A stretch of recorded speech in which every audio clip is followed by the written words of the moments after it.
Chapter 1632, Australian books while vigorously rubbing his shoes on the ground to scrape off the grain's reincarnation. Huang Bingkun silently cursed the Ming officials in Guangzhou, a perfectly good city, yet under their rule it could not even compare to the HairBandits' tiny Lingao. Truly, they were all incompetent people. Just as he was pacing about, he heard a hawker's shout from the street side. Pulling Australian films. Pulling Australian films. A group of children running out of an alley rushed past Huang Bingkun, causing him to stagger as his center of gravity was already unstable. Kids, don't rush. One when to watch once, one fen of circulation notes to watch twice. Huang Bingkun did not see the circulation notes he was so familiar with from Lingao, nor did he know the saying about starting evolution from dolls. But seeing the children flocking to it like ducks, he understood that his trip to Guangzhou would not go smoothly. The HairBandits, how venomous are their intentions? After hesitating again and again, Huang Bingkun still settled down in an affiliate inn of the Kiwei Inn. Not only was it clean and tidy here, but the key point was that he could directly use circulation notes. This prevented an immediate financial crisis. In the markets of Lingao, silver had unconsciously become rarer and rarer, slowly replaced entirely by the notes. Even the money chests in Huang family village were filled with circulation notes. Ordinarily, one could not even glimpse a sliver of silver. Although old Master Huang still had 500 or 600 taels buried in several earthenware jars under the study floor, that was the Huang family's reserve capital and could not be used lightly. The silver he was using now was exchanged at DeLong Bank with a road pass. He had only exchanged 20 taels total. He would have to go to the black market in Eastgate Market to exchange for another dozen. Huang Bingkun settled into the inn, took a bath in the inn's bathhouse, and changed into clean clothes, feeling relaxed all over. The various unpleasant feelings from entering Guangzhou City also vanished. However, along the way he had also realized how deeply the HairBandits had infiltrated Guangzhou. Better to settle down first, then think of a way. The methods Huang Bingkun could think of were nothing more than finding connections to capable people. The ideal would naturally be to become a private advisor. However, he was just a mere ziyukai, an anonymous nobody from a remote small county. To become an advisor, he could only rely on the recommendation of powerful bigwigs.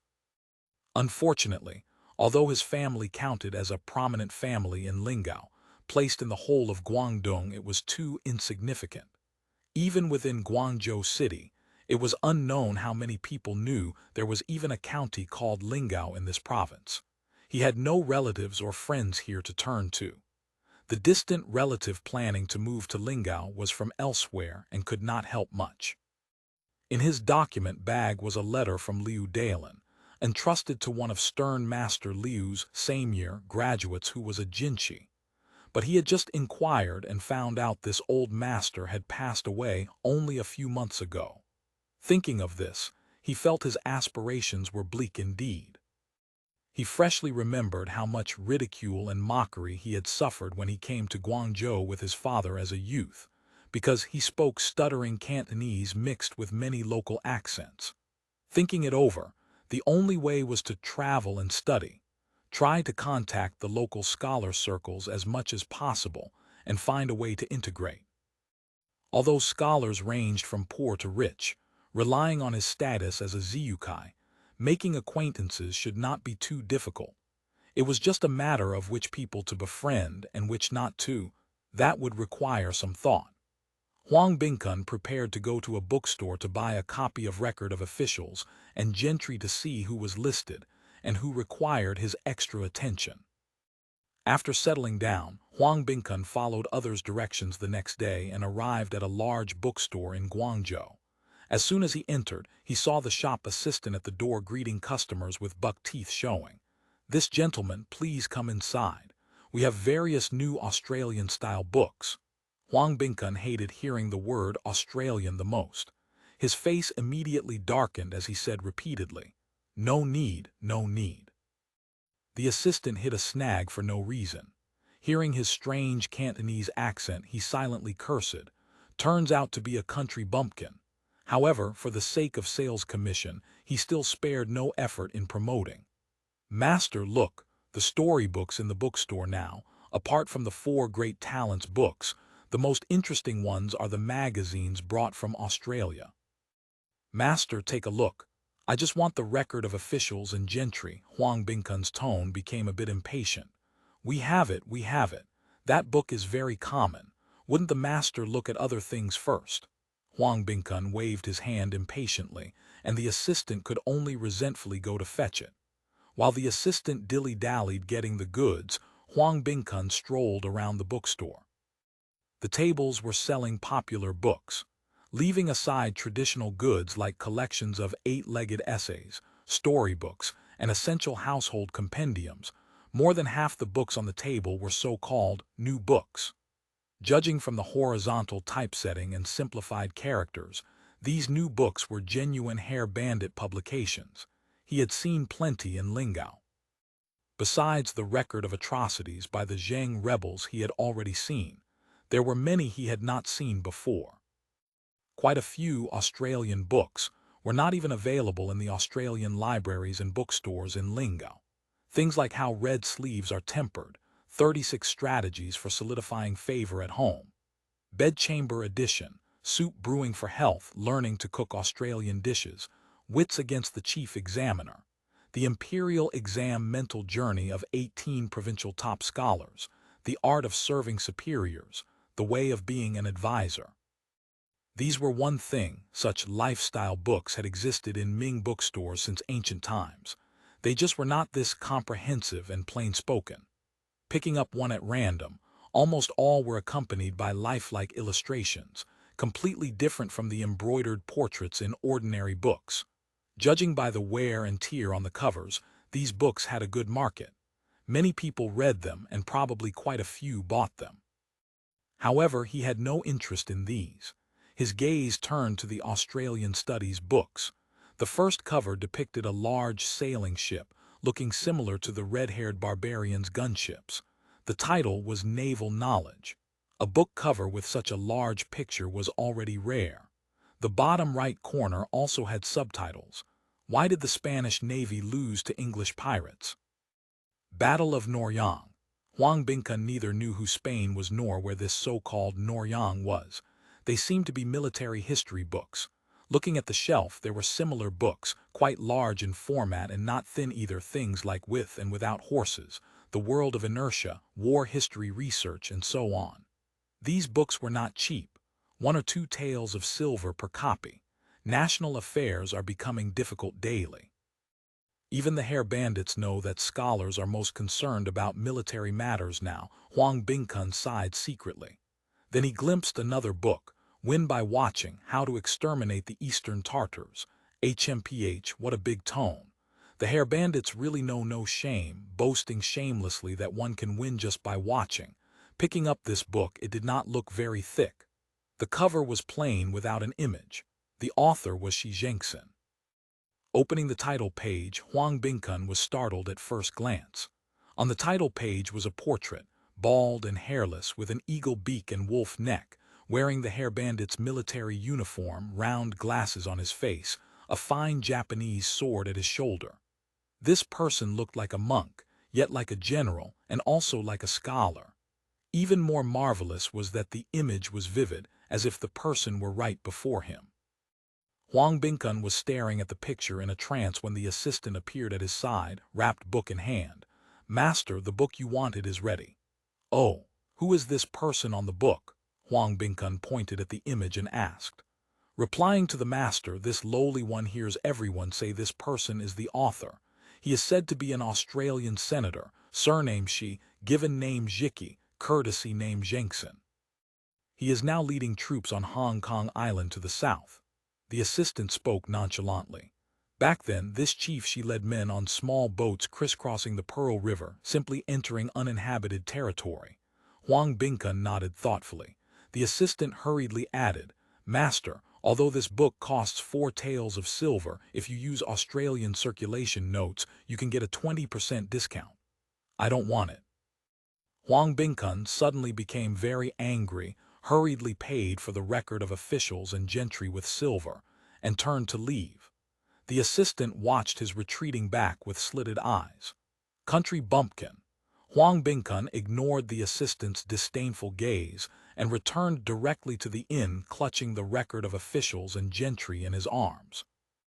He thought to himself that the HairBandits bought popularity, and the marketplace folks of Guangzhou actually pursued them so eagerly. He feared even the gentry and scholars might not fully understand the HairBandits' methods. He flipped through the record of officials and gentry for half a day, but could not make heads or tails of it. He circled a dozen names among the gentry marked as residing in hometown in Guangzhou Prefecture.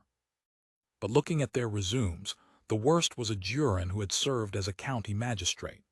With status like his, without being a relative or old friend, let alone visiting to ask for an audience, even the doorman would probably be too lazy to say an extra word to him.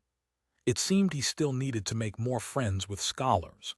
He called the assistant and asked where in Guangzhou city literati gathered for elegant gatherings. The assistant said there were the 8 sites of Guangzhou locally, and almost every day there were literary gatherings and banquets. If interested, he could go look at any time.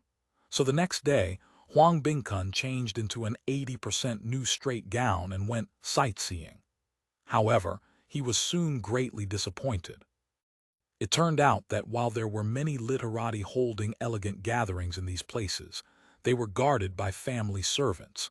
Let alone joining in to talk, he was driven away as an idler before he could even get close. Thinking it over, the only way was to thicken his skin and go to the Nanhai County School to look around and see if he could strike up a conversation. Nanhai County was the attached county of Guangzhou. The scale of the county school of this first city of the southern sky was not comparable to Lingao County. Even the Qiangzhou Prefecture School was not as large. Not only was it grand in scale, but the repairs were very tidy, completely different from the knee-deep weeds and desolation of the Lingao County School back then. In those days, because money and rice could not be issued monthly, the Ziyukai scholars rarely went there once a year. Scholars came in and out, the sound of reading aloud came from the lecture hall, servants were humble and polite. This is the real great Ming, Huang Bingkun lamented while wandering around. If all prefectures and counties under heaven were like this Guangzhou, how could the HairBandits succeed? At most, they would just be like the Franks, squatting on a small island to do business. End of chapter. Chapter 1633. A peaceful and prosperous age. He was not a student of this school, and his unfamiliar face quickly drew attention. Before long, someone drifted over to make conversation. The local scholars initially displayed the reserved courtesy befitting educated men, cupping their hands in formal greeting. Then a stout scholar asked with lazy curiosity, "Where does the gentleman hail from?" "This humble student comes from Lingao County, Qiangzhou Prefecture," Huang Bingkun answered cautiously. His voice was low, but it ignited immediate interest throughout the room. In an instant, Huang Bingkun found himself surrounded so tightly that not a drop of water could have slipped through. His hands were seized by 3 different people, arms draped over his shoulders from all sides, and eager faces with shining eyes pressed close. "Brother Huang, are the Australian ships truly made of iron? Hey, Brother Huang, is it true that the Australians command the power of ghosts and gods to make carts and ships move on their own? Master Huang, how might one trade in Australian goods? Mr. Huang, my family also deals in foreign wares. Could you perhaps put in a word with the chiefs?" Huang Bingkun was flustered by this sudden enthusiasm. As soon as these scholars swarmed him, he grasped just how deeply the HairBandits' influence had penetrated. He understood at once that before this crowd, he could show no aversion to the HairBandits. Quite the opposite, he needed to appear well connected with the Australians. As for which scholars among them still possessed integrity, second Master Huang would have to discover in due time. For the moment, he put on a gracious smile and returned bows in every direction. Though merely a Ziyukai from a small county, he remained a local tycoon back home. He had accompanied his father through all manner of situations since childhood and felt no timidity in social gatherings. Amidst a chaotic chorus of elder brother and younger brother, he blended in seamlessly. Just as the noise reached its peak, a hum. A sharp cough cut through from behind the crowd. What a cacophony! What sort of decorum is this? An insult to refinement, truly an insult. At the sound, everyone scattered to clear a path. Huang Bingkun observed a scholar in his 30s approaching. His attire differed little from ordinary scholars, but his bearing was more dignified, a faint arrogance etched between his brows. At a glance, he was clearly the scion of a wealthy family. "This is young Master Liang Kunhu of the county school," the stout scholar whispered in Huang Bingkun's ear. "He's descended from officials and runs several businesses. His family is the most prosperous here. So this is the leader among the scholars," Huang Bingkun surmised. "Brother hails from Lingao." "Precisely." "Good, good, good." Young Master Liang said good 3 times in succession. Truly, hearing 100 times cannot compare to seeing once. Huang Bingkun wondered silently. He was no notable figure. Where did this come from? He watched young Master Liang turn to address the room. "Brothers, please observe. Does second Master Huang not resemble an Australian?" Voices of agreement rose around them. "Brother Liang has eyes like torches." "Absolutely the resemblance." "Except he hasn't shaved his head."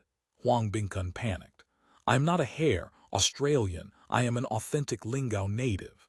Seeing his alarm, young Master Liang could not suppress a smile. "Second Master Huang, do not panic.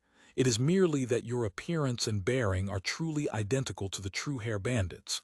Huang Bingkun could not fathom how he had suddenly become identical to true HairBandits.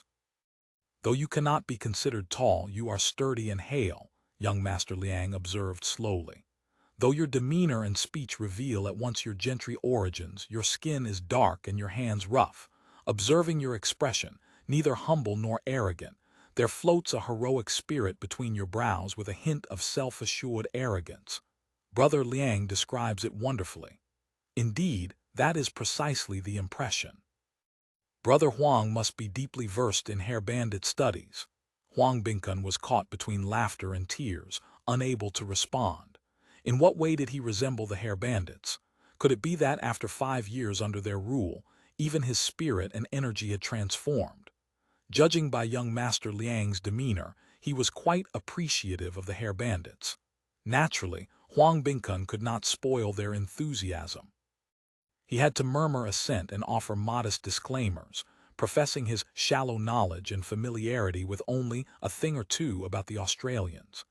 "Even knowing a thing or two surpasses us, who gaze at flowers through fog and profess love for dragons like Lord Yi," someone lamented. "Indeed, when speaking of Australians, we know only the Purple Treasure Studio. That is merely viewing a leopard through a tube." The Purple Treasure Studio represents nothing more than the Australians' sensual amusements. How much do we truly understand of their ingenious engineering and financial management techniques? At that moment, a young scholar pushed through the crowd. Judging by his attire, he was quite wealthy. He said, "Sir, having lived in Lingao for so long, Australian customs must be as clear to you as reading your own palm. Nowadays the realm is in turmoil with refugees rising everywhere. Everyone seeks a new path for governing the country. I hope you will not be stingy with your insights. You must be weary from your long journey. Please rest for a day first. Tomorrow at noon, I shall host a banquet at my family's restaurant, Yuyuan Tower, to wash away the dust of travel for Mr. Huang and all the assembled brothers." He concluded with a formal bow. Hearing there was a free feast in the offing, everyone voiced enthusiastic agreement. The stout Ziyukai whispered another introduction. This was young Master Lin Zengxiu. His family operated several restaurants in Guangzhou City and owned extensive real estate. He was naturally generous and cultivated a wide circle of friends. While merriment filled this gathering, someone outside was shouting something about HairBandits and fields filled with the slaughtered. The words were indistinct. The stout scholar dismissed it casually, merely some scholars discontented with the Australians, not worth a second thought. Huang Bingkun harbored the intention to seek out these loyal and righteous men, but observing that pro-HairBandit scholars formed the majority here, and that young Master Liang was someone he absolutely could not afford to offend, he held his tongue and resolved to watch how matters unfolded. The following day, Huang Bingkun arrived punctually for the banquet. The venue was a riverside restaurant by the Pearl River, Xiongstyle Tower. Not only was the architecture magnificent, but a portion extended over the water in the style of a pavilion. In summer, one could drink wine while facing the breeze as river currents flowed beneath the floorboards, a sensation akin to becoming an immortal. From this restaurant, one could view the famed Heiju Stone, ensuring a constant stream of banquets. Huang Bingkun had contemplated coming here himself to seek opportunities. Though the staff had not turned him away, approaching the private rooms of high officials and nobility had proven utterly impossible. Unexpectedly, after just one visit to the county school, everything had aligned so smoothly. The staff escorted Huang Bingkun to the hall, where a group of scholars already waited. To his mild disappointment, young Master Liang was not among them. Upon reflection, given his status, he would likely make a fashionably late entrance. "Young Master Huang graces us with your presence. Truly this brings radiance to our humble establishment. Come, come, come, please enter." Young Master Lin, born to a merchant family, was thoroughly adept at social occasions. Huang Bingkun returned the bow with cupped hands. After a flurry of pleasantries, everyone happily clasped hands and entered together. Before them stood a large glass panel serving as a screen. The windows, too, were all fitted with glass. In Guangzhou, this was considered lavish spending indeed, but to Huang Bingkun it was hardly impressive. Not only were Lingao streets lined with glass windows, but even his own home had replaced all its windows with glass over a year ago. The staff led them through a moon gate. Small private rooms lined both sides of the corridor, each bearing evocative names, inviting immortals, joyous travel, and so forth. Lin Zengxiu took Huang Bingkun by the arm and guided everyone to the outermost chamber, the Chrysanthemum Viewing Hall. This was the restaurant's famous water pavilion. Windows opened on three sides, with Xiangfei bamboo curtains hung to block the sun. The river breeze blew gently, refreshing all present. Two large tables had been arranged in the hall, cold dishes and fruit platters already set out. Young Master Lin greeted everyone. The scholars, evidently accustomed to dining at the wealthy young Master Lin's expense, showed little ceremony, calling each other brother and taking their seats. Lin Zengxiu invited Huang Bingkun to the seat of honor, then introduced the assembled scholars. Most hailed from minor wealthy families in Guangzhou City, either managing their own family businesses or with fathers and brothers serving as petty officials. The most enthusiastic stout Ziyukai from the previous day, for example, was surnamed Shi. His family manufactured and sold bamboo and rattan furniture, earning him the nickname Chair Shi. The first round of wine had scarcely been offered when Lin Zengxiu rose to his feet. Gesturing toward the layers of masts and sails crowding the water, he turned and asked Huang Bingkun, "Young Master Huang, is this scenery worth viewing?" "The great port of the southern kingdom, its reputation is well deserved," Huang Bingkun replied appropriately. "How does it compare to Lingao?" This placed Huang Bingkun in a predicament. In terms of city scale and population, Lingao County under Australian occupation was far inferior to the great Ming's Guangzhou prefecture. Yet when it came to civilization, a word constantly upon the HairBandits' lips, Guangzhou prefecture lagged far behind. "Each possesses its own merits," Huang Bingkun offered. "Difficult to rank one above the other." Scholar, she laughed heartily. Brother Huang's words are rather slippery. Huang Bingkun felt somewhat abashed. This younger brother speaks honestly. Lingao's prosperity differs from that of Guangzhou prefecture. How does it differ? Young Master Lin pressed eagerly. How indeed? Huang Bingkun pondered. The most significant difference was that in Lingao, the entire environment made one feel at ease. The ground was clean, the streets orderly, and the common people appeared neat and spirited, One saw no beggars sprawled on the ground, no filthy coolies everywhere. "Is Lingao extraordinarily wealthy?" someone asked urgently. "Not necessarily so." Huang Bingkun organized his thoughts. "Speaking of Lingao's prosperity, it is far inferior to Guangzhou. However, the phrase living and working in peace and contentment is entirely deserved." Everyone appeared somewhat disappointed in their view. Guangzhou City equally deserved the description living and working in peace and contentment. "What makes it so peaceful and content?" A voice came from outside the door. It was young Master Liang, arriving at last. As the backbone of this group of scholars, his entrance inevitably prompted another round of pleasantries. Once seated, Liang Kunhu inquired again how Lingao achieved such peace and contentment. Huang Bingkun gathered his thoughts and said, "As the saying goes, the elderly are cared for, the young are educated, the impoverished have something to rely on, those in difficulty receive assistance, and widowers, widows, orphans, the childless, and the disabled are all supported." These sentences all came from the Book of Rites.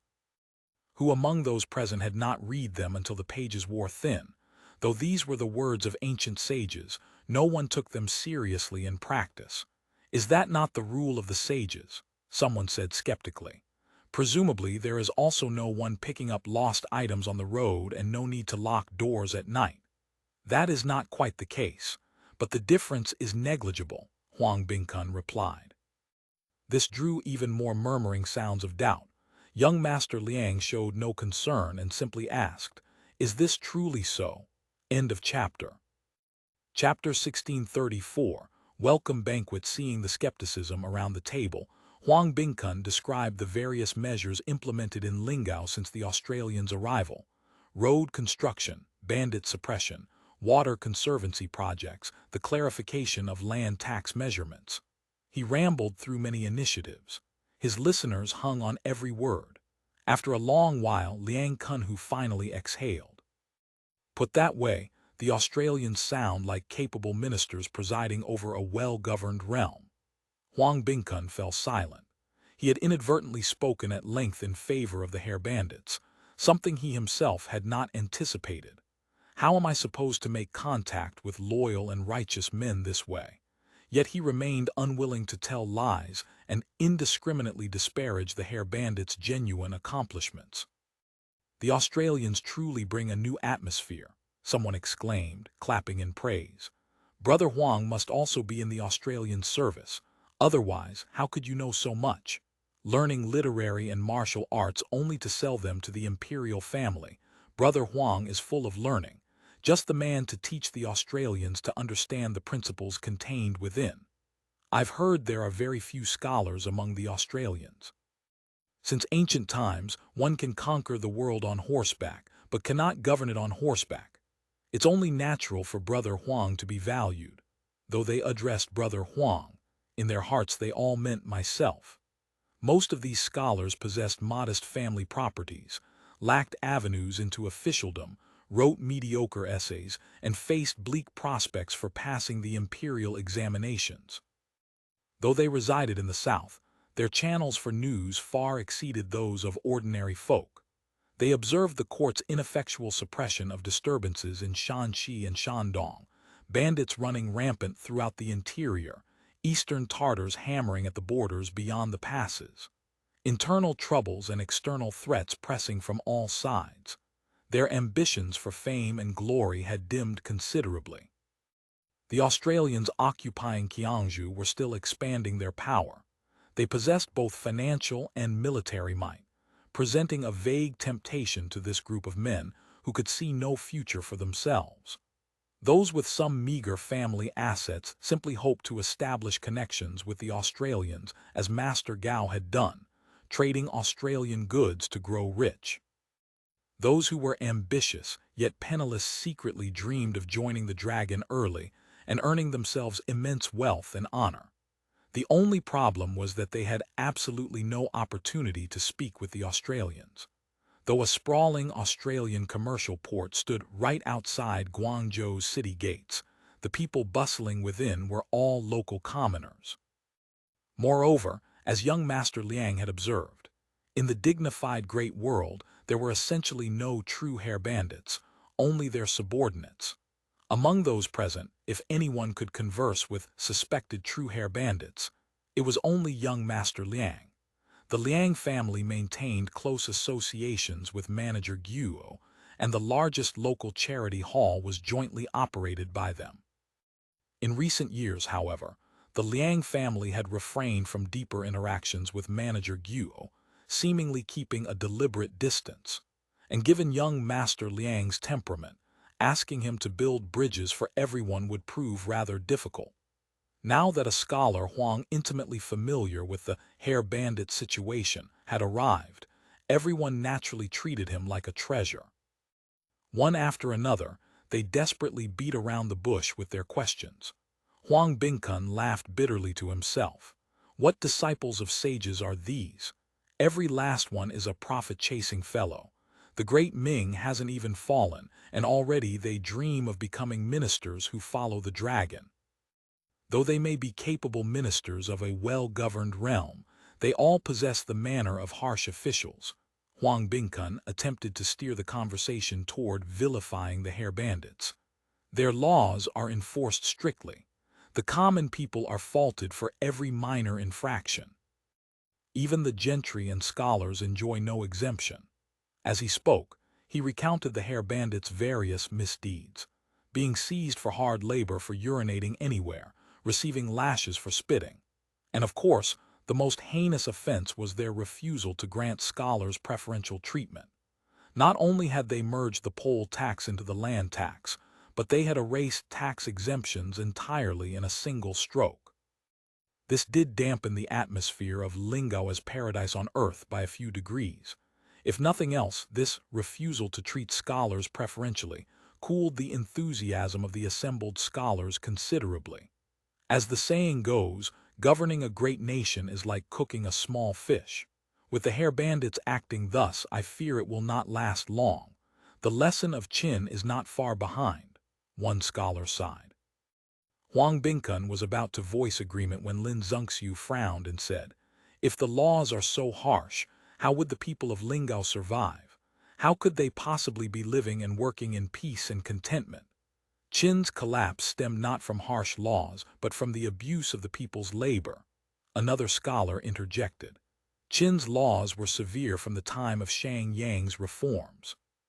Why did the state not perish then, but instead go on to unify the 6 kingdoms?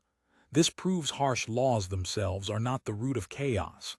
This scholar appeared quite young, his clothes shabby, rather conspicuous among this group of Ziyukai. I believe the Australian success lies precisely in the benefits of severe laws and harsh punishments. Setting aside everything else, regarding the various abuses in taxation, could the Australians have eliminated them without severe laws and harsh punishments? "This is Wu Ming, scholar," she whispered. "He's, well, not even a Ziyukai." There was a note of disdain in his voice, but his insight isn't bad. He simply enjoys making provocative statements. One cannot put it that way. Though abuses are indeed rampant in taxation, the grain tax households and gentry form the foundation of the court. Actions like those Brother Huang describes, I fear they will chill people's hearts. Someone voiced concern. The debate continued for a while. It seemed quite a few approved of the HairBandits, severe laws and harsh punishments, mostly those from urban industrial and commercial families who had no vital interests in land taxation, but placed great importance on social order. They greatly appreciated the Australians' various practices. Consider only that a few years ago the Australians marched troops past Guangzhou City and wiped out so many bandits. The 4 suburbs have been peaceful ever since. That alone is a tremendous benefit. Huang Bingkun frowned inwardly. Stealing a glance, he noted that Lin and Liang showed no objection to the increasingly Ming trader remarks, so he merely offered casual responses.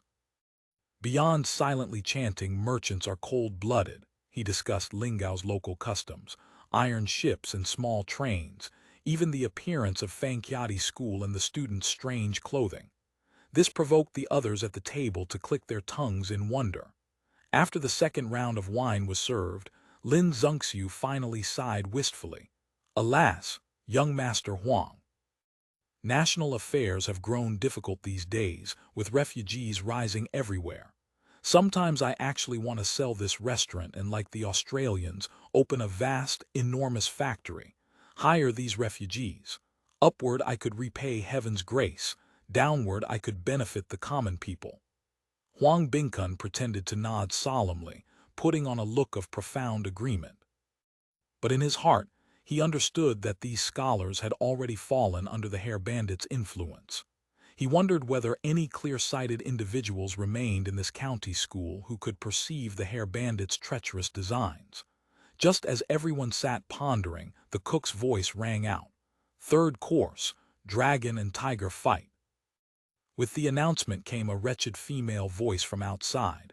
Master, please show some mercy. The child hasn't eaten in days, master. Hearing the commotion, everyone walked to the corridor to look. They saw a disheveled woman leading a 5- or 6-year-old girl, bowing and begging for food throughout the outer hall. Diners either ignored her, feigned blindness, or angrily berated the waiters. Several shop assistants dragged the madwoman-like figure, desperately pulling her toward the exit. But she would not be moved. All could hear only the woman's frantic wailing and screaming. Witnessing this, Lin Zengxiu merely snorted, flicked his sleeves, and returned to his seat.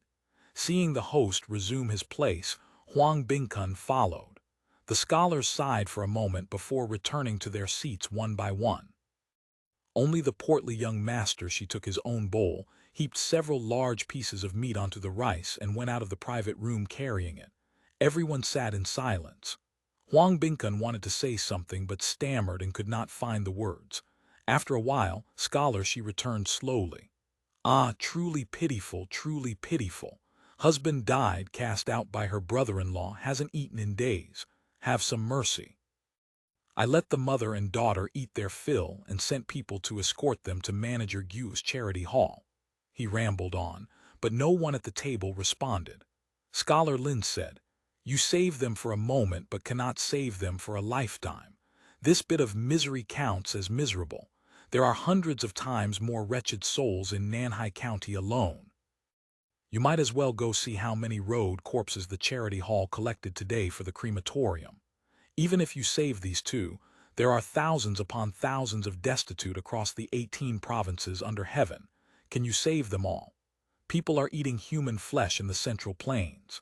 In the end, they'll all become roving bandits, coming to find us for food with knives and spears. I say we might as well close our eyes and simply eat. Muddle through wherever we can, spare ourselves the trouble of worrying about the country and people to no avail. Once Lin Zengxiu's words landed, Huang Bingkun watched the faces of all the scholars present turn pale. The freshly served dragon and tiger fight steamed fragrantly, yet not a single person moved to lift their chopsticks. Ah, if only I could open a vast, enormous factory, a cannon factory. Not only would I make money and help quell the chaos in the realm, but the poor people I hired would also have food to eat. Lin Zengxiu mused aloud. Huang Bingkun raised the wine in his cup. These days roving bandits rise everywhere and the Eastern Tartars are a scourge. Young Master Lin's concern for national affairs and the court is admirable. I toast you a cup. Ha, the court, Lin Zengxiu laughed. If I built that cannon factory, whether the emperor or his officials, they should repay the city redemption fees, the happy donations, and the happy contributions they owe me, shouldn't they? At this, the entire table burst into laughter, and the atmosphere gradually grew lively. Of course, my family doesn't have the money to open a cannon factory either. Ha, selling these few restaurants wouldn't begin to cover the cost. Young Master Lin said dejectedly. Come, eat. Dragon and tiger fight. The atmosphere at the table revived. The scholars gradually opened their hearts and mouths. One spoke of how many she of grain his family had happily contributed back in the day. Another claimed that was nothing. Their old man nearly hanged himself raising the city redemption fee. Fortunately, Master Gao acted rather decently and managed to return it all the following year. Otherwise, the salt tickets in hand would have become a pile of worthless paper. Gao Ju, decent my ass. At the mention of Gao Ju, someone else chimed in with complaints. When the Purple Treasure Studio issued shares a few years back, it was Gao Ju who created obstacles, preventing his family from buying more even when they wanted to.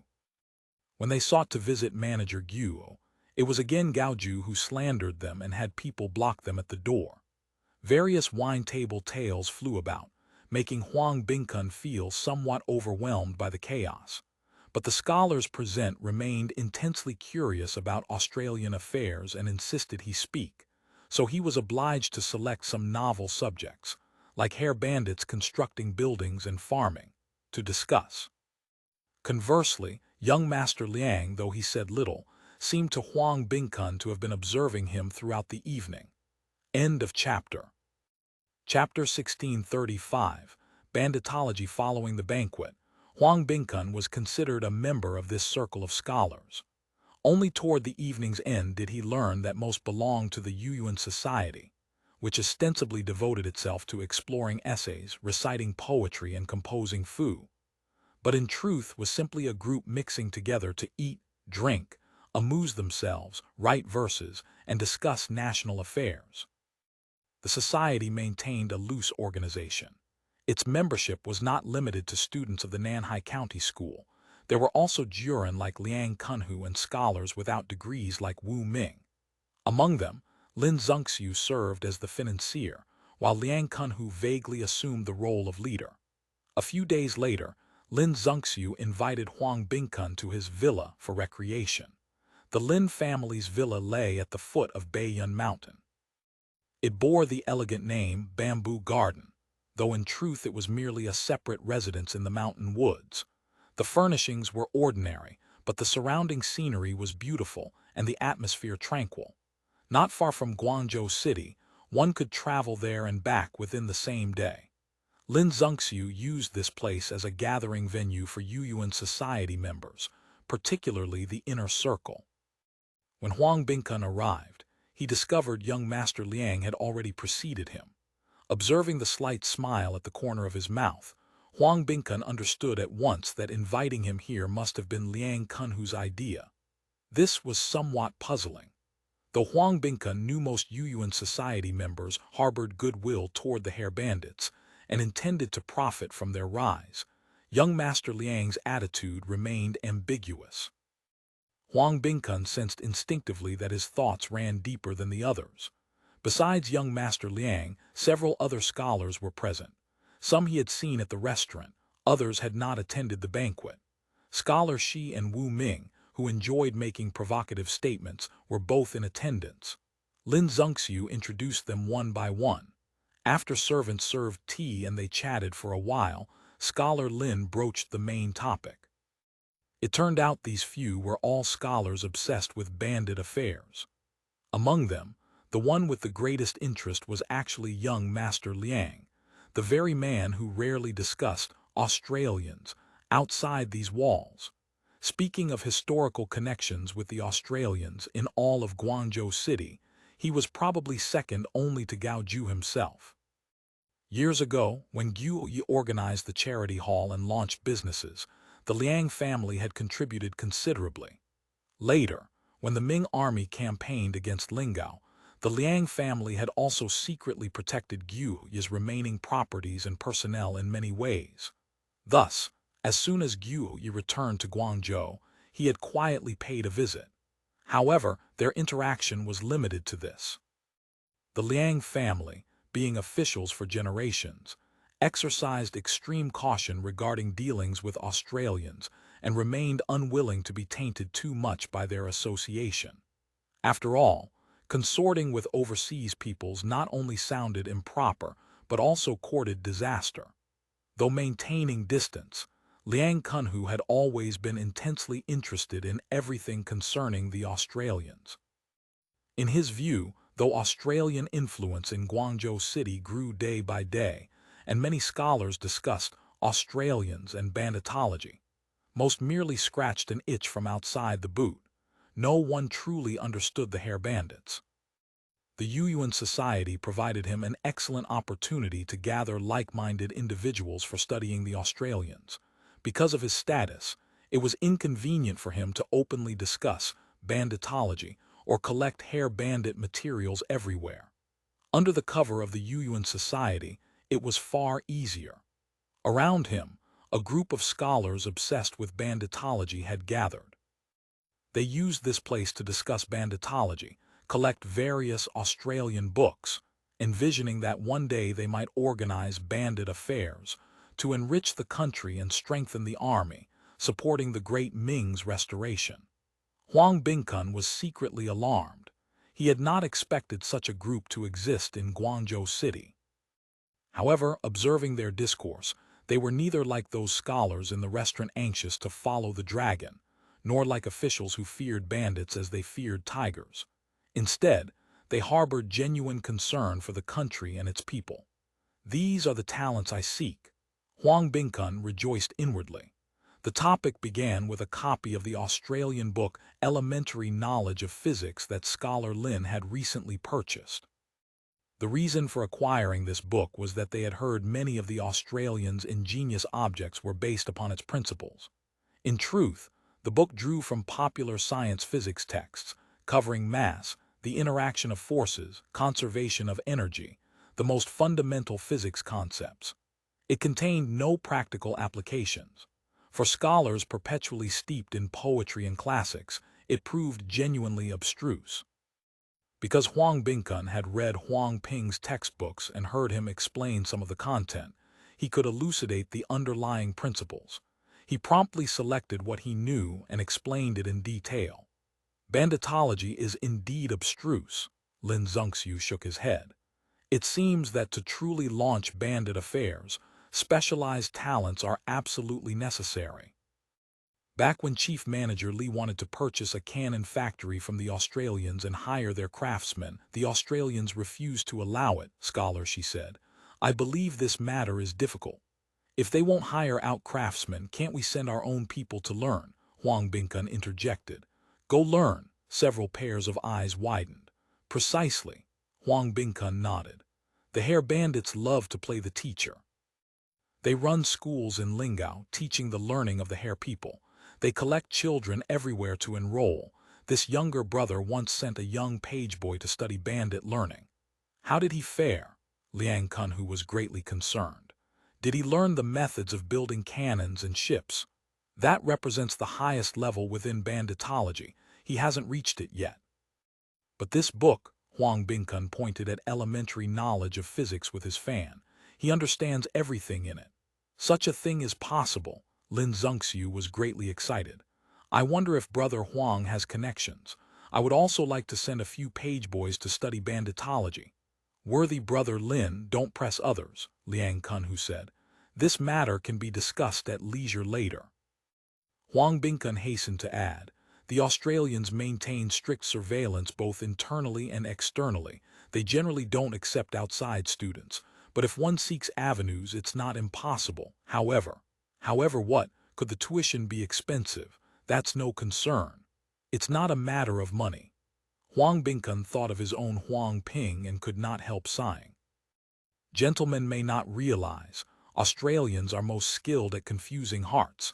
A perfectly good child, upon entering their school, within a year or two becomes a fake bandit. Forgetting their masters, indifferent to ancestors, all principles of heaven and human feeling cast aside. Everything becomes Australian learning, Australian rules. One must find older children, resolute in character and able to read, to send." "Where would one find such children, Scholar?" she said. "Which family would willingly send a literate child to study banditology? If it's ordinary servants and page boys who are dull and ignorant, as Brother Huang says, wouldn't they also be confused after going? It seems this matter is very difficult." Speaking of banditology, Lin Zongxiu possessed the greatest interest and considered himself the deepest researcher. He unconsciously launched into impassioned discourse. "Difficult as it may be, we must find a way. Banditology is the urgent matter of our times. Since the iron ship sailed north in the early years of Changzhen, entered our Qiangzhou and defeated our royal army, in just 3 or 4 years they have become like a state unto themselves. They build machines, repair warships, entice commoners to cross the sea and join them. The government cannot restrain them. This is indeed a great transformation unseen in 3,000 years. China's bows, spears, and bird guns cannot match the Hair People's artillery and cannons. China's boats and ships cannot match the Hair People's steam-powered warships. Thus, we are constrained at every turn. In today's circumstances, to speak idly of expelling barbarians and driving them beyond our borders is surely delusional talk. Even wishing to preserve peace and guard our territory, without guns, cannons, and warships, is empty talk. This student believes the way to strengthen ourselves lies in mastering their techniques and seizing what they rely upon. Therefore, we cannot help but learn banditology and manage bandit affairs. Establish cannon factories, build shipyards. These Hair People's guns, cannons, and warships are mostly manufactured in Qiangzhou. The iron they use is Chinese iron. The craftsmen are merely exiled commoners. Yet they can wield these to invade and bully our great Ming. If we can truly master their methods deeply, we too can build ships and cannons like the Hair People. Perhaps we might even surpass them. At that time, we need not worry about failing to exterminate the HairBandits. Huang Bingkun listened to this grand discourse with rapt attention, deeply appreciating the argument of a great transformation unseen in 3,000 years. This was a thunderclap that could wake sleepers. What a pity that the emperor, the ministers of the central government, and the governors, inspectors, and surveillance commissioners of various provinces could not hear it. Apart from a single Australian goods, practically no one had truly grasped the depth of the HairBandits' machinations. Brother Lin, to summarize today's situation with a great transformation unseen in 3,000 years is most concise and stirring. With this phrase as the central thesis, you could well write a great article using the content you just mentioned, circulate it, and shake everyone under heaven. If I wrote such an article, the scholars under heaven would curse me to death. A helpless smile appeared on Lin Zengxiu's face. Calling it alarmist would be light. Should they say I'm blaspheming sage learning, I would be beyond redemption. Liang Kunhu gently tapped his palm with his fan. Worthy brother Lin worries overmuch. Whether learning banditology, managing bandit affairs, or borrowing their good methods and systems, there is a fundamental principle to always remember. It must be grounded in our Chinese Confucian moral code. Take China's ethics and moral code as the essence, supplemented by the Hair People's techniques for wealth and power. Precisely. Brother Liang speaks excellently. Several voices clapped in agreement. Banditology for utility, Chinese learning for essence. The Australian strengths must be learned. Our ancestors' legacy must be preserved all the more. Huang Bingkun agreed wholeheartedly. Just as he was about to speak, scholar, she interjected, learning banditology and managing bandit affairs, leaving aside whether we can exterminate the Australians, at least we can protect ourselves. Despite his appearance as an overweight man aloof from worldly concerns, when discussing matters, scholar, she showed no ambiguity whatsoever. Years ago, when the Australians' forces approached Bastion and burned the 5 Ram station, our troops had no power to retaliate. Fortunately, the Australians prize commerce and value profit. Otherwise, I fear Guangzhou City would have fallen into their hands long ago. Wu Ming laughed coldly. Is it not already theirs? I'm not being alarmist. If the Australians wanted this Guangzhou City, taking it would be effortless. True, inside this Guangzhou City lies a mountain of gold and a sea of silver. Then why don't they take it? Liang Kunhu suddenly asked. For business. Wu Ming snapped his fan shut. It's not difficult for the Australians to seize Guangzhou. The difficulty is that once they take Guangzhou, they can no longer trade with the great Ming. What does a mountain of gold or sea of silver within the city matter? What they value is not money. Huang Bingkun could not help chiming in. What you say is precisely right. Though the Hair People claim to love commerce and pursue profit, in reality, what they scheme for is something else entirely. Then what do they scheme for? End of chapter. Chapter 1636. Master of Banditology Huang Bingkun found himself momentarily at a loss for words. Indeed, What were the HairBandits scheming? To become emperors themselves? Though the HairBandits held little territory, occupying the whole of Qiangju Prefecture still amounted to a considerable domain. If they intended to rebel, with their warships and cannons, sweeping through half of China would pose no difficulty. Government troops were certainly no match. If one claimed they sought to change the dynasty and vie for the Central Plains, well, ever since they bombarded Human and bloodied Zhangzhuo, any armed force on the mainland would crumble before them like rotten wood. Though the HairBandit army did not appear numerous, once they charged into Guangdong and raised the banner high, assembling an army of hundreds of thousands would be a matter of moments. In these times, so long as there were army pay and grain, there was no shortage of desperate people willing to eat military rations and become soldiers. Yet they simply remained on that island of Qiangju, tirelessly building roads, stringing iron wires, clearing wasteland for cultivation, managing water conservancy, recruiting exiles, establishing schools, transforming a desolate pirate's island until it flourished.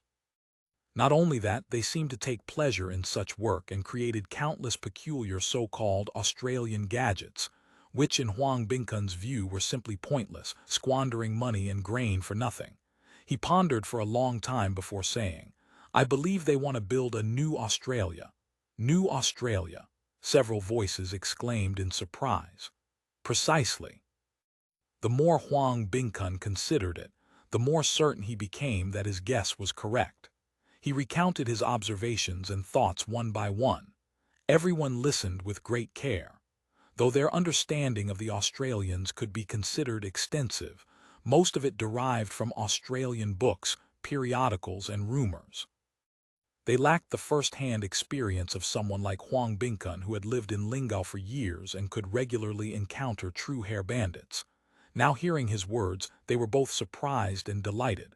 Ships, cannons, and machines are, in the final analysis, merely ingenious objects. Possessing them adds luster. Lacking them does not undermine the larger picture. Huang Bingkun spoke with conviction. If you say they wish to vie for dominion over the realm, why print these Australian studies books to scatter across the land?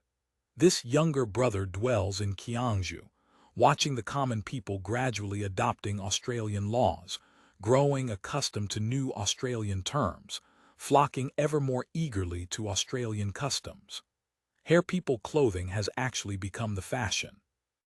What children sing in idle moments are also hair people nursery rhymes. Transforming the civilized with the barbarian, young Master Liang said softly. Exactly.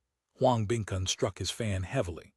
As for the claim that Australians are descendants of the Great Song, I absolutely do not believe it. What reason would descendants of the Great Song have to alter their own attire and abandon the Great Song's dress and headgear? Apart from uttering a few phrases like our Great Song and Australian Temporary Court, they neither avoid the names of the Great Song's emperors of past dynasties nor employ the Great Song's institutions and regulations. The so-called transforming the civilized with the barbarian is merely wishful thinking. Lin Zhengxiu laughed. Everyone nodded. Lin Zhengxiu then posed many questions about the Australians. Compared to the exotic curiosities type questions most scholars had asked at the banquet, Scholar Lin's inquiries mostly concerned the institutions and regulations the Australians implemented in Qiangju and their strategies for governing the realm. The themes were not only clear, but also possessed depth. Some questions far exceeded the bounds of Huang Bingkun's knowledge. As the conversation grew animated, Lin Zhengxiu exchanged a glance with Liang Kunhu, and Liang Kunhu nodded. Scholar Lin said, "Brother Huang, please follow me." The group rose to their feet. Lin Zhengxiu led the way to the backyard, where a small two-story building stood alone in the middle of the courtyard, attached to no surrounding structures. Huang Bingkun wondered silently, what manner of arrangement is this? Lin Zhengxiu drew a key from his sleeve and unlocked the building door. The first floor contained only some large water vats, all filled with clear water. In the center stood a staircase. Huang Bingkun suddenly realized, it's a library. The group climbed the stairs. Sure enough, the second floor was lined entirely with bookshelves, piled with various books. Huang Bingkun vaguely sensed something different, then understood. This collection consists solely of Australian books. Huang Bingkun had witnessed the scale of the Australians' libraries. In terms of size, this collection counted for little. Yet for a scholar's villa to actually house so many Australian books, this was truly a first. Lin Xiu said, "Whenever Australian books appear on the market, I instruct servants to collect them as thoroughly as possible. Even their storybooks and novels are not overlooked. It's merely that the collection is a jumble of quality, fish and dragons mingled, mud and sand falling together. I don't know which are useful and which are not. Since Brother Huang comes from Lingao, I shall need to ask Brother Huang for considerable guidance." Huang Bingkun surveyed the collection. It truly had everything. From various magazines, pictorials, and readers he had seen in Guangzhou bookstores to textbooks only available in Lingao, one could say it lacked nothing. In the corner stood another shelf piled with items he knew intimately. Lingao Times. Nearly every gentry household in Lingao subscribed to a copy to study the Australians' policy directions. Lingao Times. He could not help exclaiming, striding quickly to the bookshelf. The newspapers were stacked neatly by month and date. However, judging from the paper's freshness, they did not seem frequently read. "This is the Australian Court Gazette I specially commissioned owner Guo to purchase from Lingao," Liang Kunhu said. "He sends it to me once a month. Looking at the dates on it, is it published daily?" "Exactly," Huang Bingkun said. "What they call a daily newspaper. One sheet is issued every day." He rubbed the paper. "This newspaper contains a great deal of substance. Please enlighten us, Brother Huang." The eyes of several men revealed keen interest.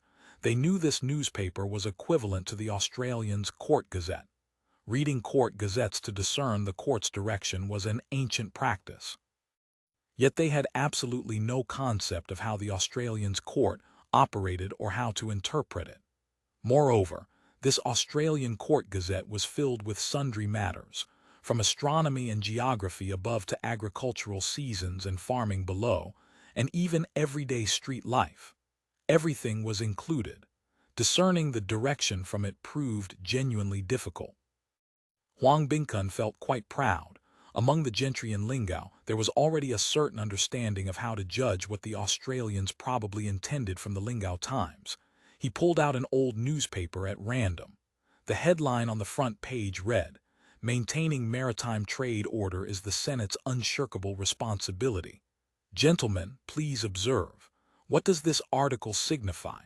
Several people read it through. The article mixed narrative and commentary, saying nothing more than that maritime trade order must be stable and secure, so that it could benefit the livelihoods and prosperity of nations along the coast, and similar sentiments. "I cannot discern anything," Wu Ming spoke up. "I think it's merely the sea power the Australians advocate constantly."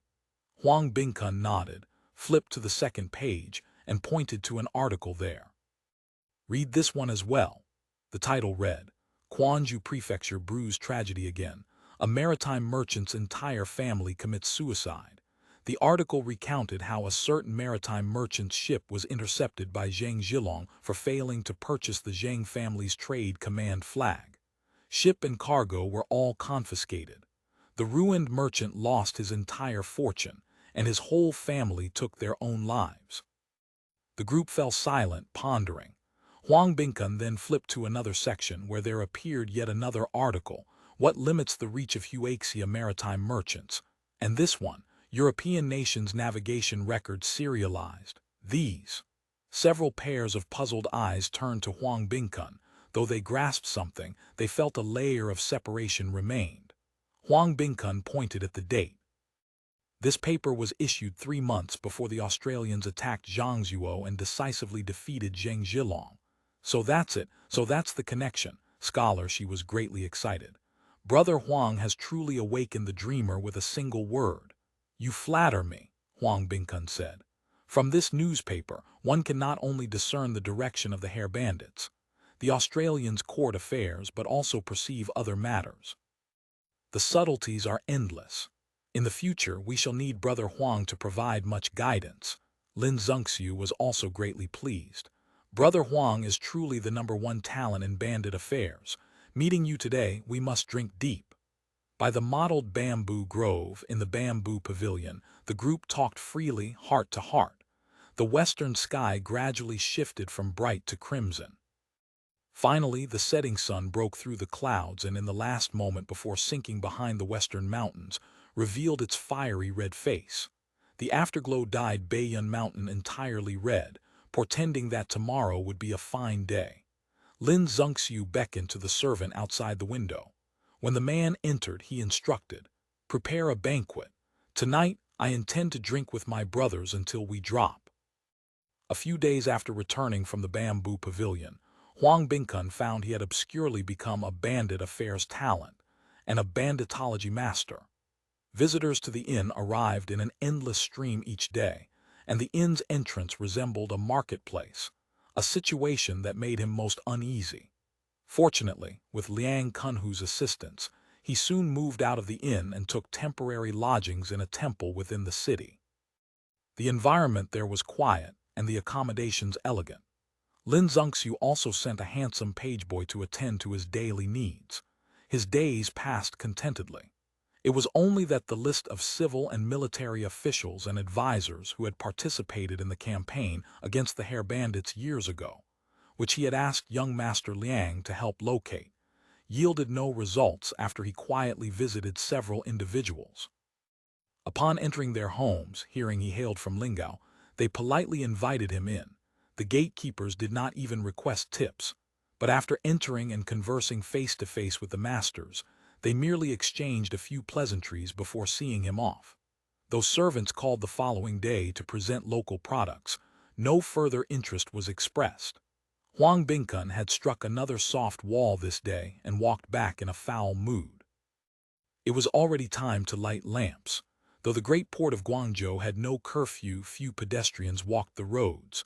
On the way back to his lodgings, Huang Bingkun constantly sensed someone following him. One alley away from the temple, he glimpsed a figure flash at the corner. They seemed to have a weapon in hand. Huang Bingkun's mind raced as he prepared to bypass this small alley and take the long way around. But the moment he turned, two dark figures sprang from the corner, swinging clubs at his head. Fortunately, Huang Bingkun had suppressed bandits and seen battle before. He was agile and quick-witted. He easily dodged the club aimed at his head, punched the attacker square in the face, kicked another away and turned to flee, only to see 3 more men running toward him with clubs raised. The 5 surrounded Huang Bingkun. He observed that all wore scholars' robes, yet their skin was dark and their arm muscles slightly bulging, clearly men who had done farm work. One of them shouted loudly, "HairBandit, stop right there." End of chapter. Chapter 1637. The anti-bandit Gallants. 5 men in Confucian scholars' robes squared off against Huang Bingkun, their eyes round and seemingly dripping blood. The leader, wishing to demonstrate that his cause was righteous and that he was no mere brigand, thrust an accusing finger at Huang Bingkun and proclaimed, "Traitorous dog! You and your kind bring chaos to Nanhai, slaughter the gentry, torment the common folk, and defy the royal army."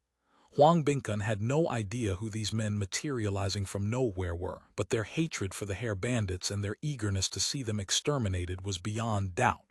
He hastened to interject, "Brother, you are mistaken. This humble one is no traitor. Pa, if not you, then who? You have received great grace from the imperial court. Yet in Lingao you allowed the HairBandits to flourish unchecked. Rather than devoting yourself to the sage's teachings, you delved deep into bandit techniques. How can such a disloyal and unfilial wretch claim innocence? Dying is a small matter. Losing integrity is a grave one. To fail in filial duty to the court, to fail to die defending our country and share the emperor's burdens, how is that not treason? Today, we shall eliminate this threat for the court above and below." Before the word "below" could leave his lips, the leader took a clod of earth squarely to the face. With a yelp of "Aya!" he immediately covered his head and crouched down. Perceiving that these men clearly mistook him for a HairBandit and meant to dispatch him swiftly, Huang Bingkun had acted first on the principle that a wise man does not suffer the blow staring him in the face. As the clod left his hand, he charged a shorter man on the right, wrenched the wooden club from his grip, shoved him aside, and took to his heels. His opponents wore Confucian robes and headcloths, elegant attire to be sure, but for chasing and fighting, long gowns only slowed one down. Not one of the five could outrun Huang Bingkun. Alas, Huang Bingkun himself also wore a long gown, having dressed for visiting gentry. Running headlong, he failed to notice a stone underfoot. The fabric tangled around his legs and caught on the stone, sending him sprawling face first. His right shoulder struck the wall on the way down and the club flew from his hand. Before he could scramble upright, his pursuers were upon him. The one in the lead swung at his head, shouting, "HairBandit, receive your death." Years of suppressing bandits had given Huang Bingkun rich combat experience. Seeing he could not dodge, he hugged his head with both arms and took the blow squarely on his back.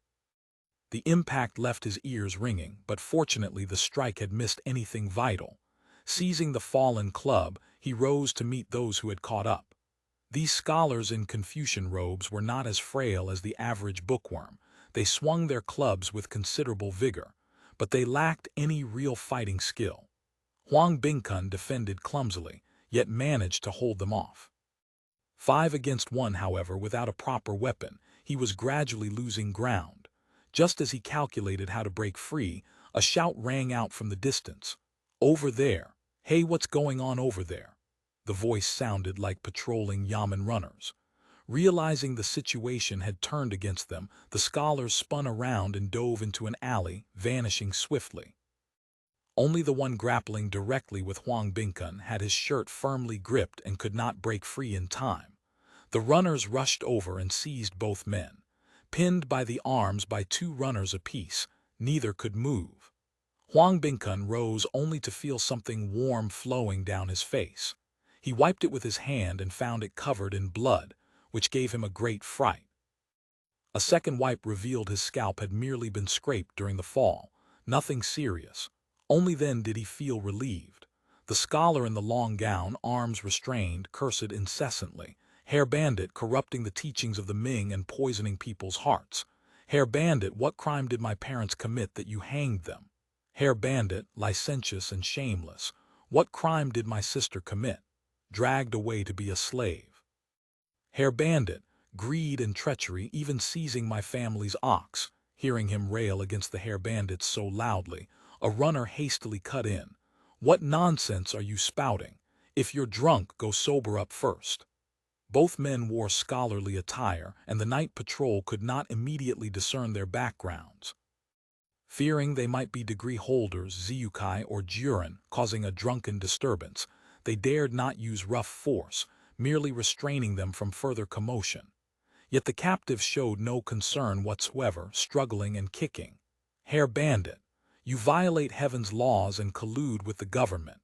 How much silver did you give Xingwenken?" 2 slaps, pa. Afraid the man would blurt out something unanswerable, a runner dealt the scholar 2 swift strikes across the mouth. Family-honed technique rendered the blows ruthless and precise. Blood immediately filled the scholar's mouth, rendering him unable to speak. The head runner, hearing these words, recognized this fellow probably had some connection with Australians, people who could not be trifled with. He hastened to smile apologetically and bowed to Huang Bingkun. "Sir, you were startled. Are you all right?" "No problem. You gentlemen have worked hard." Huang Bingkun produced a visiting card. The runner's eyes flashed, the Liang Residence's card. His smile turned even more obsequious. "If you are uninjured, please return first. This madman, we brothers will help him sober up." To prevent further blathering, Huang Bingkun felt no trace of surprise at this sudden street attack, nor was he frightened. Ever since organizing scholars to spy on military intelligence, he had been prepared at all times for a pack of vicious HairBandits to appear suddenly and fire those short-handled pistols at him. Tonight's scene, however, left him caught between laughter and tears. He watched the runner seize the near-mad scholar and press him down, his headcloth fallen off, hair disheveled like a refugee's, while hoarse shouting poured forth, the words no longer discernible. He smiled bitterly. Just as the runners prepared to take the scholar back to the county yamen, the man summoned strength from somewhere and lunged toward him. Fortunately, the runners had already bound him and pulled him back immediately. Yet in that instant, a mouthful of phlegm mixed with blood shot from the scholar's mouth, flying straight onto Huang Bingkun's face. He hurriedly used his sleeve to wipe it off, finding the fabric soaked with fresh blood mixed with phlegm, and also a tooth just knocked loose. Huang Bingkun did not rise until noon the following day.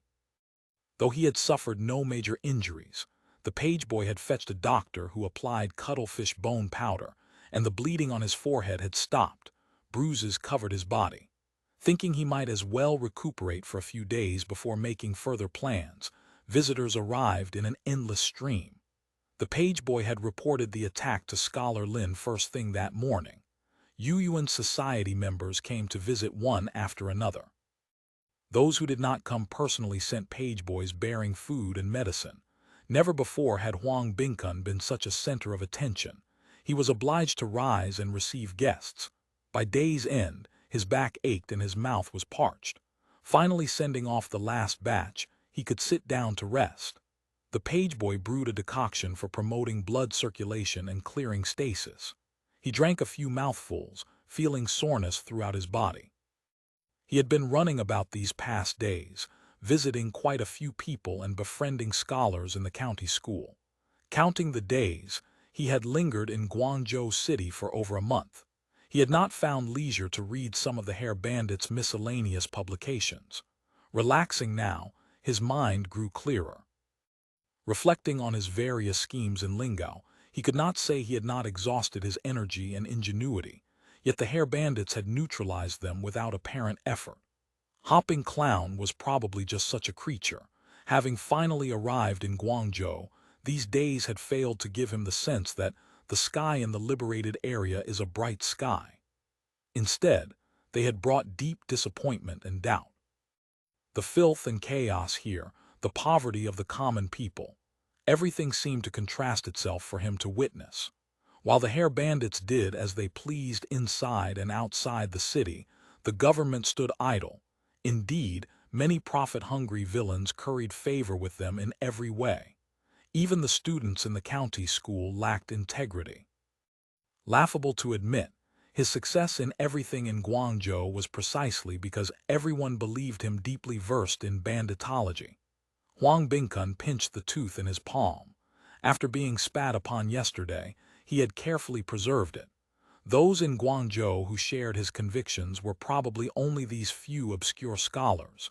Yes, I should speak with him. He called the page boy and instructed him to go to the Nanhai County Yamen to inquire about the man caught by the runners yesterday. The page boy returned shortly. That scholar died yesterday, the boy said. What? Huang Bingkun was deeply shocked. Just one night and he's dead. Yes, the people inside said the night patrol locked him in the detention room last night. When they checked this morning, he had already hanged himself. Huang Bingkun's palm stung as if pricked by the tooth. He hurriedly threw it aside. Then he asked again, was it truly suicide? The head jailer said it was indeed suicide, and added that it wasn't his first time being caught. What happened? Tell me everything. Yes. The page boy explained that this scholar was originally the son of a grain tax household in the Dongyuan countryside named Lei Lunfu. Years ago, when HairBandit troops passed through, his family had organized local militia to resist, resulting in the entire family being wiped out. Only a younger sister was said to have been abducted to Lingao. Lei Lunfu himself had been studying in the county seat and escaped disaster because Dongyuan paid the city redemption fee. No wonder he hated the HairBandits so deeply. Huang Bingkun nodded silently. Since then, he became somewhat deranged, the page boy continued. He spent every day distributing leaflets in Guangzhou City and filed lawsuits at the Yamen several times. Seeing the government ignored him, he went to cause trouble at the Purple Treasure Studio. Being driven out by the armed escort agency wasn't enough. Manager Guo probably employed some means to have him stripped of his Ziyukai title, and had the Nanhai County Yamen arrest and imprison him for half a month, making him suffer considerably in jail. And then he opposed the Australians even more intensely.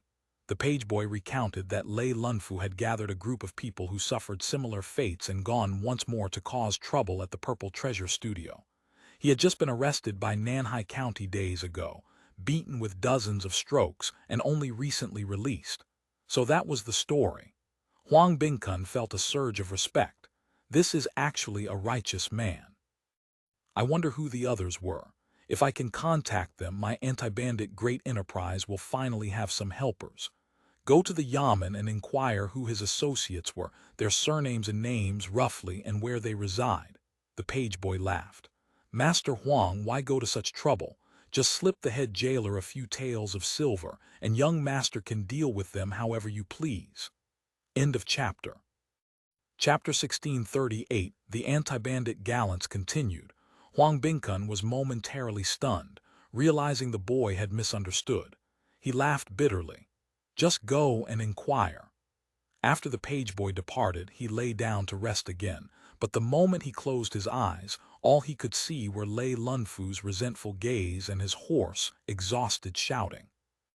Nightmare after nightmare tormented him, until he finally gave up on sleep and went out for a walk to clear his mind. Strolling alone through the streets of Guangzhou, Huang Bingkun felt utterly adrift.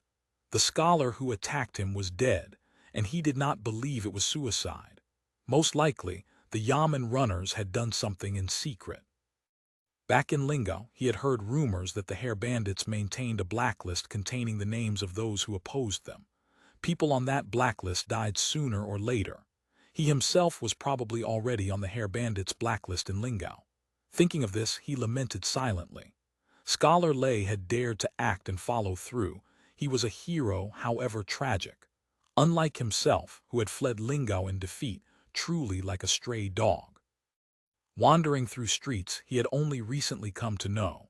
This great metropolis of the southern kingdom, though the expanse was vast and the city walls imposing, seemingly magnificent, a lethargic pall hung over everything. Standing at the city gate and gazing outward, the blazing construction site by the Pearl River and the languid pace within the walls seemed to belong to two entirely separate worlds. Huang Bingkun reflected on every plan he had devised since the HairBandits landed. Each one he had thought clever, yet every time it had proven as laughable as an ant attempting to topple a tree. No wonder father and elder brother had advised him to understand the current affairs. But he simply could not swallow this indignity. It should not be like this. Yet what should it be like? Speaking of their daily lives, before the HairBandits arrived, if he and his father were not sleeping with weapons at the ready against bandit and pirate attacks, they were personally going down to the fields to direct tenants and laborers at work. In leisure hours, they repaired stockade walls, forged weapons, and drilled local militia. At night, they could not sleep peacefully either. They had to rise several times to patrol, checking whether the militia on the stockade walls were slacking, especially in the early morning hours. Bandits and pirates always favored dawn for sneak attacks. After the HairBandits came, life had actually improved day by day. Especially after the Tiandi society contracted most of their land, even father seemed to have grown younger. His steps were light and vigorous, and he often went to the county seat to attend various meetings. Elder brother and sister-in-law's days also seemed full of meaning. The recently added niece was proof of that. However, their family's status in the county had plummeted. The Huang family had once been the pillar of Lingao. Now they were merely ordinary local gentry. To win re-election to the county consultative council, old dad and elder brother had to employ every skill they possessed to echo the Australians' various movements, like marionettes dancing on strings, truly unwilling to accept it. Suddenly, Huang Bingkun understood completely. The HairBandits were indeed not simply changing dynasties. Not only did they wish to transform the civilized with the barbarian, but they intended to completely overturn the long-established order of this world. They did not wish to share the realm with gentry like himself. Their end would either be becoming merchants like Scholar Lin, or becoming laborers under HairBandit rule. If fortunate, they might be a cadre. Huang Bingkun touched his forehead, finally comprehending why he had resisted ever since the HairBandits arrived.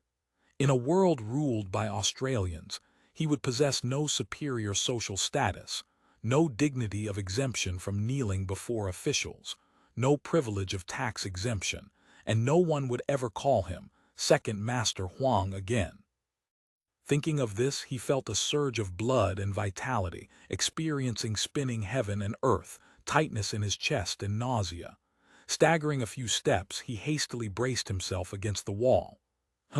Brother Huang, why are you here?" Someone suddenly supported his arm. Huang Bingkun steadied himself and saw it was Wu Ming. They had conversed animatedly in the bamboo pavilion days ago, and yesterday Wu Ming had come specifically to visit him, so they were well acquainted. "It's nothing, just a momentary stagnation of blood and vital energy, slightly dizzy. Brother Huang, you're also an injured man. Instead of recuperating in your lodgings, why are you wandering about the streets?" Wu Ming was most solicitous. Come, I'll escort you back." Huang Bingkun felt apologetic, but since weakness pervaded his limbs for the moment, he could only say, "Troubling worthy brother Wu. Easy. I've just returned from school." Though Wu Ming was a scholar, he was quite robust, supporting him the entire way back to his lodgings. It turned out he was currently studying at the Nanyu Community School. He said he was studying, but in reality he served as a teaching assistant, essentially teaching younger students to read while pondering 8-legged essays to prepare for the Tongxi examination. This was common practice in private schools and community schools of the era. Worthy brother Wu possesses broad knowledge. You will surely place high in this child exam. Huang Bingkun had nothing else to offer in thanks, so he could only speak hollow courtesies. Wu Ming laughed, relying on brother Huang's auspicious words. "I sat my first child exam at 19 and have wasted 10 years in the examination arena. This time I am certain I shall pass." Huang Bingkun wondered silently. As the saying goes, essays are subject to fate. How many scholars sat examinations their entire lives yet remained mere Tongsheng until death? He had only been taking exams for 10 years. How could he possess such assurance to say, "Certainly pass"? Could he have greased some palms? Given that he mixed with Liang Kunhu and others, perhaps connections might benefit him. While he harbored such suspicions, the page boy returned. Indeed, he had copied back a list of names. Whether they matched the people who attacked Huang Bingkun that night was uncertain, but they were all individuals who had been arrested by the county yamen alongside Lei Lunfu. Seeing him repeatedly examining the list, Wu Ming grew puzzled. Huang Bingkun then related the matter of Lei Lunfu in rough outline. "So it was him." Wu Ming smiled, his face full of disdain. "Good that he died." "What do you mean by that?" Huang Bingkun said. "Though he attacked from ambush, that was because he didn't know the truth. Given that he viewed the HairBandits as enemies, he is also a loyal and righteous man." Wu Ming showed a disapproving expression. "HMPH, what manner of loyal and righteous man is he? Just a rural evil gentry. I know a thing or two about his background." It turned out that though Lei Lunfu's family hailed from Dongyuan, they also owned property in Guangzhou City. He frequently came to the prefectural capital for entertainment, and had many dealings with scholars in the county school. This man relied on his family having a few stinking coins and some influence in the county to lord it over everyone. His family bullied tenants and oppressed neighbors in the countryside. Not to mention, I've heard they even beat a man to death fighting over land. Wu Ming elaborated.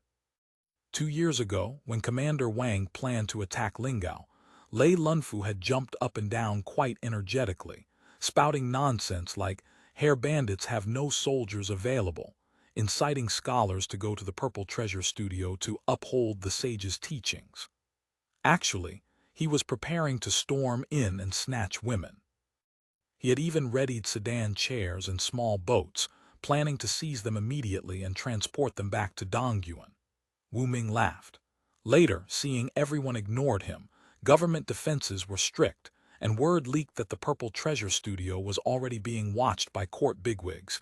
he immediately shrank back. Listening to Wu Ming recount Scholar Lei's glorious history, Huang Bingkun did not know whether to laugh or cry. Later, when the Australian fleet attacked into the Pearl River, his family organized local militia hoping for self-preservation. The result was defeat and death. The entire family turned to ashes, and Lei Lunfu was reduced to a stray dog. Wu Ming was in full flow. These people in your hand, though I don't know them, I can roughly surmise they're also broke-boot party members similar to Lei Lunfu. Loyalty and righteousness are out of the question, but private feuds with Australians are genuine. Huang Bingkun was secretly disappointed. The fantasy of assembling a team of loyal and righteous men shattered instantly. He inquired about the attitudes of the common folk and sundry professions in the marketplace toward the Australians. Wu Ming gently waved his fan and said, speaking frankly, half praise and half censure. It transpired that since Guangzhou paid the city redemption fee, though the HairBandits had withdrawn troops from before the city, the influence left behind was immense. Not only had owner Gu returned openly, but his business was even better than before, and he no longer employed the secretive methods of the past. Take these Australian goods. Originally, they were merely rare playthings. Later, paper, ink, and stationery were added. Later still, various needles, threads, iron nails, utensils, and farm tools surged in like a tide, plus useful and cheap items like matches. Let alone intervening, the government didn't even dare levy taxes. With this, countless small businesses and workshops in Guangzhou City had gone bankrupt and shuttered. Isn't that causing seething resentment among the people? Wu Ming nodded. Naturally. Over this matter there were disturbances in the city several times. The government fears bandits like tigers. How would they dare speak for the common people? Plus, they're usually well fed with Australian silver. Fortunately, the Australians have a charity hall in the city. Those who truly can't go on sign up there. Those willing to move are sent to Lingao for resettlement. Those unwilling go to work at the Great World construction site outside the city. At least they can make a living. First harming the little people, then enticing them with food and warmth. Truly venomous. Who says otherwise? Wu Ming nodded.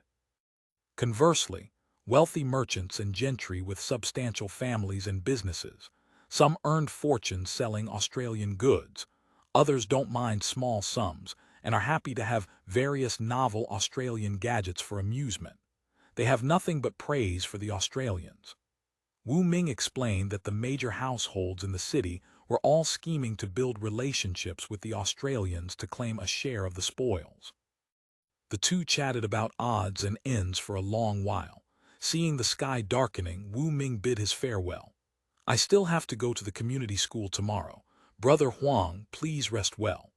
That night, Huang Bingkun tossed and turned in bed, deeply feeling that this Guangzhou had already become like Lingao a few years prior. Except for flying the flag of the great Ming, HairBandits were everywhere. Hoping to gather anti-bandit righteous men here was already wishful thinking. Seeing that the travel expenses he had brought were considerably diminished during his time in Guangzhou, he needed to decide his next step. Continue north to Fujian, to southern Zhili, or simply head directly for the capital. Passing the humid and sweltering night, Guangzhou's early morning was cool and pleasant. While citizens accustomed to rising late still slumbered, Zhang Yu, the young master of Huifu Lane, tucked his school bag under his arm and slowly paced out of the ancestral Walnut cookie shop. Several old folk getting up early to take down their door planks greeted him enthusiastically when they spotted him. Shrimp boy heading to school. Zhang Yu returned their greetings one by one, leaving behind a chorus of praise, truly knowledgeable and courteous. When will our dadu learn to be like that? 15-year-old Zhang Yu was studying at the Naniu Community School. In his parents' eyes, he was a good child. In his neighbors' mouths, a good student. End of chapter. Chapter 1639, students of the community school. However, when he turned into Yongqing Street, Zhang Yu could not help pausing to linger. A vacant lot here hosted hawkers selling every manner of food and entertainment, especially the hawkers showing Australian films. Recently, Australian films had been produced at a remarkable pace. Originally, after a new film was released, at least half a year would pass before another. Now, astonishingly, a new film appeared nearly every month. It was almost month's end again, and he could not resist checking whether any new films had arrived.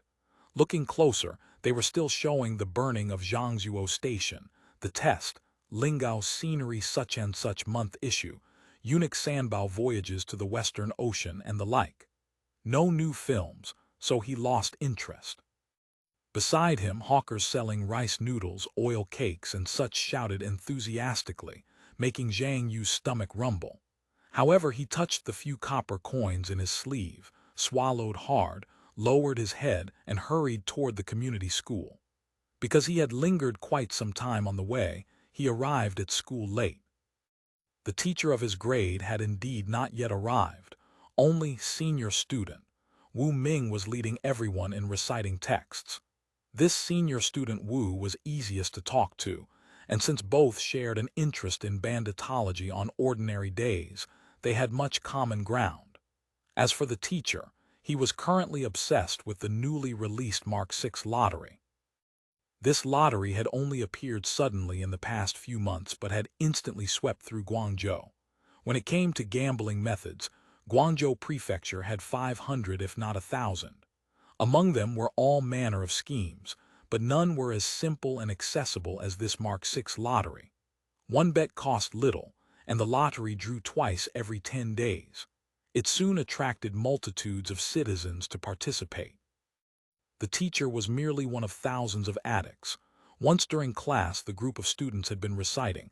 The master said, "At 15 I set my heart on learning, at 30 I stood firm, at 40 I had no doubts, at 50 I knew the mandate of heaven, at 60 my ear was obedient." When suddenly the teacher shouted, "I have got it," startling Zhang Yu, who had been daydreaming. Then the teacher rushed out of the room in a flurry, leaving a classroom of students staring blankly at one another. Later, he heard from the senior student that the teacher had found numbers in the classic text and actually won a third prize of 5 taels of silver. Since then, the teacher's passion for gambling had soared even higher. Last month, Zhang Yu actually spotted the teacher at the entrance of a Mark VI lottery shop, discussing hot numbers with a group of short-shirted laborers, spittle flying, completely lacking his lofty classroom demeanor. Recently, whenever he came to the community school, it was even more perfunctory, merely going through the motions.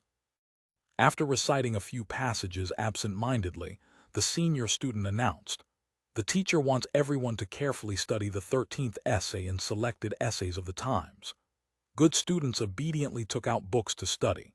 Li Ziyu beside Zhang Yu winked and made faces for a while. With tacit understanding, he nudged his good friends Zheng Huan and Chen Sixian in front and behind. The four packed up their school bags and swaggered out to play truant. The senior student never interfered anyway. Running out of the study room, the group of friends talked and laughed, fully enjoying the pleasure of truancy. The owner of a book rental stall by the street saw them and waved. "Young masters, the latest romance of the Three Kingdoms comic book has arrived." They stopped immediately, rushed forward, grabbed a comic book each, found a bench in the crowd, and buried their heads in reading. Sixian could not bear to spend money, so he simply leaned over someone's shoulder to read along. Though the books printed by the Australians used simplified characters, there was no difficulty once one grew accustomed. Moreover, the artwork was exquisite. Even a few old ladies read with relish, though of course they were reading drama stories, dabbing away tears at the tragic parts. After a long time, the group reluctantly returned the comic books to the shelf, searched up and down again, and seeing no new titles, paid their coins and squeezed out. They did not forget to shout loudly, "Remember to notify us when new Three Kingdoms arrive."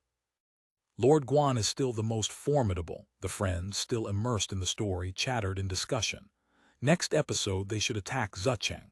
Nonsense, didn't you see the preview? Next episode is fleeing to my castle. It's scaring Cao Cao to death first before fleeing to my castle, my grandmother told me. Don't argue, the next episode comes out in 10 days. This comic book only comes out one issue every 10 days. I really can't wait that long. Talking and laughing, the group made their way to the Pearl River's edge. Before them lay a boat-shaped stone, precisely the Heiju stone, then one of the 8 sites of Yangcheng, called Pearl Sea Clear Waves. Upon the stone stood the Wengxi Shrine, and within the shrine, heads bobbed in crowds. They did not join that bustle, but turned toward their secret base by the river, beneath a great banyan tree along the embankment. As soon as they sat down, Sixian pulled out an Australian charcoal pencil from his school bag and began copying the comic book he had just seen. The other 3 were accustomed to this. Zheng Huan proposed. "Let's play Legends of the Three Kingdoms," Li Ziyu said while digging through his school bag. "Don't rush." "Yesterday my family bought a new game from the Hair People." Zhang Yu looked. "Assistants of Great Ming, is it the Hair People's promotion map? Much more entertaining than promotion map. I heard it was created by Prince Ma, the 8-character royal exemption of the bandit song. The Hair People revere this worthy predecessor most of all. He can protect family safety." Everyone studied the instructions while listening to Li Ziyu's explanation and quickly grasped the rules. The more they played cards, the more engrossed they became. "You're colluding with the eunuch party. I want to submit a memorial to defend myself. The senior Grand Secretary's royal favor is almost depleted. Hurry and impeach." After playing cards for an hour, Li Ziyu successfully reached the pinnacle of rank and power. While the 3 packed up, joking with each other, the topic quickly veered toward Liaodong affairs. Thanks to the Hair People's military magazines, these young men no longer regarded generals' single combat as the essence of war. Articles read in journals had transformed into their own thoughts, rushing forth from their mouths. "We must form a spear phalanx. Right. As long as we thrust to the right, the Tartars will be helpless. Shaking long spears can deflect arrow rain. Only javelins can break the enemy." Zheng Huan felt deeply moved, shaking his head. "Even if the Tartars excel at fighting and each can match 10 men, those capable of combat number no more than 200,000. My great Ming has a vast population. Selecting 1 from every 100, selecting 2 million elite spearmen, exterminating bandits and slaughtering Tartars is certain. Hateful that court officials are all wine sacks and rice bags. Kill all the lords in the court, and Liao affairs and bandit affairs need not concern us." Zhang Yu scoffed. 2 million.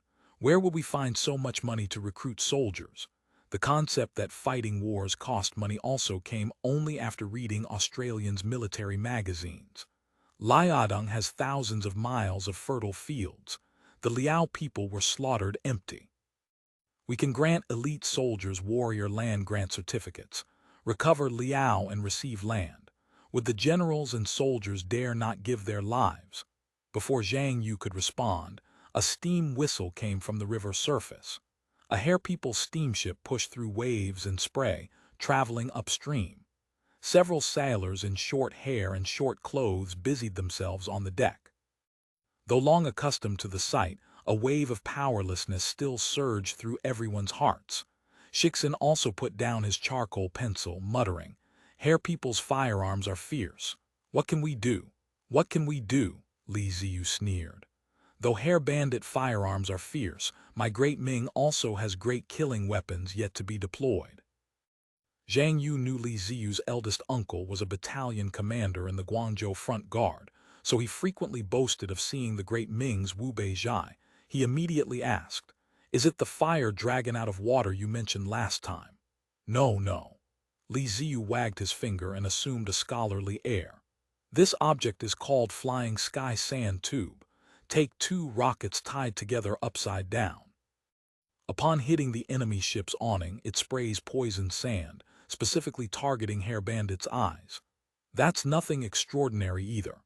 The most amazing thing is that after finishing spraying poison sand, the other rocket can ignite backward to launch, flying back to our camp. Though HairBandits possess sharp firearms, they surely have never witnessed this. They will be inexplicably terrified in their hearts. Our official troops attack taking advantage of the momentum. Breaking the bandits will be as easy as flipping a hand." Everyone could not help praising and acclaiming. Zheng Huan was especially excited. My great Ming abounds in talents. Though HairBandits are fierce for a time, they surely cannot match my great Ming's depth. Zhang Yu thought carefully. How many people can this divine weapon scare? How many times can it bluff? Wouldn't it be better to cancel the flying-back rocket and load more poison sand and gunpowder?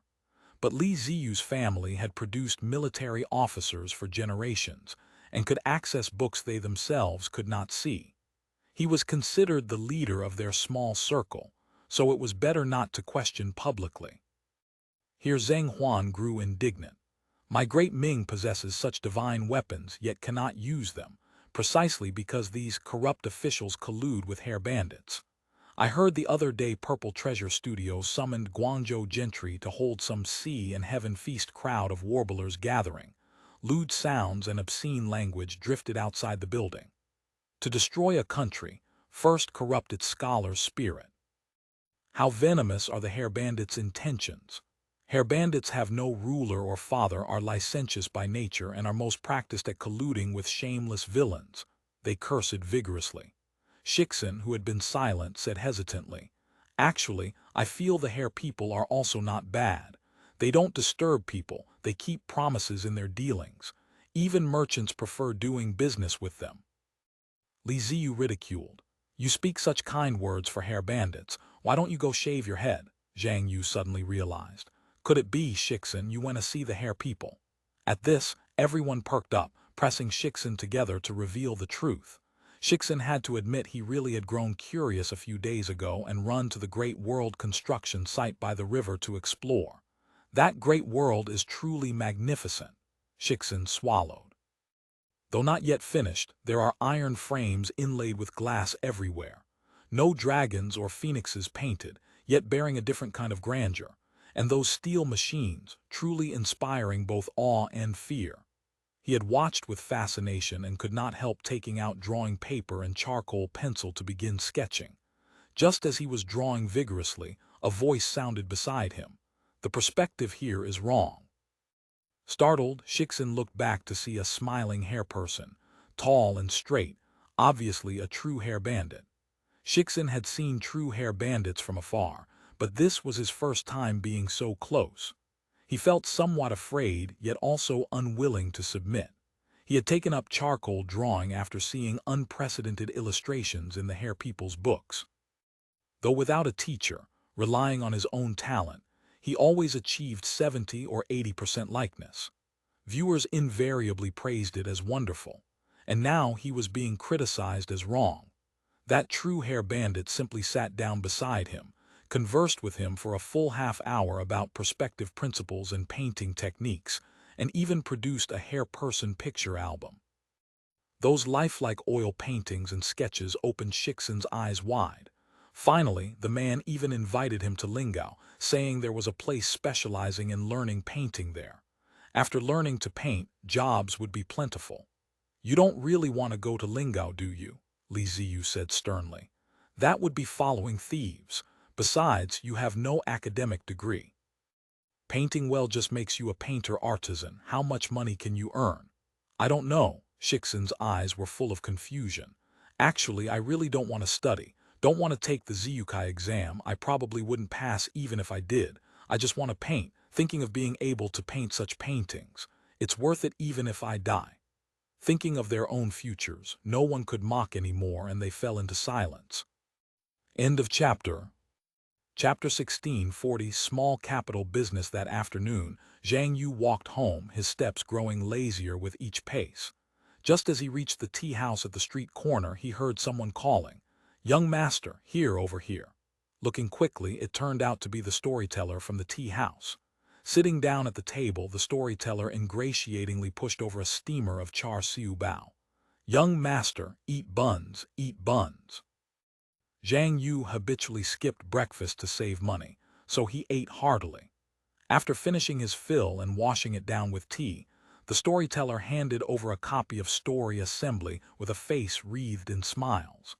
This storyteller was semi-literate, so he always relied on Zhang Yu to read these marketplace publications as source material for his performances. Zhang Yu flipped to the serialized entertainment tycoon and read in a low voice. Last time we told how young Master Guanxi sent the book chest for repair, inadvertently losing the several hundred erotic portrait pictures hidden in the secret compartment. For a time it caused a sensation, and Miss Jiao was so ashamed and resentful she nearly took her own life. After he finished reading, it took the storyteller a long while to come to his senses and wipe away his drool. These Australians indeed have many tricks. Anything more explosive? Zhang Yu flipped through. How about this marketplace strange news? Sea and heaven feast crowd of warblers gathering, Xinan County cellar hiding slaves case. Having finished the book, the storyteller stuffed 10 of copper coins into Zhang Yu's hand. Added to what he had saved from skipping breakfast these past days, it was enough for the next issue of War History Research. Zhang Yu's steps grew lighter too.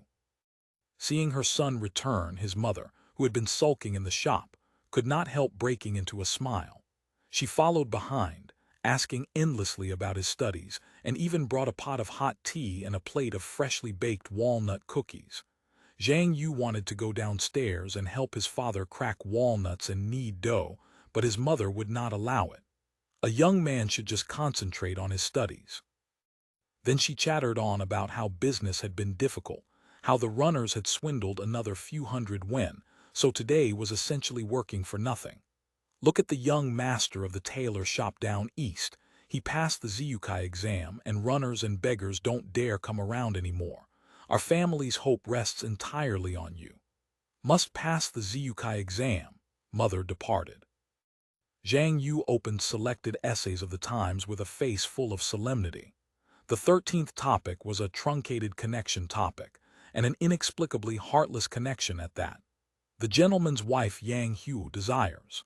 Reading the baffling topic breaking, the meandering topic receiving, and the hollow initial lecture, Zhang Yu felt waves of stuffiness and tedium in his heart. He simply could not read on, so he pushed the book aside casually. Though the vow to pass the Ziyukai exam still echoed in his ears, Zhang Yu could not resist taking a copy of War History Research from his book chest. Though he had read it through several times, reading it again remained fresh and exhilarating. Flipping to the new book advertisement on the back cover, Australian song science fiction masterpiece shines on stage. A work of vomiting blood by a sci-fi master. A must-read masterpiece this year. A wonderful adventure shocking the soul. Australian Song Publishing House's dedicated presentation.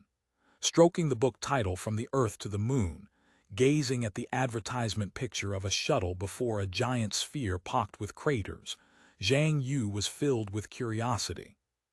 He had read fantasy novels. War History Research was currently serializing a political fantasy called Diary of a Conquered People, telling the story of the Sun-Moon dynasty being invaded and subjugated by the barbarian Xiongstyle kingdom. Discerning readers recognized at a glance this referred to the Great Ming. However, officials did not act if no one filed complaints. No one bothered to report it to authorities. Those who did bother merely scoffed. How could the Great Ming perish at the hands of the Jurchen, and the divine land sink for 300 years? Absurd, absurd. But Zhang Yu had never read science fiction novels. His heart itched unbearably. Only the price of this book made him waver. Though since the Australians came, they had devastated the old bookstores and book prices had fallen by several tenths.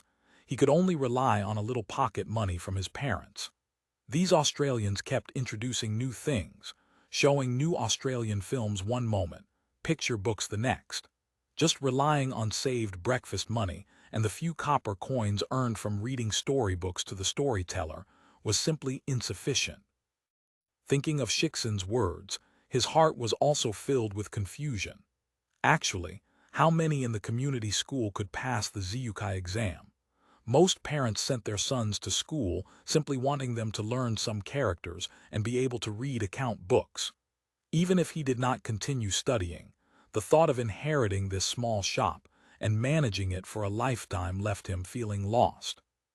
Since the Hair people came, he had learned that beyond the 4 books and 5 classics lay such a vast universe. In his mother's words, his heart had gone wild. The only golden bright road he had once believed in now seemed narrow and confined. Perhaps Sixian and I could simply run to Lingao. A thought surfaced in his mind. Zhang Yu was quickly startled by his own notion. Run to the HairBandits. He knew perfectly well he could not do such a bold thing. Those who ran to the bandits in earlier days had all been families with nothing to eat or wear, with no way out, treating going to Lingao to join the bandits and shave their heads as the last resort to save their lives. Later, some bitter craftsmen and peddlers, coveting that jobs were easy to find and business was good there, went to Lingao. Right now, a third category of people had been added. All down-and-out scholars like Mr. Wu, who had failed in their studies, could not endure outsiders' sneers and poverty, left in anger with brave words like, "If no place keeps the Lord goes to be a HairBandit," and ran to Lingao to seek minor official positions. Though the Zhang family's circumstances were not affluent, at least they did not worry about food and clothing. Guarding this ancestral old shop, even if he did not pass the Ziyukai exam, he would probably just continue managing the shop like his old dad, marry a wife and have children, just as grandfather and old dad had done. This Walnut cookie shop had been in the family for 4 generations. Mother often said, to keep a shop running until it became a century-old establishment was truly harder than passing the Jinchi exam. However, thinking of his future life, Zhang Yu found it devoid of flavor, having to rise at the first crow of the rooster every day to do business.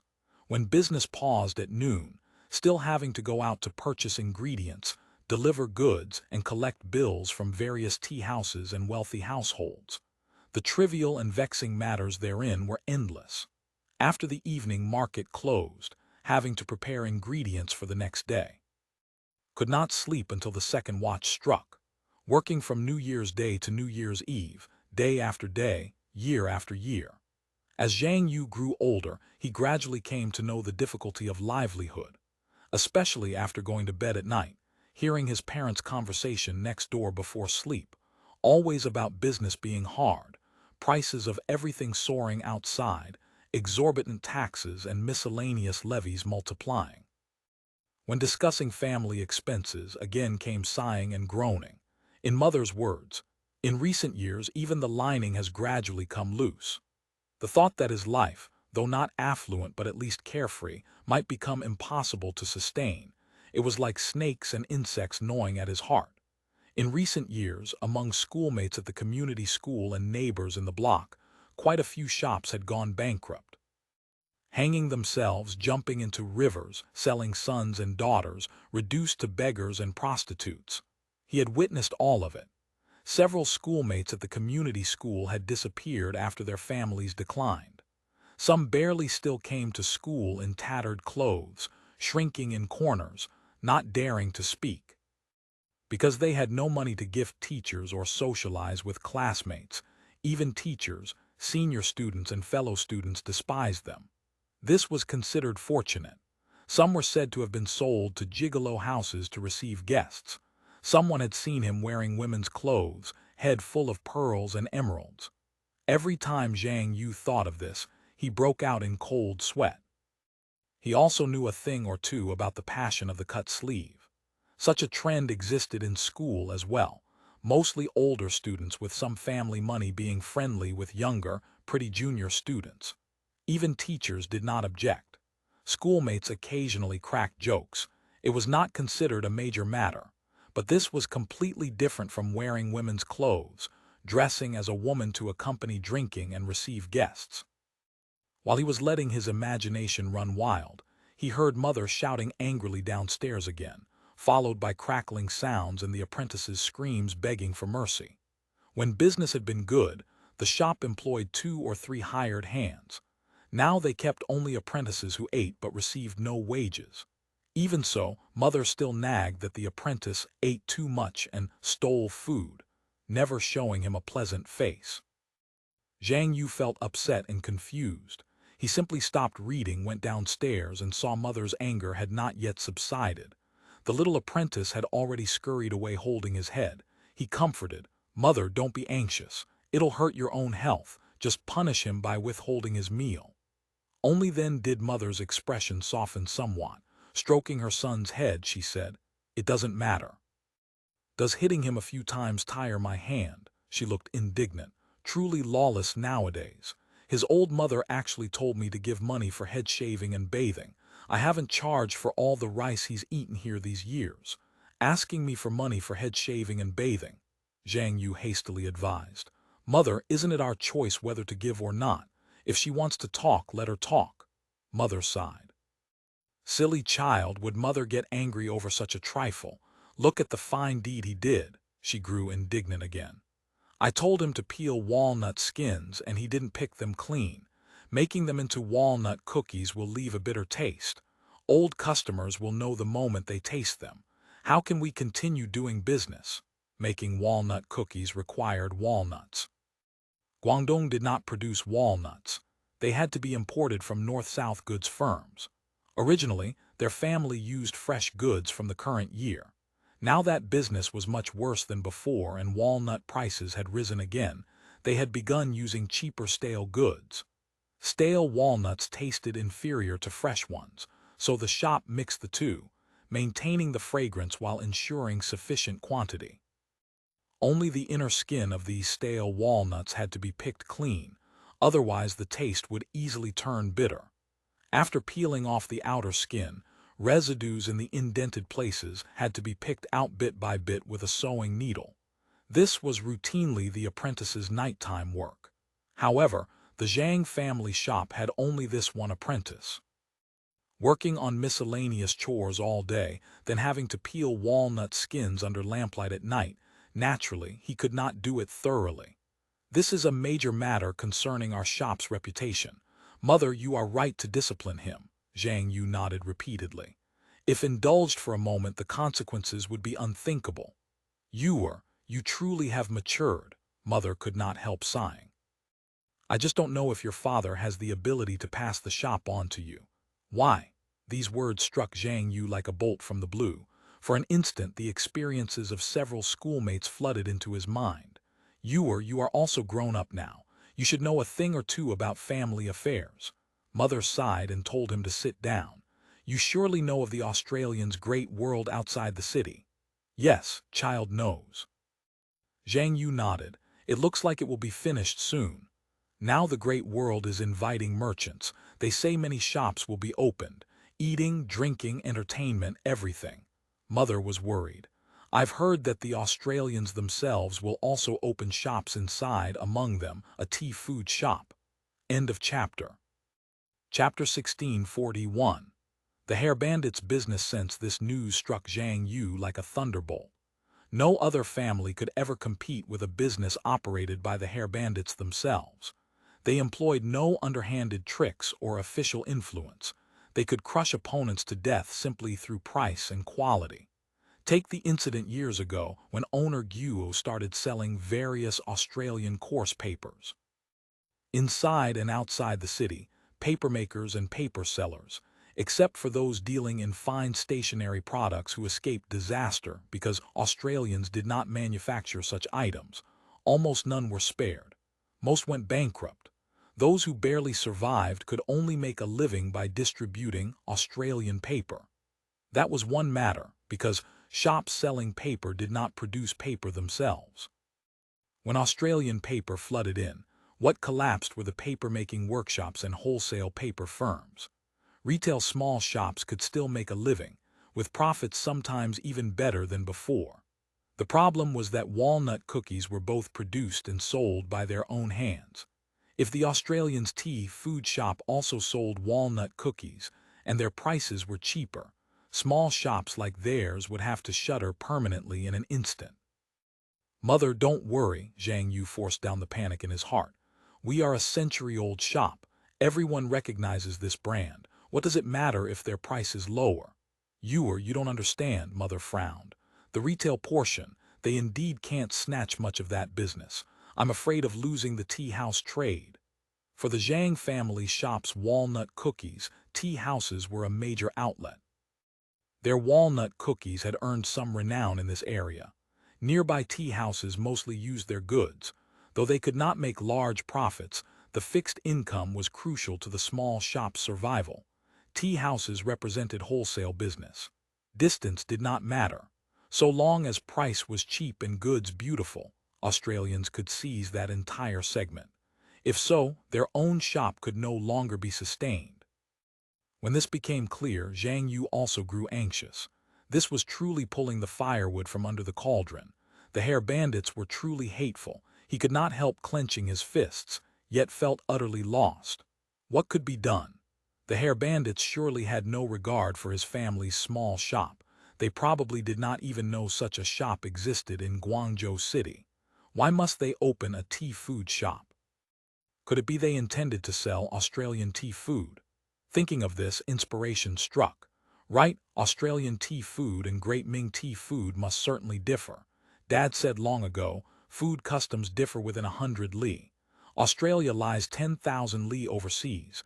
They surely would not make walnut cookies exactly like our families.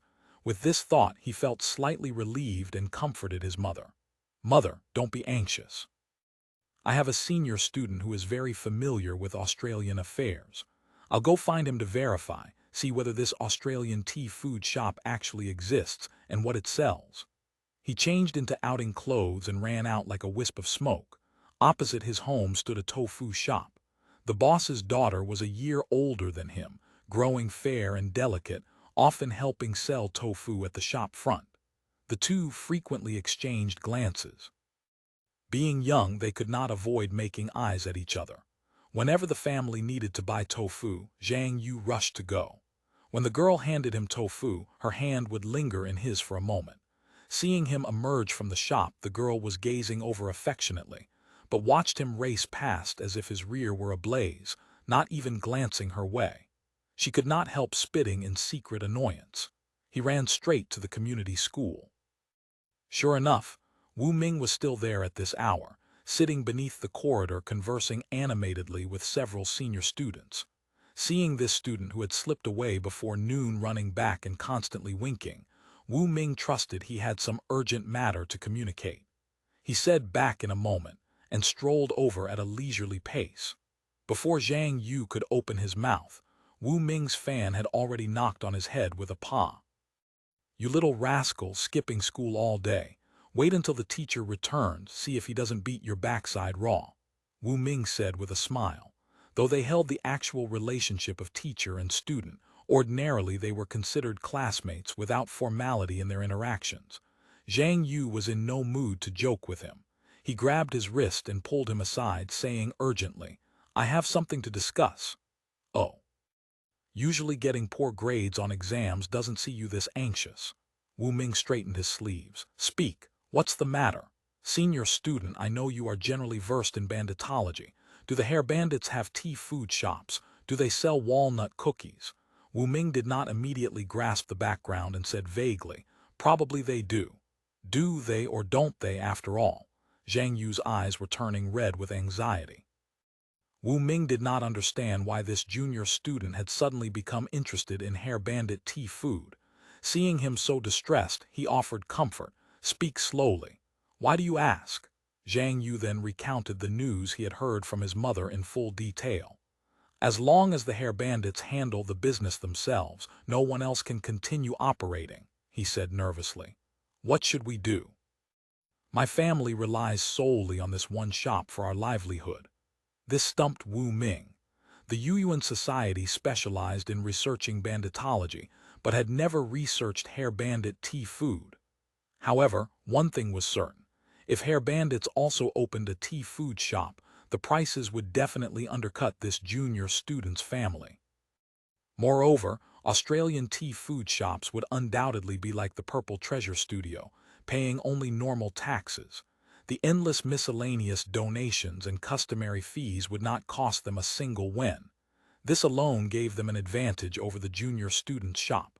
Wu Ming opened his fan, waved it a few times, and suddenly laughed. What are you afraid of? Walnut cookies are cheap items when you think about it. Your family's shop is inside the city, the great world is outside the city.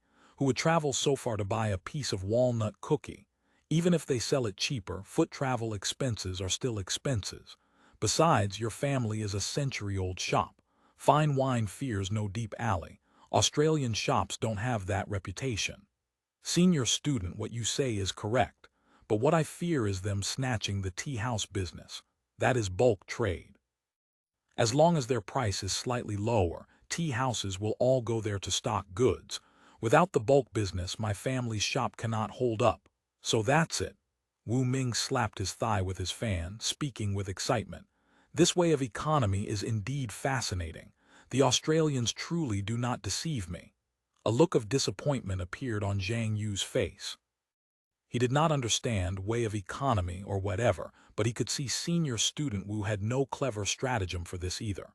Just as he was disheartened, Wu Ming suddenly said, I actually have an idea. Isn't this great world currently inviting merchants? I think, why not simply move the shop to the great world?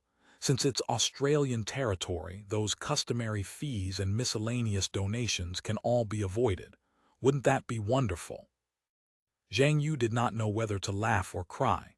Senior student, you just said, who would travel outside the city to buy a piece of walnut cookie. Small shops like ours do business with neighbors on a few streets. Moving to the great world, all that old custom would be gone. Seeing this, he knew Wu Ming could not produce any clever solution, so he said dejectedly, I'll find someone else to inquire. Don't be anxious, Wu Ming said. As it happens, I have a good friend who recently arrived from Lingao. How about I take you to see him? He lived in Lingao for a long time. He knows the Australian situation thoroughly.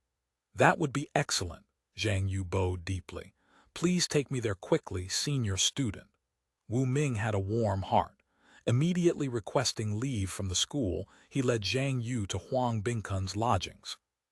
Hearing Zhang Yu's words, Huang Bingkun sighed long and said, As expected, the HairBandits' evil claws have indeed reached into Guangzhou Prefecture. This phrase, someone's evil claws, was rhetoric the Australians commonly used. Huang Bingkun, influenced by what he heard and saw, had learned it as well. Brother Huang. Wu Ming opened his mouth, winking at him. This young fellow is anxious. Stop sighing and groaning. Speaking of tea food shops, Lingao has them, Huang Bingkun said. Walnut cookies, I haven't seen any. He paused. However, I generally don't care for that item. Perhaps they exist. I simply haven't noticed them personally. Zhang Yu was nearly in tears. What manner of answer is this? Huang Bingkun hesitated, then continued. Actually, this young brother need not be so anxious. The HairBandits' way of doing things has always been, those who submit to me prosper, those who resist me perish. So long as you go along with them, they always leave room. I imagine this time will probably be the same. What do you mean by that? Based on what I've seen and heard, HairBandits detest small workshop businesses most. Everything must be gathered into large factories. So this time, if they also intend to open a tea food shop, they will certainly want to open a vast, enormous tea food factory. Zhang Yu's face turned white. He could not imagine what a vast, enormous tea food factory looked like, but if there were suddenly an abundance of walnut cookies on the market, the price cuts would certainly lead to total ruin. His family could not afford it. However, they always leave a path for the common people.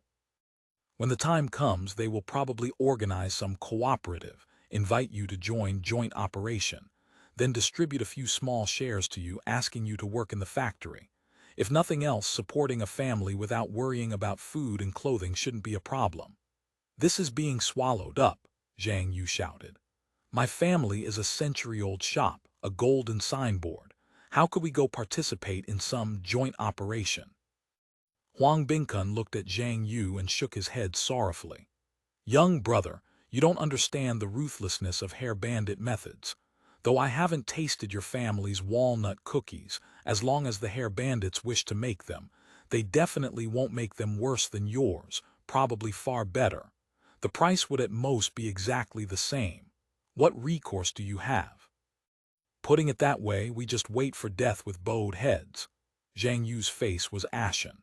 He remembered that former classmate selling smiles in the gigolo house.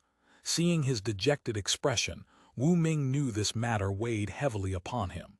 Thinking that rather than speak meaningless words of comfort, a direct approach would serve better, he said, Don't be anxious. Since the Australians are inviting merchants now, how about you and I go to the Great World tomorrow to take a look? Whether the Australians have tea food shops, whether they make walnut cookies, asking face to face will make everything clear. Isn't that better than tormenting yourself with worries for no reason? Zhang Yu thought this was the only way. That works too. Huang Bingkun's heart ached and he said, "At least the HairBandits still have some conscience. It's not as if they exterminate everyone. How about this? Tomorrow I shall accompany you both, to see whether there are true HairBandits present. I can also speak a few sentences of Australian bandit dialect. I can ask clearly face to face." End of chapter. Chapter 1642. The Bastion market early the next morning. The three met outside the Great East Gate and set off together toward the Great World. They were not wealthy folk, unable to afford sedan chairs or rickshaws, so they could only walk. Fortunately, it was already autumn, and the weather was considerably cooler than in summer. Traveling early, the three felt relaxed and at ease. The Australian Great World had commenced construction shortly after they withdrew from before Guangzhou City. The area along the route from the Great East Gate to the Great World had originally been nothing but mudflats silted up by the riverbank. Not to mention houses and fields, even decent large trees were scarce. Scattered among wild grass and misty vapors were some desolate graves. Since the Australians came here 3 years ago to build the Great World, they had first constructed a grand road connecting it with Guangzhou City. Thus, before the Great World even opened, the link with Guangzhou had already been forged. The road naturally followed the Hair people's consistently extravagant style, paved with a mixture of crushed stones and black coal cinders, wide and level, with drainage ditches on both sides and a row of kapok trees lining its length. Over the course of 3 years, most items purchasable from Guangzhou for the Great World construction site had been transported along this road, and various artisans and laborers from the city also walked it to reach their work. Residents near the Great East Gate had grown accustomed to the steam whistle summoning workers at the Great World construction site each morning. At this moment, quite a few pedestrians already traveled the road, mostly heading in the same direction. Most were short-clothed folk, laborers doing hard work. There were also some small peddlers selling food, carrying loads on shoulder poles or pushing carts, streaming toward the construction site in an endless flow.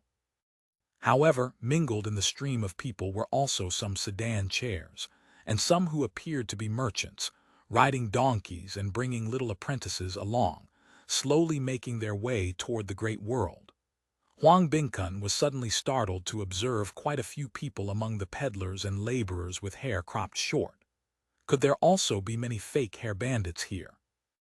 Looking again, these people still wore great Ming clothing, unlike fake HairBandits, so he whispered to Wu Ming what was going on.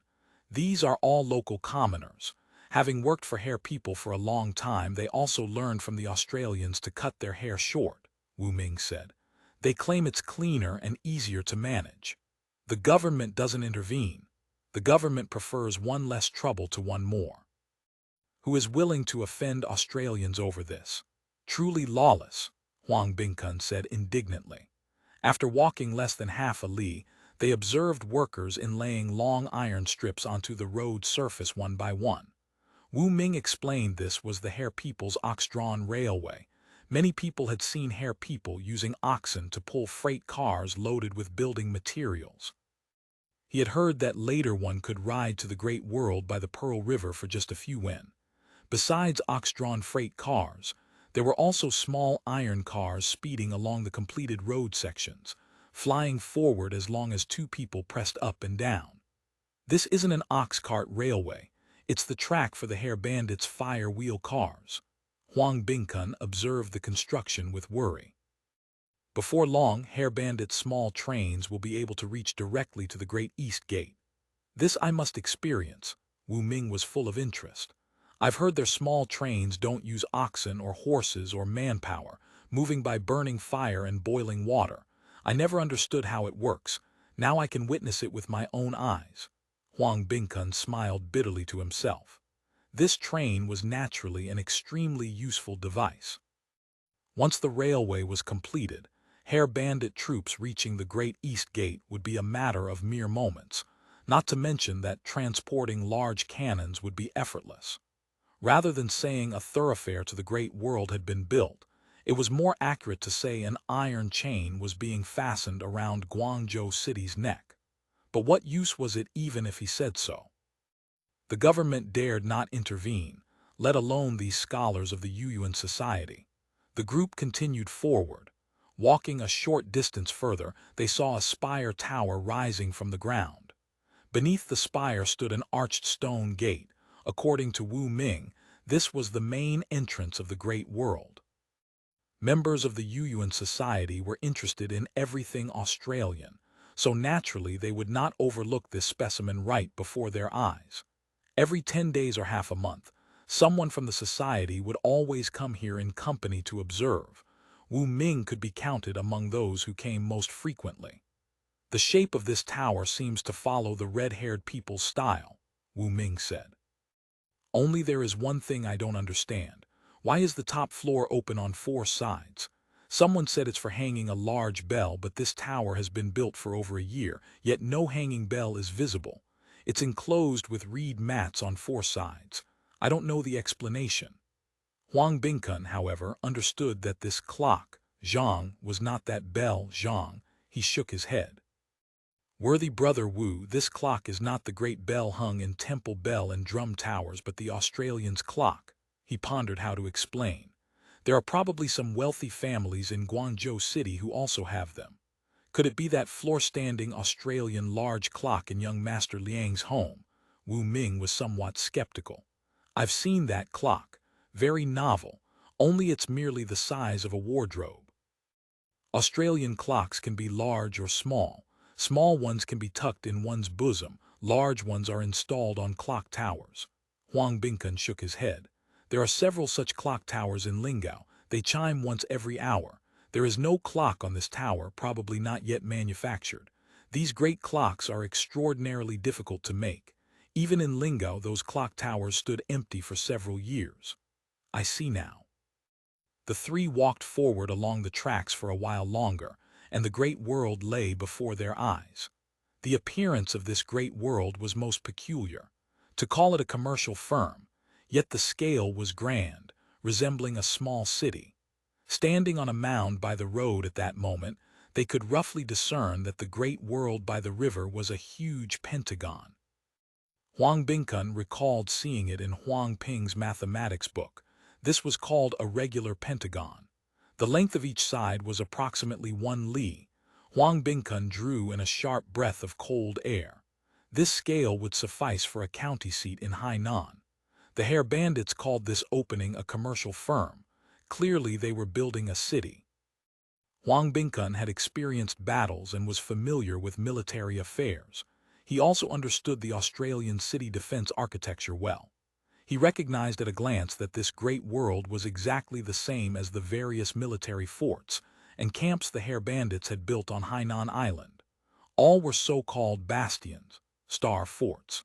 The stockade presented a pentagon, with a small fortress on each protruding angle. This so-called clock tower was precisely one of the protruding angle fortresses. What felt slightly comforting was that the 2 wings extending from the clock tower had not been built as city walls, but rather as 2 open colonnades, the military flavor not very pronounced. Here, apart from portions still bearing bamboo scaffolding, most had been completed. Thick stone pillars were carved with patterns in relief, appearing towering and magnificent. Through the colonnade, one could see the interior was a large square. The ground had not yet been leveled, piled with yellow sand, stones, and various materials. A thick, ferocious black iron-framed tower in the center was the topic of conversation for everyone in Guangzhou City, rich or poor, noble or humble in recent years. A steam crane. That this steam crane was thick and solid, capable of lifting heavy objects, and could rotate freely was one thing. What most confused Guangzhou citizens, including the scholars of the Yuyuan Society who aspired to study Banditology, was How did this tower crane grow taller by itself? Citizens who loved watching excitement had witnessed this iron tower machine rise from over 1 zhang high all the way to 7 or 8 zhang high as the great world's buildings grew ever taller. How this crane tower was raised had become a topic of unceasing discussion in many tea houses and restaurants throughout the city. The Yuyuan society also argued endlessly. For this, young Master Lin had even specially hired several carpenters and coppersmiths of excellent skill to go to the site and observe this machine. Only they could not get close to the construction area. Watching from afar several times, they could not discern the principle. They could only see it being built and raised section by section. However, this tower was so tall, and the iron frame of each section so enormous and heavy, obviously not hoisted up by manpower or pulleys. Moreover, there was a long cantilever and a small iron-framed glass cabin at the very top of this tower frame. Adding height layer by layer seemed utterly impossible to achieve. At this moment, they had no inclination to discuss this matter, only following the flow of people into the Great World. Outside the Great World construction site, a bamboo fence had originally surrounded it at a distance. Now, the fence gates had all been thrown open. Road signs stood at the entrance. One side read Labor Work, the other side read Business Recruitment. The group walked toward the Business Recruitment direction following the road sign. Along the way, merchants were crowded together. The three followed the flow of people through the colonnade, entering the large square still piled with building materials. All three were stunned. What manner of building is this? They had never seen the main building before their eyes. Not only Zhang and Wu, who resided in Guangzhou, but even Huang Bingkun, who came from the HairBandit old nest, had not seen it. This enormous structure before their eyes stood in the middle of the square, built entirely of stone. On the magnificent stone outer walls were tall and narrow long windows, glass gleaming upon them. This building was not only a 5-story mansion, but each story was also higher than the floors they commonly saw. The main gate of the grand building rose the height of 2 stories, supported by stone pillars in the middle. On both sides of the high steps crouched a pair of stone lions of unusual appearance, ferocious faces and wings on their flanks. Above the main gate rose another clock tower. Looking carefully, this building was not square. Like the great world's outer wall, it was also a regular pentagonal structure. Each of the 5 corners bore a tower. Extending from the 2 wings like outstretched arms were 2-story buildings, connecting all the way to the 2 towers of the great world's outer wall. So tall, simply, Zhang Yu stammered, suddenly feeling that his walnut cookie small shop was finished. Coming here himself had basically been a waste of effort. Such height is simply like a Buddhist pagoda. Wu Ming forced himself to remain calm, gazing up at the enormous building. Ancient China had rarely built multi-story buildings. The few that existed were mostly 2 stories. Only religious structures like Buddhist pagodas could truly be called high-rise buildings. Though some pagodas' heights could rival later generations' 20 or 30-story buildings, the floor area was small and they held no practical value. While Huang Bingkun marveled, his heart suddenly sank. In Lingao, he had never seen the HairBandits erect such a magnificent building. Why spare no cost to build such a grand and magnificent structure outside Guangzhou City? Xiang Zhuang performed the sword dance, but his intention was on Pei Gong. This so-called great world they had built was clearly a letter of war declaring hostilities against the imperial court. This great world was no dazzling, flower-bedecked realm of Australian style. It was a through-and-through impregnable fortress. End of chapter. Chapter 1643, Handling Business Recruitment Unexpectedly. The HairBandits silently built such a small city right outside Guangzhou City. Wu Ming sighed. Huang Bingkun said, I'm afraid in less than a few years there will be unbearable events in Guangzhou. Wu Ming nodded, the expression on his face very complicated, seeming to offer both excitement and fear. Staring at this mansion for a long while, he finally said, Let's go. Let's attend to little brother's business first. Merchants coming in through the business recruitment channel walked toward the wing building on one side, following signboards. Along the way, a path was blocked off with bamboo poles, preventing wandering. Most people's faces showed uncontrollable smiles, as if they could collect money upon entering. The three walked into the door following the flow of people and saw inside a huge room without partitions. The walls were already whitewashed, and the floor was paved with what the Australians called terrazzo. On the table in the exact middle of the entrance lay a layered floor plan of the great world, marked with various colors.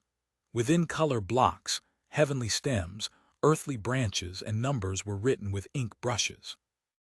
Many merchants and shopkeepers coming to participate in business recruitment crowded around the table. Some pointed and gestured, discussing with people beside them. Some stared at the map silently. There were also those who smiled with confidence after looking a few times.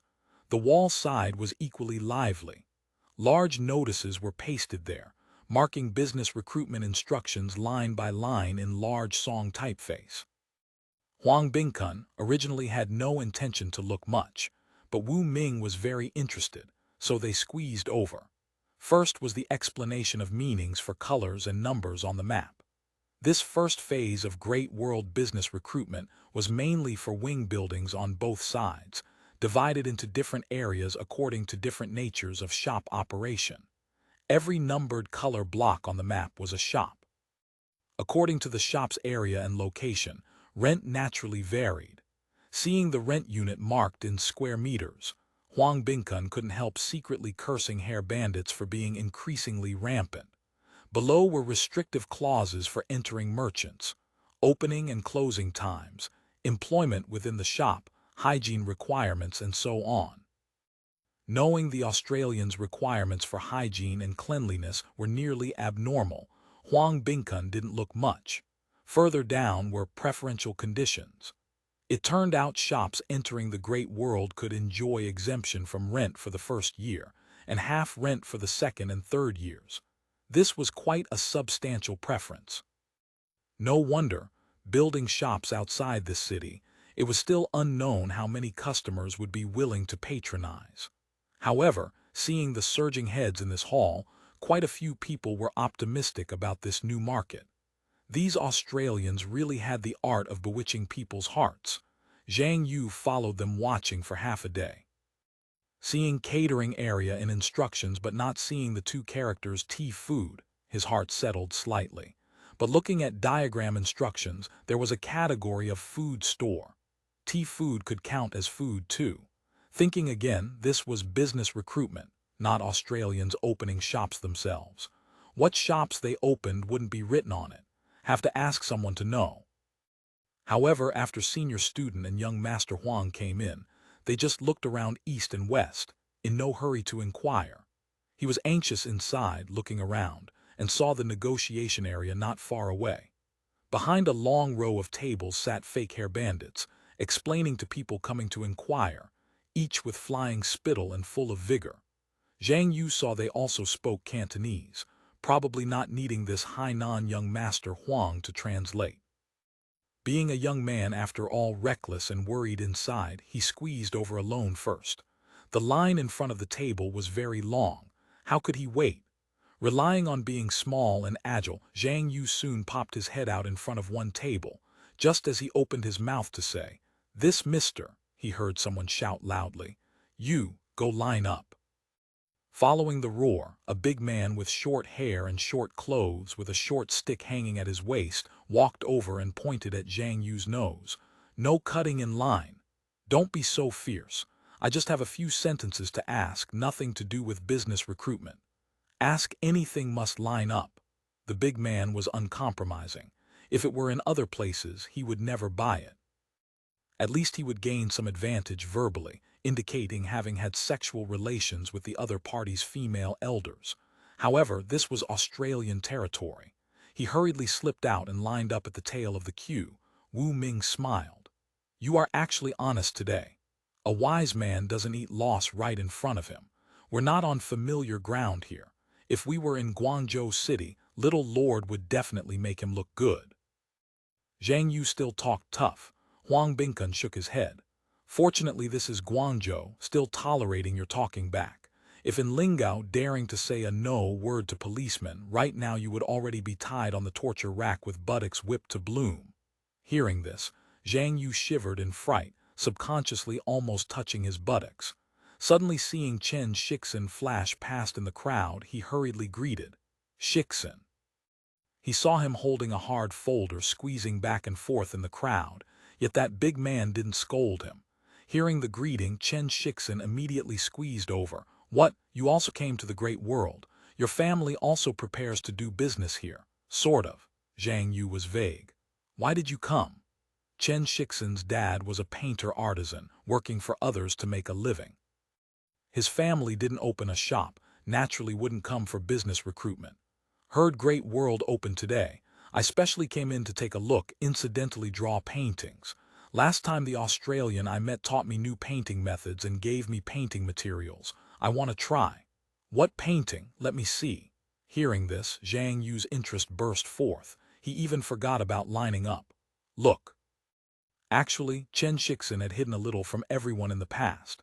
He had met that Australian several times later and learned quite a few Australian painting techniques. He showed them to his father, but his father said this wasn't some Australian painting, but Frankish people's Western painting. Although small details differed, general painting methods were the same. His father had seen it when working for Franks in Macau 1 year. However, this was also a great opportunity for Chen Sixian, who would come to teach him, a craftsman's son, Frankish painting skills for free. For craftsmen, one more skill meant one more mouthful of rice. Zhang Yu opened the folder but was greatly disappointed. The drawings on this paper were extremely simple, just a few strokes outlining. Although there were sceneries of the great world building outside and that big crane, even sand, stones, trash and such on the square were drawn in, detailed and exhaustive. As for the back, all were various characters in the venue. Although looking vivid with a few strokes, they couldn't be called good-looking at all. What kind of painting is this? This is called sketching, Chen Sixian said seriously. Chief said this is one of the foundations of painting. A flash of inspiration appeared in Zhang Yu's brain. So you know the Australian in the great world? Chen Sixian nodded. Yes, his surname is Hong. Zhang Yu said anxiously. Can you take me to pay respects to Chief Hong? Chen Sixian was surprised. Brother Zhang, what do you want to see him for? You don't want to learn painting. Besides, he doesn't eat walnut cookies. Zhang Yu was so anxious he wanted to kneel to him. Couldn't do it in public, so he had to hold his hands, saying with 120% sincerity, Brother has an urgent matter. Still need to trouble Brother Chen to help this one time. Chen Sixian couldn't make heads or tails of it, but the two were good friends, so he couldn't refuse this face. I'll go ask for you. If he is willing to see you, I'll pull this thread for you. How about it? Many thanks, Brother Chen. Zhang Yu almost bowed to the ground. At this time, Huang Bingkun and Wu Ming also walked over. Hearing Chen Sixian could introduce him to meet an Australian directly, Wu Ming frowned.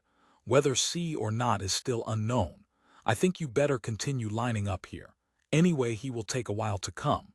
You just ask fake HairBandits here first. Yes, senior student is right. While talking, the queue had advanced quite a bit. Seeing it was about to be Zhang Yu's turn, voices of conversation in front became clear. You want to open a roasted meat shop. This shop location won't do. Too much oil smoke affecting others. Either you change a shop location or make it outside and bring in to sell. Want to open a raw medicine shop. How many years has this shop been open? 20 years? No.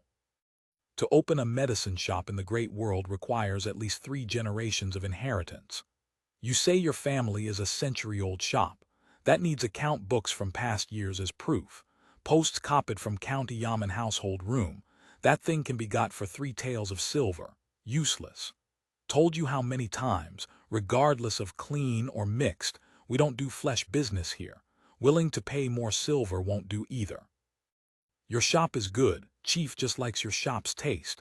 You want this location, no problem. Fill the form well and prepare to come sign contract. It was Zhang Yu's turn.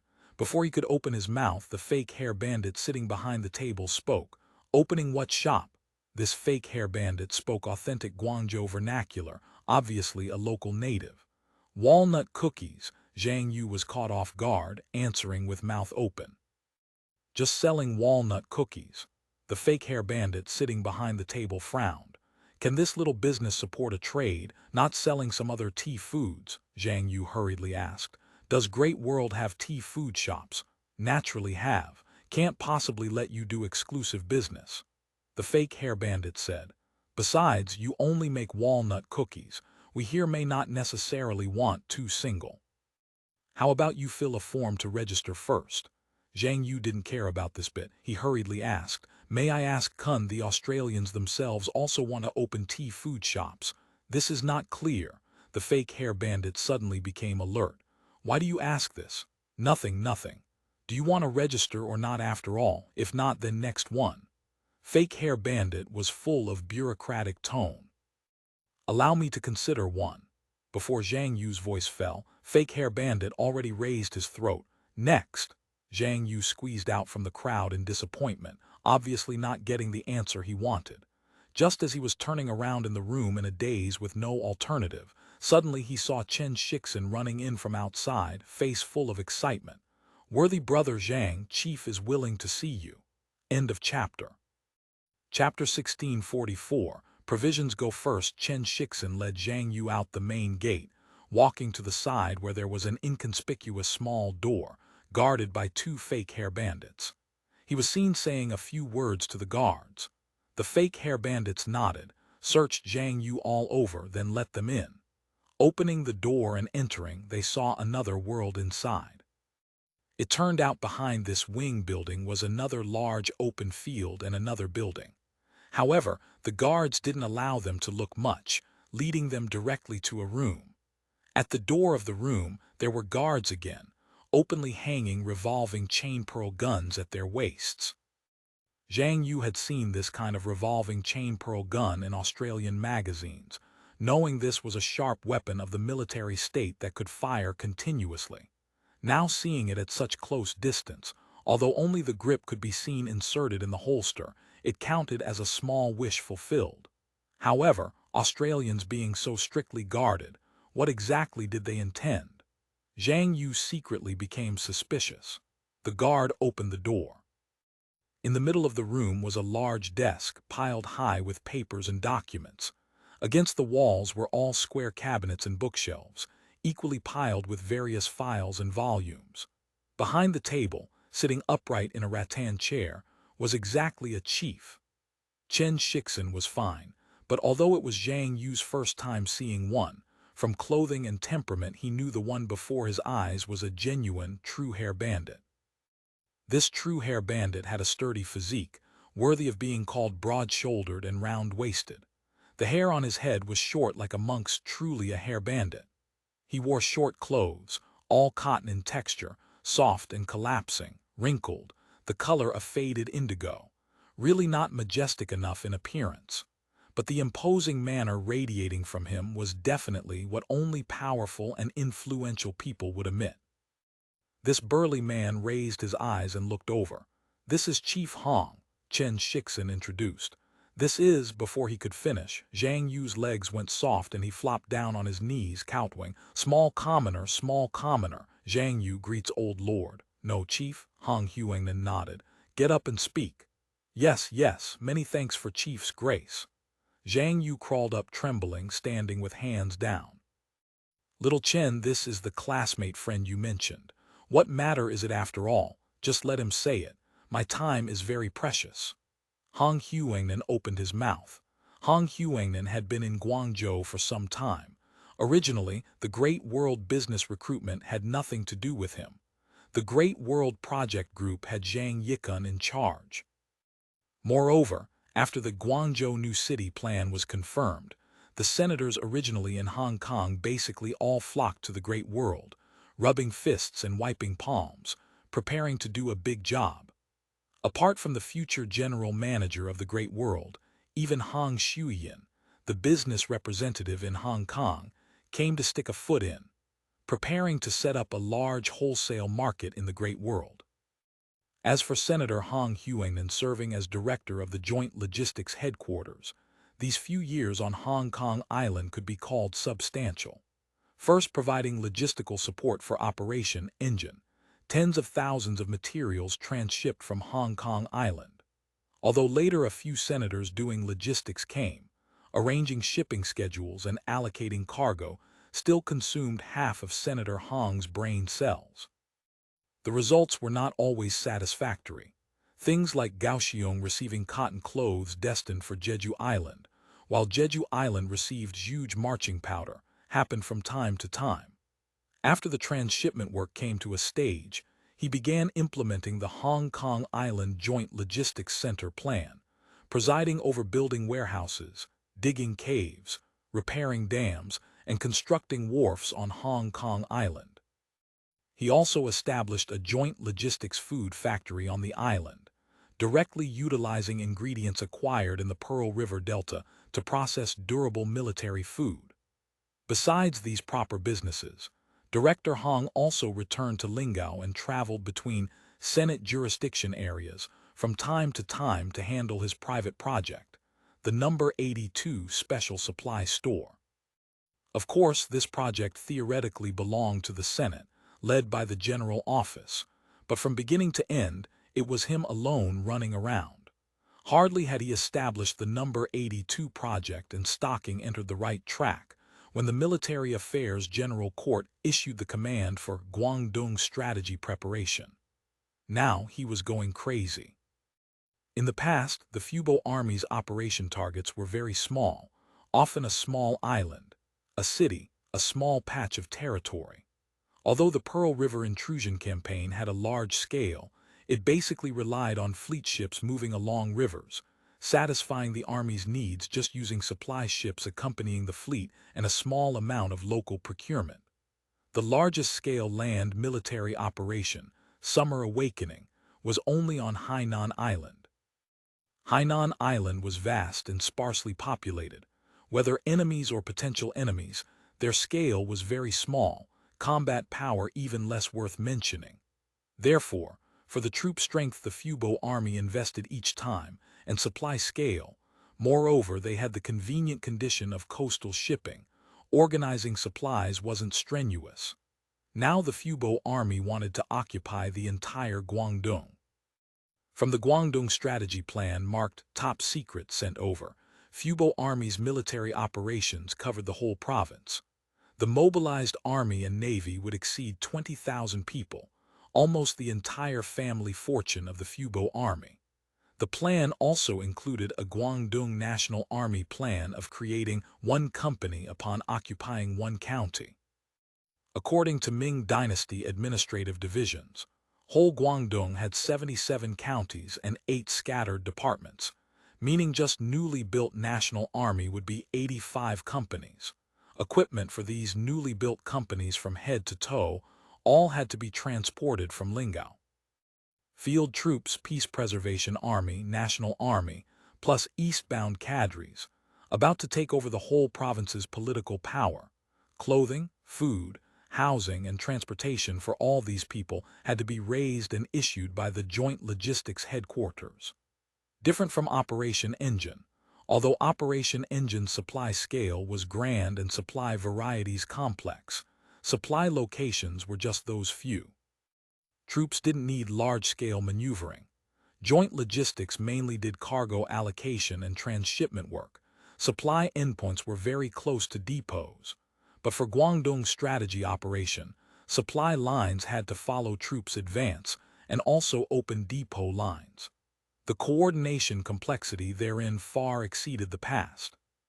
He held meetings in Lingao with Thorpe and planning court senators for several days, discussing how to carry out this unprecedented large-scale logistic activity. The scheme finally decided was local procurement. That is to say, except for weapons, ammunition, and clothing equipment, eating, drinking, and burning would all be levied locally from Guangdong. Therefore, the start time of Guangdong strategy was finally set at late autumn and early winter, exactly when autumn harvest ended and grains returned to granaries. Launching an attack at this time, public and private warehouses were all abundant. Whether requisitioning or purchasing, obtaining enough food supplies was easy. The weather was cool, suitable for marching and fighting, and epidemics were few too. Although it was local procurement, preparation work in the grain aspect was still not small. Local bulk grain storage mostly existed in the form of unhusked rice. Field troops couldn't possibly husk rice before cooking. To ensure the Fubo army's habitual speed of action, enough field rations must be guaranteed. These field rations not only had many varieties, but the quantity needed was also large. After he discussed with Thorpe, they decided to expand production of the Joint Logistics Food Factory on Hong Kong Island.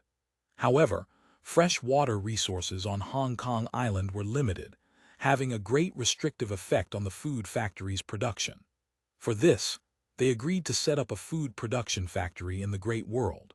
Products would be stored in the Great World, supplying locally once operations began.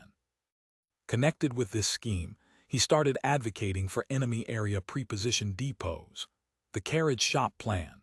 However, it was still rejected. The scheme itself was extremely controversial. Furthermore, the Military Affairs General Court had already stipulated several principles for formulating combat plans, one of which was to utilize water transport for maneuver and supply as much as possible. After Hu Xuefan arrived in Guangzhou, besides supervising implementation of the food purchase plan, he collected local and surrounding grain situation through Guangzhou Station's intelligence system every day, especially estimating the yield of rice not yet harvested, so as to roughly infer the actual yield of each county. At the same time, he also prepared to establish a food factory in the Great World, specializing in producing military rations. In spare time from work, Hu Xuefan strolled around the periphery of the Great World from time to time under protection of plainclothes guards, gazing at the hometown in another spacetime not far away. Since D-Day, this was the first time he was so close to hometown. Although he felt quite close to this hometown, he didn't dare get too close. This was enemy-occupied area after all. No matter how well he spoke Cantonese, he didn't look like a person of Great Ming after all. In case he was kidnapped by some reckless bandits or robbers, the fun would be big. After the disorder in Lingao incident, security work for senators had been upgraded. During a walk, he got to know Chen Sixian. This child's spirit of delving into art gave him a good impression. At any rate, he had graduated from an art college. Although he changed profession later, he hadn't dropped his major yet. From simple guidance to systematic teaching, coming and going, they gradually became master and apprentice without established relationship. Hu Xuefan felt he was a teachable talent in art, but currently he had no ideas about this child. There were too many things to do. He didn't expect today he would actually run to ask him for a favor. Hu Xuefan was somewhat curious, so he agreed to meet his good friend, small commoner Zhang Yu. Zhang Yu saw his expression was fairly peaceful, without the majesty of an official lord, nor 3 shifts of yamen runners on 2 sides. His heart settling slightly, his speech also became much more fluent. Family opens a walnut cookie shop. Then he explained how his family was a century-old shop, but he'd heard the Great World also wanted to open tea food shops. He didn't know if these tea food shops were opened by chiefs, because things made by chiefs were always good and cheap, so he had been very worried. Hu Xuefan nodded slightly, having a very good impression of this child. A 15 or 16-year-old lad being able to think of sharing worries for the family was considered not easy. He thought about it. The Ministry of Commerce indeed prepared to open several Australian flavor catering shops in the Great World, selling nothing more than cold drinks, refreshments, fast food, and even Australian cuisine. As for tea food shops, he hadn't heard of them.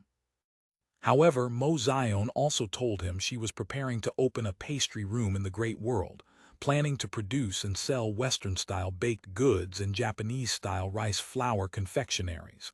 Shops selling local tea food, there are none, Hu Xuefan said, but there are those selling Australian tea refreshments. End of chapter. Chapter 1645. Walnut cookies exclusively for the great world. Zhang Yu didn't know if this news counted as joy or worry, staring blankly in a daze. Hu Xuefan's heart stirred. Suddenly remembering something, he asked, "Are your family's walnut cookies delicious?" Sixian interjected, "Chief, although their shop is small, it is an authentic century-old shop. Walnut cookies known as unique in Panyu. How many tea houses use goods from their shop?" Unique in Panyu was of course boasting, but Sixian smelled the scent of benefit for Zhang Yu's family from the chief's question, so he hurried to introduce. Zhang Yu also nodded along. "My family's walnut cookies. Everyone who has eaten them says they are good." When saying this, he blushed a little. Because of mixing in stale walnuts, some old customers already had complaints. Hu Xuefan nodded. "Like this. Sixian, buy a few pieces for me to taste tomorrow." Zhang Yu hurriedly said, "I have them on me right now. If Chief doesn't disdain, please taste and see." Saying this, he took out a grease-spotted paper package from his sleeve. This was what his mother gave him as a snack that morning. Hu Xuefan opened the paper package. The walnut cookies had already broken into several pieces. A layer of fine crumbs accumulated under the greaseproof paper. The shortening was done well. As an author who frequently wrote articles for food columns in magazines and newspapers in Guangzhou City, he had a natural keen perception for food. He picked up a piece, sniffed at his nose tip first and asked, "This was baked yesterday, right?" Zhang Yu hurriedly said, "Yes." "Leftover from yesterday's sales. This lowly one brought it to eat as a snack." Hu Xuefan placed the walnut cookie on the tip of his tongue, closed his eyes, and chewed slowly. His first mumbled comment was, "Too sweet, sweet, extremely sweet." Chinese traditional pastries often were heavy in oil and sugar, but the sweetness of the 21st century was still much lighter compared to the 17th century. The sweetness of this walnut cookie was comparable to Middle Eastern pastries. "The lard used for shortening is not stale." Hu Xuefan frowned slightly. "It's fresh lard, right?" This lowly one doesn't know. Lard used for shortening and making traditional pastries stressed being aged. It was said the older the better. Shortening pastries made this way were not only fragrant and crisp, but also durable for storage, could be kept for half a year without spoiling. Suddenly Hu Xuefan's eyes opened. "Walnuts are stale," he continued, chewing a few times. "Half new, half old." Using new walnuts' fragrance to cover up. Brains moved quite well. Pity inner skins weren't picked clean, leaving some slight bitterness. Furthermore, walnuts have much oil. Old goods from last year will change taste. Even if bitter skins are all picked clean, this faint rancid taste cannot be removed. Zhang Yu's face instantly turned bright red. Saying yes wasn't right. Saying no wasn't right either. These walnuts counted as his family shop's biggest secret. To cover up the taste of stale walnuts, his father and mother racked their brains, but still couldn't hide it from some old diners skilled in tasting. Truly, this lowly one's family has small capital and small profit. Walnut prices are too high nowadays. Business on the market is hard to do, he defended reluctantly. Actually, a part of his family's goods used good ingredients. Those were orders from big households. Although patrons were picky, the price was high and quantity small, so the stuff was absolutely not sloppy. Hu Xuefan didn't care about his defense. Although the youth before his eyes and his family's small walnut cookie shop were not worth mentioning, he became interested in this. The Senate often mentioned wanting to transform society, and he was also very interested in displaying might in commerce. Now a natural test subject cum white glove delivered itself to the door. He swallowed the walnut cookie, picked up tea to rinse his mouth, spoke slowly. "Stuff is made passably, has true skill." "Yes, yes, many thanks for Chief's praise." Zhang Yu didn't know why, feeling particularly nervous. "Your family only knows how to make this." "Yes, oh no," Zhang Yu stammered. "General tea foods, small shop can all make. Only walnut cookies have the best reputation. Everyone also recognizes this to buy. How about this? Go tell your father and mother, we also want to open a tea food shop in the great world. The walnut cookies in the shop will be supplied by your family. If sales are good, can make other varieties in the future. Hu Xuefan said slowly. Stuff doesn't need to be too good, just about today's level is enough. Have to control the price. Zhang Yu's mouth opened wide, unable to react for a moment. Still Chen Sixian was clever, hurriedly pushed him once. Still not thanking Chief, only heard a pudong sound. Zhang Yu had already fallen to his knees, dong dong dong, counting 3 loud heads to Hu Xuefan in succession. Inside and outside Guangzhou, who didn't know, as long as one hooked up with Australians' business, it meant rapid advancement. At the very least, the whole family would have no worry about food and clothing. His family's walnut cookies counted as prospering this time. Truly ancestors had spirits. He was so excited words couldn't come out. With great difficulty he held out a sentence. Many thanks for Chief's grace. Small, small, small. This life and this world have no way to repay. Next life surely will tie grass and hold ring. At this moment he was full of gratitude towards this Chief Hong, not knowing what words to use to express it properly. For a moment he actually thought even if Chief Hong wanted him to wear women's clothes to serve him, he was willing. Don't mention things of next life. You just do it well. Hu Xuefan waved his hand, instructing the fake hair bandit standing by the side all along. You care about this matter. Remind me tonight to issue a letter to old Zhang. Implement the matter. Yes, Chief. You go. Zhang Yu kowtowed another head, then followed the fake hair bandit out dizzily. When he came back to his senses, he had already arrived at the business recruitment place outside. After filling out a special supplier information form, the fake hair bandit gave him a supply agreement, telling him to take it back for the shop owner to sign and bring back, then could wait for order notification. Coming out of the main gate, he saw Wu Ming and Huang Bingkun waiting anxiously. Seeing them come out, Wu Ming hurriedly greeted. How was it? Zhang Yu was still somewhat dizzy, face pale, hands and feet ice cold, unable to say a word. Wu Ming was just wondering, but Chen Sixian laughed. Worthy brother Zhang had great fortune this time. Immediately he told the matter of them meeting Hu Xuefan. Now worthy brother Zhang's family hooked up with Australians' business. Prosperity is just around the corner. Wu Ming also said repeatedly. Little Zhang got lucky this time, and similar words. Huang Bingkun smiled bitterly in secret. Truly nothing works better than silver and copper coins. Yesterday still viewed HairBandits as tigers, at this moment simply closer than his own father. Go, let's hurry back. Let your father and mother also be happy. Chen Sixian was simply happier than for his own affairs. This is not comparable to shops recruited in. Your family is personally selected by Chief. This status is not ordinary. Tomorrow ask Chief Hong to say a word, also deliver goods to Purple Treasure Studio to sell. Purple Treasure Studio sells all Australian pastries. What use is your walnut cookie? Wu Ming laughed. Human heart is insufficient like a snake swallowing an elephant. I think worthy brother Zhang better do the great world's business well first. Great future ahead. Zhang Yu nodded repeatedly. He seemed to have never been this happy in his life till now, full of longing. The life path that had felt boring and even somewhat dim suddenly became radiant. Even the picture of himself passing the Ziyukai exam, one he secretly thought of often, felt somewhat colorless. Zhang Yu returned home with such dizzy feelings, didn't even know how he came back. Vaguely remembered Chen Sixian and others had sent him back. Arriving home, mother saw his face was scary white and jumped in fright, thinking he got some palpitation disease.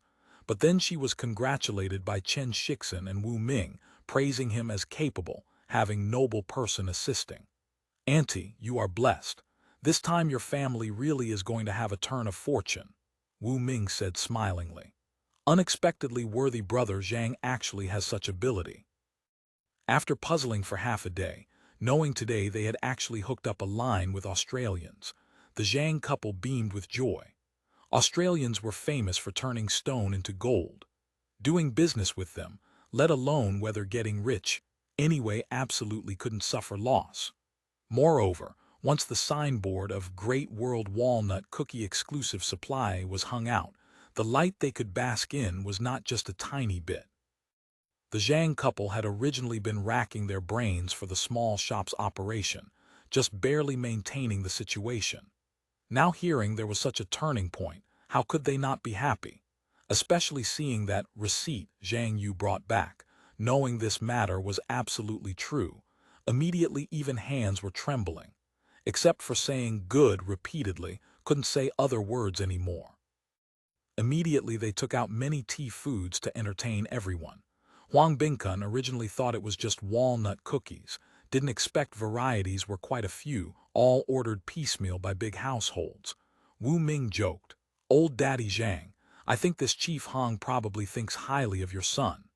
Zhang Yu's father said with trembling hands, "If really so, it is also his fortune. Being able to serve Australians counts as him having blessings."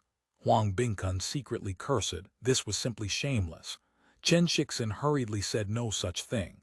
Chief Hong had no such hobby, solely because he ate walnut cookies and felt they were good, that was why he was willing to give them this opportunity. Such things shouldn't be thought about much. Better curry favor on goods properly, Chen Sixian said. Zhang Yu got this lucky prize. He was also secretly happy. At any rate, this was his credit for pulling strings. Chief Hong giving him this good business probably also had the aspect of looking at his face. Thinking of this, he felt somewhat floating. This time is also thanks to Sixian's help. Wu Ming patted his shoulder. Thanks to him knowing Australians and being able to speak up, otherwise where would be such opportunity? The Zhang couple couldn't help thanking 1,000 times. Even Huang Bingkun, who did nothing at all, received many grateful words. Especially after Wu Ming said this young master Huang came from Lingao and was a master of banditology.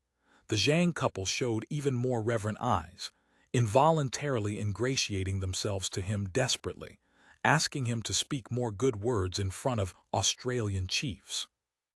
Huang Bingkun didn't know whether to laugh or cry. How come after arriving in Guangzhou everyone treated him as the Australians' incarnation? But at this moment it wasn't convenient to spoil their fun, so he responded vaguely. End of chapter. Chapter 1646, Water Transport Advantage. While the Zhang family's small walnut cookie shop was immersed in joy, Director Hong had almost forgotten about this matter. He managed 10,000 machines a day. For the confidential document boxes delivered to every senator by confidential couriers each day, others had suitcases. He had packing crates. Currently, the work of the entire Joint Logistics Headquarters was extremely heavy. At nightfall, Hong Xuefan's desk was still piled with various documents and atlases. After signing a dozen documents, he yawned and told the orderly to light the lampwick under the 5-watch chicken. Inside was his meticulously prepared midnight snack. For eating, he never used other people's hands, let alone those neither donkey nor horse maids trained by the general office. Guangzhou is worthy of being the capital of my big eating province. Ingredients are just rich. Hong Xuefan looked at the faint small flame under the 5-watch chicken again, got up and stretched his waist. How is the mapping going? Chief, maps of Guangzhou and most counties under Guangzhou Prefecture have been completed. The secretary busy beside him reported. Go take a look, Hong Xuefan said. He was very anxious about this matter. He left the office with guards, passed through the corridor to a room.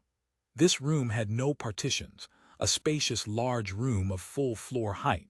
Along the walls were layers of shelves, piled with slender cowhide buckets and thick loose-leaf books. In the middle were 7 or 8 large tables. On the tables were maps pressed under glass plates. These maps included both the map of the whole Guangdong province and maps of various counties, without exception all large-scale maps. Many naturalized citizens were busy around the tables. Dozens of kerosene lamps illuminated the room brightly. What was going on here was map correction work. Naturalized citizens working here could be called elites. They were all special talents, specially trained in surveying and mapping. Working while learning for over 3 years, they had basically mastered surveying and drawing. Because large-scale maps involved secrets, although the executive committee made many efforts before D-Day, they didn't obtain military-grade large-scale maps. They could only settle for the second best and collect slightly inferior maps. Fortunately, through the North American branch, they obtained some U.S. military large-scale county maps of China's coastal and main areas surveyed in the 1940s. These large-scale maps collected through various channels could be called the Senate's most precious property, and also an important guarantee for the Fubo Army's combat power. Whether suppressing bandits in Lingao or later public security warfare in Qiangzhou after the Spring Awakening campaign, it could be said that relying on these maps ensured the Fubo Army, completely outsiders, wouldn't lose direction in the wild and could act according to combat plans. Of course, there were differences between 20th century maps and the real geographical environment of the 17th century. Such errors were still within tolerable range on Hainan Island, nothing more than residential points and roads not matching, while errors in topography and landforms weren't big. However, moving to the Pearl River Delta, the situation wasn't like this. The Pearl River Delta was originally a shallow bay with many islands, a delta formed by scouring and silting of the West River, North River, and East River from different directions. After the West, North, and East River water systems entered this area, they diverged and radiated, forming river creeks dense like spider webs. Low-lying areas formed scatterings of lakes and marshes. Within an area of less than 10,000 square kilometers, there were 10,000 crisscrossing river branches. Among these river branches, some were naturally formed, some artificially excavated. An extensive rice planting and dike pond farming on the delta made this plain, originally crisscrossed with river courses, even more fragmented, so much so that for travelers, villages were more like islands. In many places, land routes were blocked. Several hundred years of river scouring, soil loss and silting, field transformation. These natural and artificial factors added together made the gap between the two outrageously big. This situation was actually reflected in the Pearl River Estuary Intrusion Campaign. After troops dispersed, they began to find maps becoming unreliable. The main method adopted at that time was using the guide party among naturalized citizens. At that time, because the troop operation area wasn't big and the combat purpose was mainly raiding, the practice of using guides could still make do. But for comprehensive conquest, it was far from enough. After the Pearl River Estuary Campaign ended, the Foreign Intelligence Bureau, under Lin Baiguang's command, officially took over Guangzhou Station's intelligence work. The main work was collecting intelligence on Guangdong's geography, products, resources, and popular sentiments. From this activity, a large amount of geographical intelligence was accumulated. The map correction work being done now was exactly based on this intelligence. Chief, a naturalized officer of the General Staff Department wearing civilian clothes, saw him come in and came over to salute. "How is the progress?" Hu Xuefan asked with concern. "Correction work for 45 departments and counties has been completed," the officer reported. "Correction workload for mountainous and inland counties isn't big. Mainly counties in the Delta Zone need large amounts of correction. River canals and roads are almost all inaccurate." Speaking of this, a confused expression appeared on the officer's face, because it was the first time he saw such big errors in senators' maps. Under the atmosphere of the Senate knows all is always correct. There was actually something with such big errors. No wonder he was confused. They are all maps from several hundred years ago, of course not accurate. Hu Xuefan spoke lies without changing face color. Maps of the Pearl River Delta region must produce finished products as soon as possible. This is top priority among top priorities. Absolutely cannot delay. "Yes, Chief, we will definitely go all out." The officer hurriedly performed a German-style attention with clicking heels and nodding. "Must complete with guaranteed quality and quantity," Hu Xuefan instructed again. "Especially hydrological conditions and navigation capabilities of river courses everywhere in the Pearl River Delta must be marked clearly. Any unclear points, feedback to the intelligence team immediately to communicate." The reason Hu Xuefan paid such attention to this correction work was still considering logistics supply. The supply plan he drew up mainly relied on water transport. Characteristics of the Guangdong campaign's logistics supply were long battle lines and dispersed troops.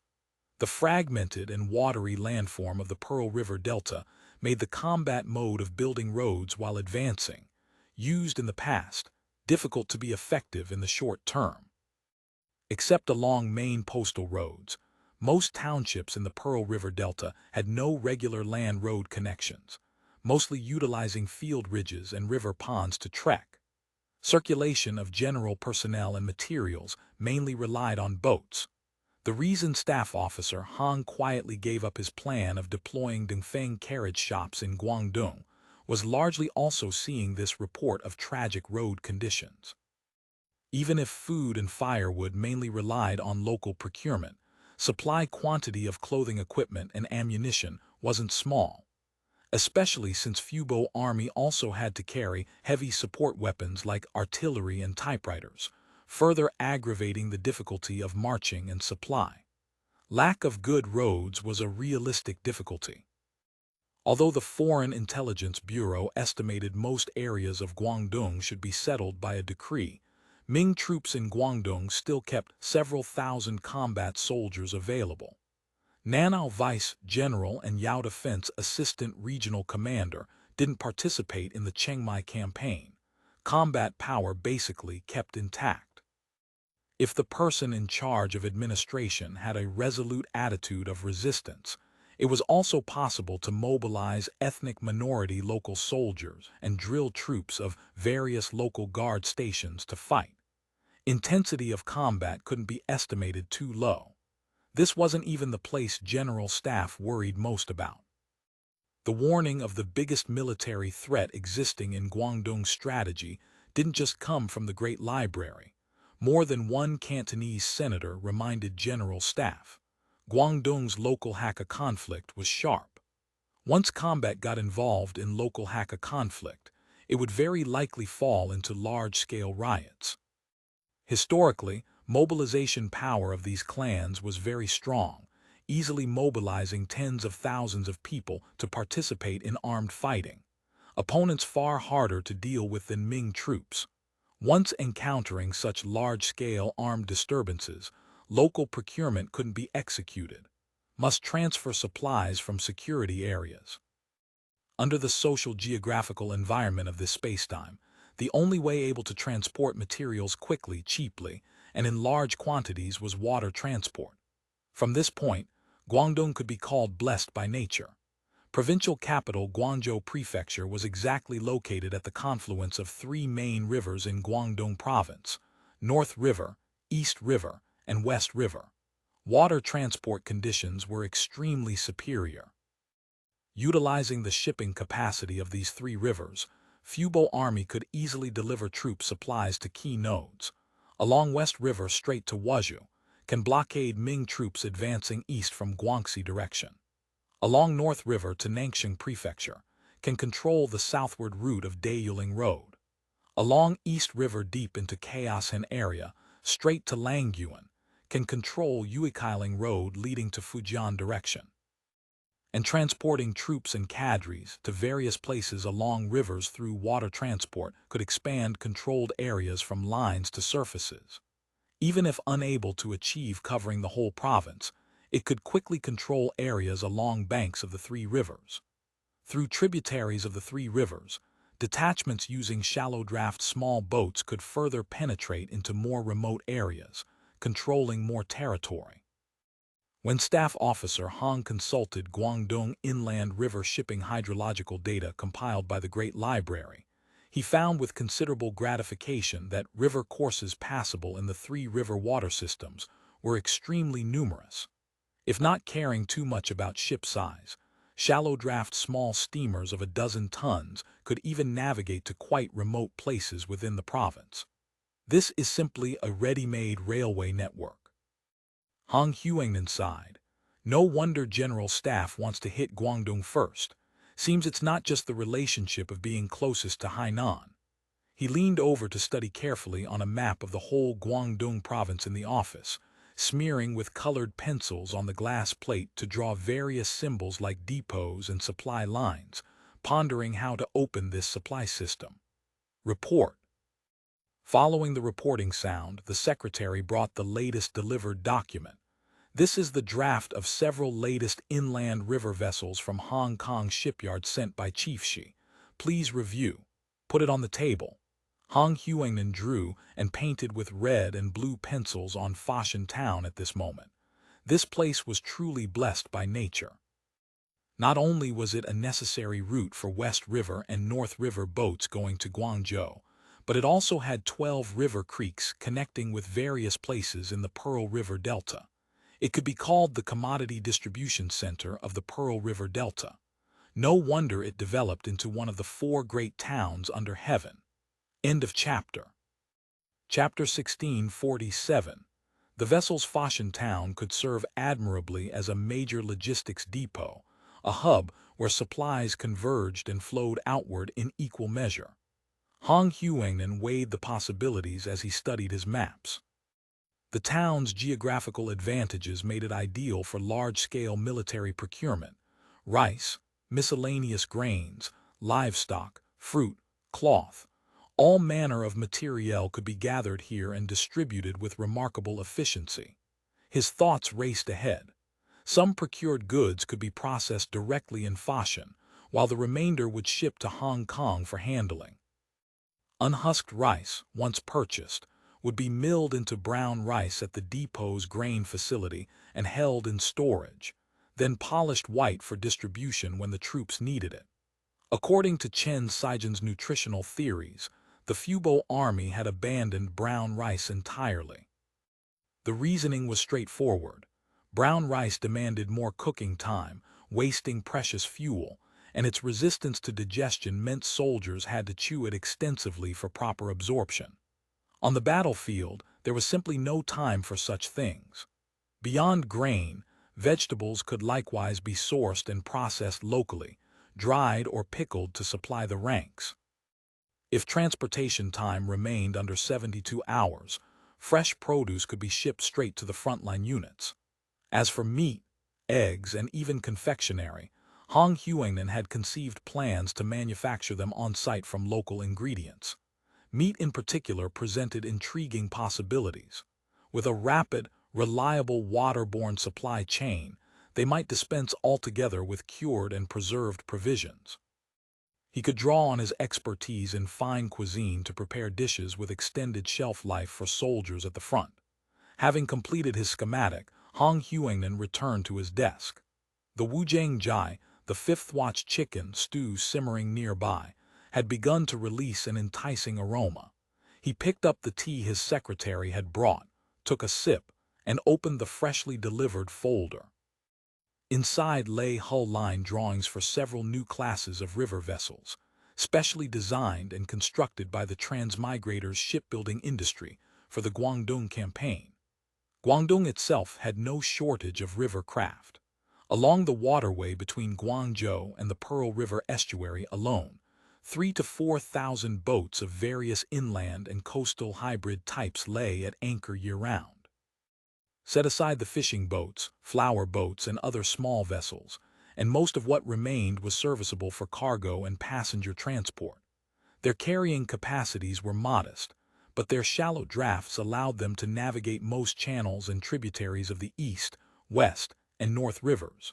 Coastal merchant vessels were equally plentiful and could be requisitioned without difficulty. Yet Hu Xuefan found these boats unsatisfying. They were sailing vessels without exception, and their cargo holds could not accommodate the standardized packing crates the Joint Logistics Department employed throughout its operations. While they would need to make extensive use of such local craft in the short term, building a dedicated core transport fleet remained essential. In Hu Xuefan's conception, these purpose-built vessels should not only be motorized, but also possess a degree of protection, particularly against incendiary attacks from the riverbanks. Experience had taught this lesson hard. During the Pearl River Estuary Breakthrough Campaign, The Marine Corps had relied heavily on captured wooden boats, and combat losses had come overwhelmingly from the enemy's fire weapons. For this reason, none of the new designs incorporated sails. Initially, he had focused on existing naval vessels, particularly the motorized Sanfa boats. These small craft drew little water and mounted compact steam engines, excellent for shallow water operations. The Type 621 paddle-wheel tugboat likewise proved highly suitable for river work. Intelligence reports indicated the 621 could sail without difficulty all the way to Wuzhou, and might even push further upstream toward Nanning. Using Type 621 tugs to tow barges would enable large-scale transport of supplies and personnel. This formed the rough blueprint for Hu Xuefan's envisioned waterborne supply column. But it was not enough. For the main channels of the three rivers, the 621 supply columns could move freely. But in certain upper reaches and many tributaries, the 621 was simply too large. What they needed were smaller steamboats with even shallower drafts for transport and towing operations. Such modest steamers had remained active on many of China's rivers well into the 1980s. Beyond transport vessels, small river gunboats were also required to protect shipping lanes, suppress river pirates, provide fire support for landing operations, and project intimidating power over riverside settlements. These combined requirements had become quite a challenge for their esteemed colleagues at the shipyard. Since Xiongstyle had volunteered for the project, he was assigned to manage it hands-on. As for the designer, naturally it fell to the sole chief designer of the Central Ship Design Institute, Zhang Ziheng. Following coordination between the General Military Affairs Council and the Planning Commission, designs would be completed in Lingao, while actual construction took place in Hong Kong. Engines and guns would, of course, still ship from Lingao. The first line drawing Hu Xuefan examined was for the Type 621, inland.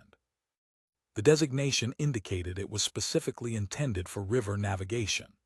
Zhang Ziheng had made relatively minor modifications from the original 621 design, primarily substituting a smaller engine to conserve hold space, reducing coal bunker capacity, and converting from side-mounted paddle wheels to a stern wheel configuration to accommodate shallower waterways. However, the 621's hull had originally been designed for the deep draft requirements of coastal and Pearl River main channel operations. Its lines had never been optimized for shallow water, though the smaller engine and other measures had reduced the draft, navigable range remained limited. Hu Xuefan reviewed the specifications. Roughly speaking, only on the West River could it travel unimpeded, running to Wuzhou without difficulty. The second drawing depicted an iron-framed, wooden-hulled river gunboat. By the 500-ton division standard, its 260-ton displacement qualified it merely as a boat.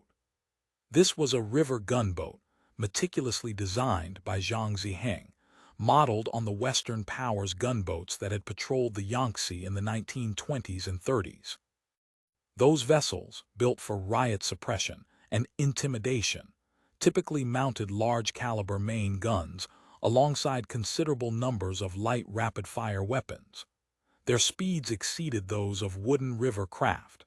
The need to transit the three gorges during dry season and penetrate into the Sichuan interior dictated exceptionally shallow drafts.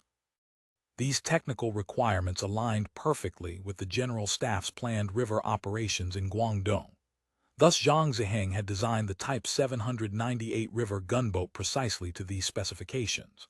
Principal dimensions: length 54.86 meters, beam 8.23 meters, draft 0.79 meters. Two 500 horsepower reciprocating steam engines and two coal-fired boilers powered the vessel, with a crew of 56. When necessary, it could transport a platoon of infantry. The 798 made no concessions whatsoever to seaworthiness, employing an extreme shallow draft inland hull form with minimal freeboard. Limited hull space gave the 798 a characteristic shared by such gunboats, an exceptionally long and prominent superstructure. Combined with its towering twin funnels and the massive casemate housing the 130 muzzle-loading rifled gun, the vessel appeared decidedly top-heavy. Yet this very design allowed it to navigate most waterways of the East, West, and North Rivers, along with a considerable number of tributaries.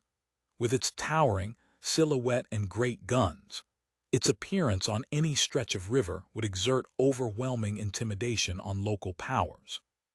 When the situation demanded, it could also deploy army units or transport supplies.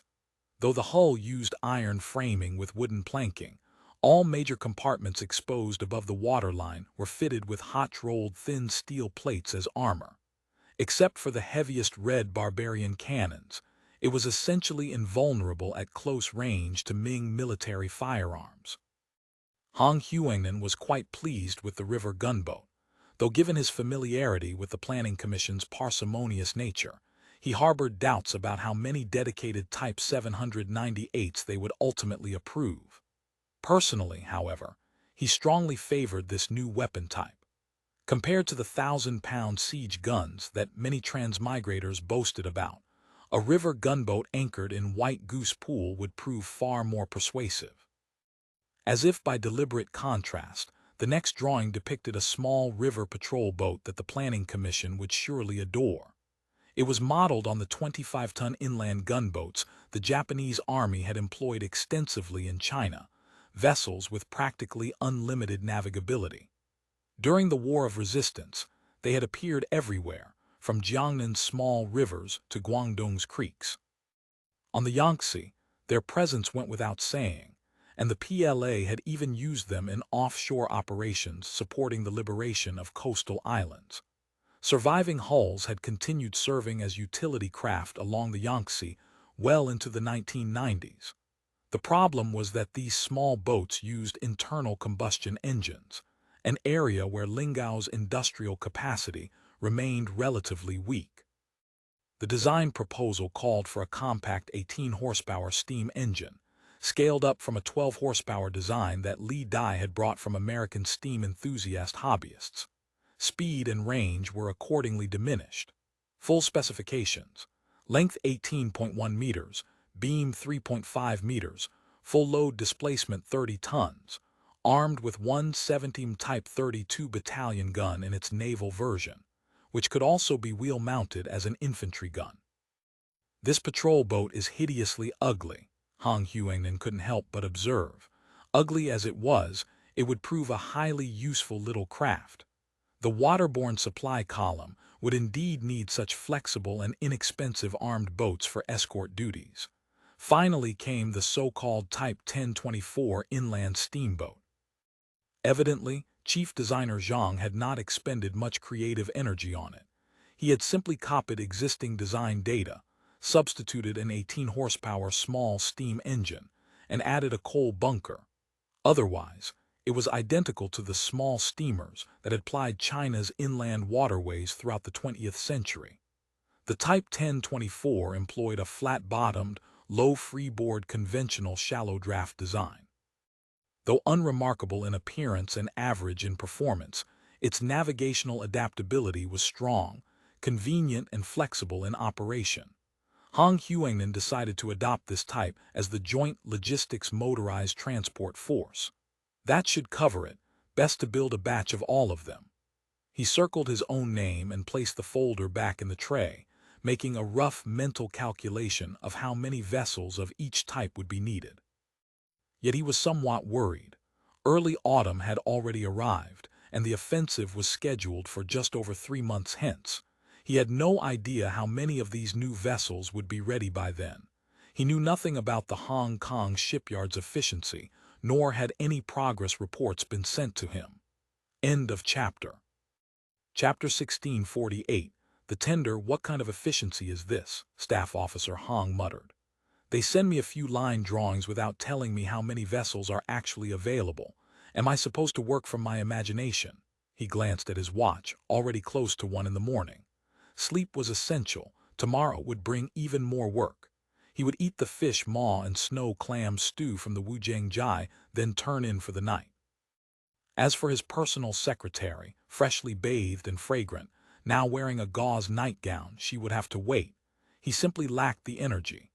Early the next morning, he appeared punctually in the negotiation room at the Great World. Seated inside was a man dressed as a small merchant. Though autumn had arrived and he wore a lined silk robe, sweat still streamed continuously down his face. The visitor was Liu Deshen.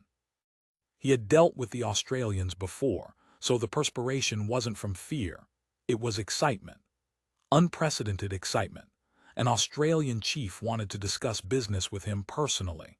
Every merchant in Guangdong knew that simply establishing a trade relationship directly with the Australians was tantamount to inviting the god of wealth into one's home. The Australians possessed excellent appetites and enormous demand for all manner of goods. Most crucially, their credit was impeccable. Whether paying cash on delivery or settling accounts at the 3 annual festivals, there was never any delay or petty haggling. Everyone clamored for such opportunities. Liu Deshen had conducted business with the Australians before, but only through their subsidiary trading companies. Now to discuss matters face-to-face with a chief, and any transaction requiring a chief's personal involvement was surely a major deal, all thanks to Master Qin's generosity. Liu Deshen felt the truth of that saying. When traveling, rely on friends. This opportunity had come through Qin Heicheng's introduction. Otherwise, how could a small merchant like himself have secured such a grand business prospect?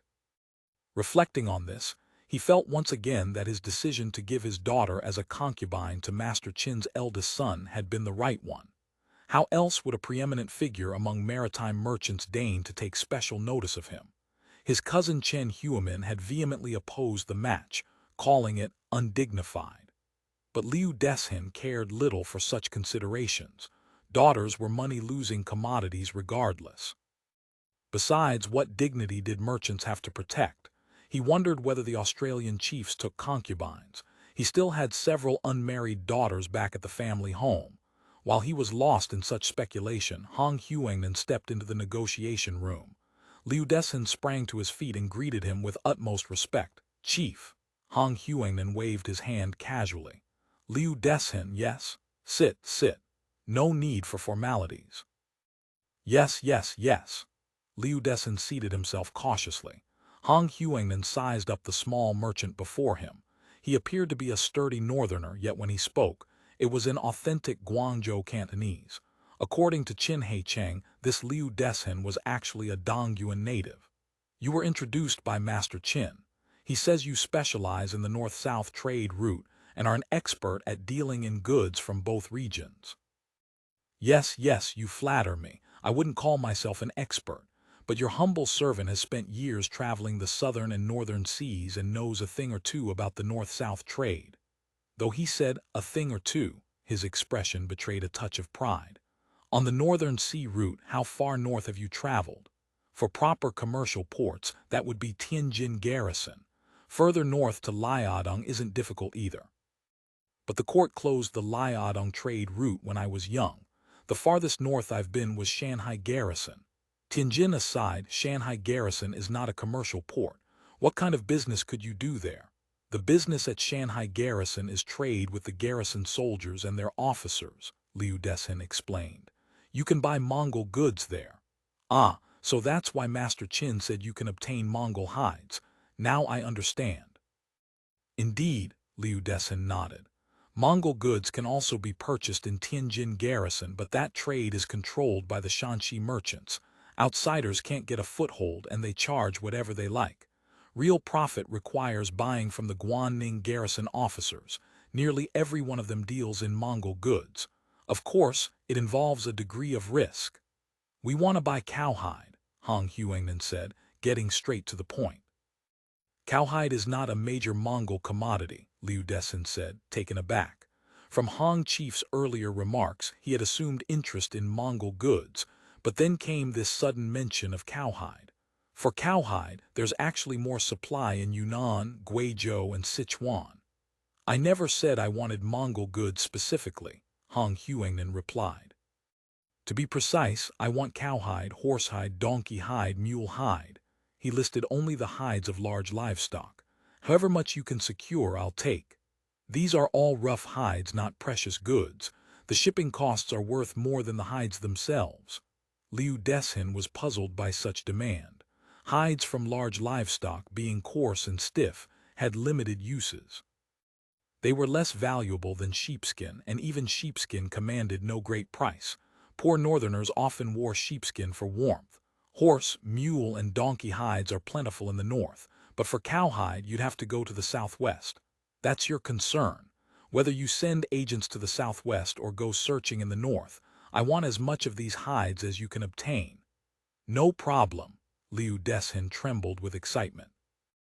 These large animal hides were cheap, slow-moving goods that cost little to procure. If the Australians were buying in unlimited quantities, the sheer volume would yield considerable profit. Go back and think it over, then submit your price quotation, Hu Xuefan said. Here's the tender document. Fill in everything as detailed as possible. I need the first shipment delivered in 2 months. Can you manage that? The timeline was rather tight. Since he and Chen Huimin had pooled funds to purchase the Dongshenji, their shipping capacity had increased severalfold. But rough hides were slow-moving commodities that few merchants stocked in quantity. Collecting and consolidating shipments from various locations would take considerable time. Yet contemplating the rolling wealth that would come once the deal was concluded, Liu Deshin gritted his teeth. Yes. I can't promise exactly how much I'll deliver, but I will definitely deliver something. Good. Shopkeeper Liu, you're certainly a man of few words and swift action, Hu Xuefan nodded. Then I look forward to your performance. I'll set about acquiring the goods immediately. I absolutely won't disappoint the chief's expectations. Liu Deshin rose and made to take his leave. Hu Xuefan thought this showed him to be a decisive person, unlike those merchants who love to sit and pontificate endlessly. The rough hide business should be safe in his hands. His reason for procuring rough hides on such a scale was primarily to make shoes for the soldiers. Wearing straw sandals for extended periods damaged the feet, while cloth shoes wore out too quickly. Taking advantage of the Guangdong campaign, he had decided to completely re-equip the army with new footwear. Even if they couldn't wear full leather shoes, the soles at minimum should be leather. Send in the next one, Hu Xuefan instructed his secretary after sipping his tea. Next to enter was Hu Xuefan, manager of the Dachang rice shop's Guangzhou main branch. This shopkeeper Zhu had originally operated a shop in Lizhu. After connecting with the Lizhu sugar mill, he had gradually prospered, expanding from a small rice store into a major trading company with branches throughout the province, and even reaching into Vietnam and Thailand. The main branch had relocated to Guangzhou, squeezing out the chaos in merchants who had previously dominated the trade. Shopkeeper Zhu was now one of the prominent Guangzhou prefecture merchants with Australian backing. In reality, he was already a non-shaven naturalized citizen, and of the 13 total shares in the Dachang rice shop, the Zhu family now held only half. This did not affect Hu Xuefang's mood, however. Though he now effectively served as a manager for the Australians, his wealth and status had risen far beyond anything the small rice shop owner in Zhuwen County could have imagined. And it was not only him personally. His entire Zhu clan had risen with him under the Australians. Even the least successful among them held at minimum a cadre position. Chief. Hu Xuefang was well acquainted with this Chief Hong. As the transmigrator in charge of joint logistics operations, he frequently dealt with the Dachang rice shop. Old Zhu, have a seat, Hu Xuefan said. Since Hu Xuefang was a naturalized citizen who regularly served the Council of Elders and the people, excessive courtesy was unnecessary. How are the grain procurement arrangements we discussed last time coming along? Hu Xuefang's supply policy prioritized local procurement, which meant purchasing sufficient rice and grain in advance. He had decided not only to buy in advance, but also to preposition these provisions in the various counties where troops would be stationed. For those dozen or so counties you specified, I've arranged warehouses and guards in all of them, Hu Xuefang reported. But currently there isn't enough grain on the market. The autumn harvest hasn't come in yet, so prices remain elevated.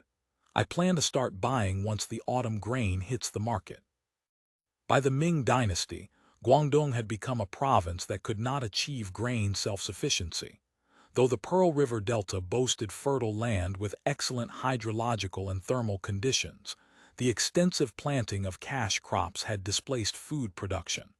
Grain had to be imported from neighboring provinces to meet demand. You need to move quickly. Each of those dozen counties needs to store 30,000 kilograms of grain, whether rice or miscellaneous grains. This calculation was based on 1,000 soldiers' rations for 30 days. If it's unhusked rice, prepare milling equipment in advance. In addition to grain, each county would also need to preposition 500 kilograms of salt and 10,000 kilograms of pickled vegetables. By the time the troops arrived, they could draw from these stores immediately. Chief, grain is no problem. Once the autumn harvest comes in, we can easily store even more. But with so much grain distributed across various locations, if something goes wrong, the consequences would be devastating. Rest easy about that. The counties where you're storing grain will all have security guarantees. Just make sure your people watch for fire and theft. Hu Xuefan continued. How are the preparations for the autumn grain procurement going? Warehouses, baskets, hemp sacks, and personnel are all ready. The only issue is that the procurement targets director put forward this time are too ambitious. Our operating capital is nowhere near sufficient, and DeLong's allocation hasn't arrived yet. I'll coordinate with DeLong. You focus on getting everything ready, Hu Xuefan said. Have your clerks at the various branches pay close attention to the local grain situation. Any official granaries, charity granaries, ever-normal granaries, or any other locations with large grain stores. Compile thorough intelligence on all of them.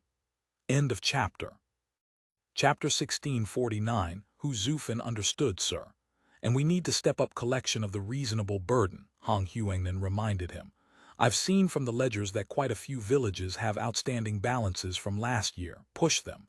Silver, cloth, grain collected all first. We'll have use for everything. Yes, I'll arrange for people to follow up immediately. Hu Xuefan hastily agreed. The Guangzhou main branch of the Dacheng rice shop was also responsible for collecting the reasonable burden. Each year, payments from the various Pearl River estuary districts were collected, warehoused, and transferred through them.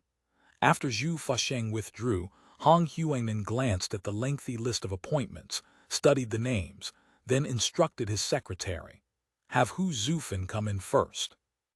The man who entered was about 27 or 28, thin, dark, and wiry. He wore a cadre uniform but still kept his hair tied in a topknot. He walked with a slight limp, lending his appearance an incongruous quality. Chief. Hu Xuefan's legs were impaired and he could not stand at attention, so he simply did his best to make his posture presentable. Zio Hu, have a seat, Hu Xuefan said graciously.